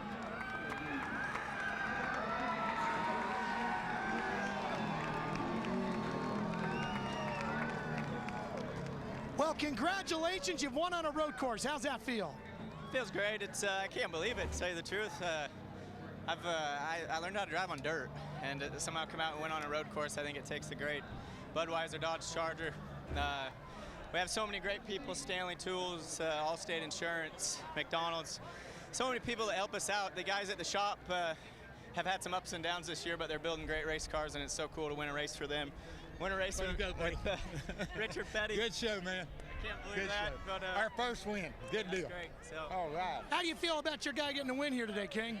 I feel just as good as he does, okay? You know what I mean? Because it's great, man. It is great. Casey, I got to ask you, you dodged a lot of bullets on restarts. Yeah, it was crazy. Stewart's as good as they get out here, and I got to start beside him about 4 times there, 5 times, and cautions kept coming out. We were able to hold him off. He was giving me tons of room on going, so I didn't get rubber on my tires, which is normal Stewart. The guy's awesome race with one of my favorite race car drivers, and all these fans that come out, Sprint, everybody that puts on this race. I mean, it's unbelievable to win a road course race. How about telling your dad you just gave him the best Father's Day gift ever, huh? Yeah, he probably can't believe this either, but happy Father's Day, Dad. Have yourself a beer. Matt? Ralph, you go back to when Kasey Kahne won his first ever Sprint Cup Series race. It was a 1-2 finish with he and his buddy Tony Stewart. His first road course win, 1-2. For the fun meter, it had to have been high for you guys today. Yeah, it was. I mean, the second to last run there, when looking at our mirror, and we were fast, but Kasey was matching us lap for lap. And then when he came out in front of us after that last set of pit stops, I was like, oh, we might be in trouble here. And we could run about the same pace. I just couldn't, I was a little too loose in the right-handers, and Kasey never made a mistake. The kid did an awesome job. He just ran a perfect race. And you had your mirror full also with Marcos Ambrose. Yeah, I got a little nervous because he got coming there toward the end. When he got by Montoya, I thought we were going to have our hands full there, and we got a charge on Kasey at that point and just couldn't do anything with it. Couldn't get close enough to him to really do anything, but it was fun. I mean, it's great to run with this caliber of guys, and anyway, we had a great day for our Office Depot Old Spice Chevy and all the guys at Mac Tools and Coke and everybody and our fans up here. It's awesome to come out here. Talk about impressive. In 11 seasons, 8 times Tony Stewart has finished second or better on the road course. Let's go to Lindsey Zarniak. Matt, you knew that Marcos Ambrose would make things interesting today. Marcus, you turned a very frustrating weekend into a third-place finish. You had to start in the back of the field. How satisfying is this for you? Just a great recovery for our team. That's what our team's all about. We just never give up. JTG Daldy have just been giving me the chance to come here and race with little Debbie and Kingston Clark's. Just so proud. It's the home of Clark's here in San Francisco, so we had a heap of guests here today. I'm really pleased I ran well for them for my job security. But just great. We kept the car fairly straight. Up there when you're in that rare air with those drivers, you just don't want to slip up when you're around them when you got your chance to run well. And we brought it home. We would have loved to have won the race, but I feel like, a disadvantage from Saturday, blowing up that motor, it feels like a win. Something tells me Marcos Ambrose doesn't really need to worry about job security, eh, Bill? I don't think so. Impressive performance. Not like us. Exactly. Unofficial results. Kasey Kahne with the victory. And you see some Clint Boyer getting a top 10. AJ's up there had a good run. We didn't talk about Clint much today, but he had a good finish. Elliott Sadler, another guy. He was just steady. Those guys, and then you got guys like Jeff that had a pit road penalty, and then you got Elliott there with some of his stuff. Patrick, we saw him spun down here a couple of times. Max Pappas, good run for him. Kurt Busch, Ryan Newman, and a couple Vickers. Guys that were running good, like Kurt Busch and Joey Logano, and some of those guys that had top 5 runs going that just got into situations and that weren't their own fault. Yeah, Kenseth gets a lap down, gets a lucky dog coming. This is the page you get to where these guys, their day happened, goes to junk in a handbasket because it happens so late in the race. Dale Earnhardt Jr., I thought he had a pretty good run going. And not known, like I said before, but had a good run going. You look at him, you look at Harvick, you look at Fellows, you look at David Ragan. You look at those guys. Yeah. Down to Matt Yoakum. And Bill, I think Ivan Stewart would have been proud of the way Jimmy Johnson handled the Serpentine road course. You saw just about everything today. Yeah, we went through a lot with the pit road speeding penalty and then had to fight back from that. But what a great race car. Chad and the guys did a great job of giving me a good car. Real fast on the long runs, and I could just work away at it. So very proud to have this Lotus Impala in the top 4. Here at Infineon, it's been a tough track for us. So we're getting better and making things better. And next week, I'll be sure to get you some sunblock because your face looks like a fire suit right now. All right, thanks, man. Congratulations on a good top 5. Right on. And Matt, earlier on the track, there was a little incident between Jimmie Johnson and Kurt Busch. What happened, and was the message ever delivered to you that he apologized? Didn't get that message, but, you know, two guys trying to go for the same spot on the track. I felt as if I had track position, but I just didn't expect that from Jimmy. Trusted him a little bit. But, you know, if we came back to finish 15th, if that would have been the last lap or something, we both would have done something different. I just had too much time to think about it. Right away, I said, man, I'm pissed. This is awful. We're going to lose a lot of spots. And it was just two champion drivers vying for the same spot. But overall, a good day for our Miller Lite Dodge. We had great pit strategy. We were poised for a top 5 spot. And even if we couldn't, I was going to fade gracefully. There's an opportunity you have. When you realize you can't win, you have to fade gracefully. And I don't think Jimmie Johnson could have won, and he should have waited and been a bit more patient. Well, there's the thoughts of Kurt Busch and Jimmy actually right beside him right now, coming over to apologize. And there's the handshake. So they are shaking hands about the incident. Kurt somehow went from 38th, though, to 15th there on that last run, Bill. How about that? 36 cars finished on the lead lap. That's a record for the most on a road course. Take a look at the unofficial championship standings after today's race here in Sonoma. Tony continues to lead. And obviously you go right down to 10th, 11th, and 12th. Mark Martin loses a number of spots. Juan Pablo Montoya unofficially in the top 12 as of right now. Casey Kane in 13th is 3 back. David Rudiman 40 back. What did Rudiman finish? 31st. 31st. Yeah. Hey, I thought he was going to have a decent run there. He was up in there. What do you think Kurt and Jimmy are saying to each other now that the camera's turned off? They're talking racing. Yeah, I think they are too. But you know, Kurt said he was mad and he said I'm a little teed off. You don't expect to get turned the opposite direction. Right. And I think that's what made him mad. And that's where he talks about the trust factor. He didn't expect to get turned opposite. Next Sunday, NASCAR on TNT heads to New England. Coverage begins at 12:30 Eastern with NASCAR on TNT Live. That's followed by Countdown to Green and then Sprint Cup Racing from Loudon. That's next Sunday on TNT. Coming up next in the East on TNT, the Da Vinci Code, and in the West, it's the Pursuit of Happiness. Head to NASCAR.com right now for more NASCAR on TNT post-race show, interviews, analysis, and more. That's at NASCAR.com. Thanks to all the people in the truck and around the track. We'll see you from New England next week.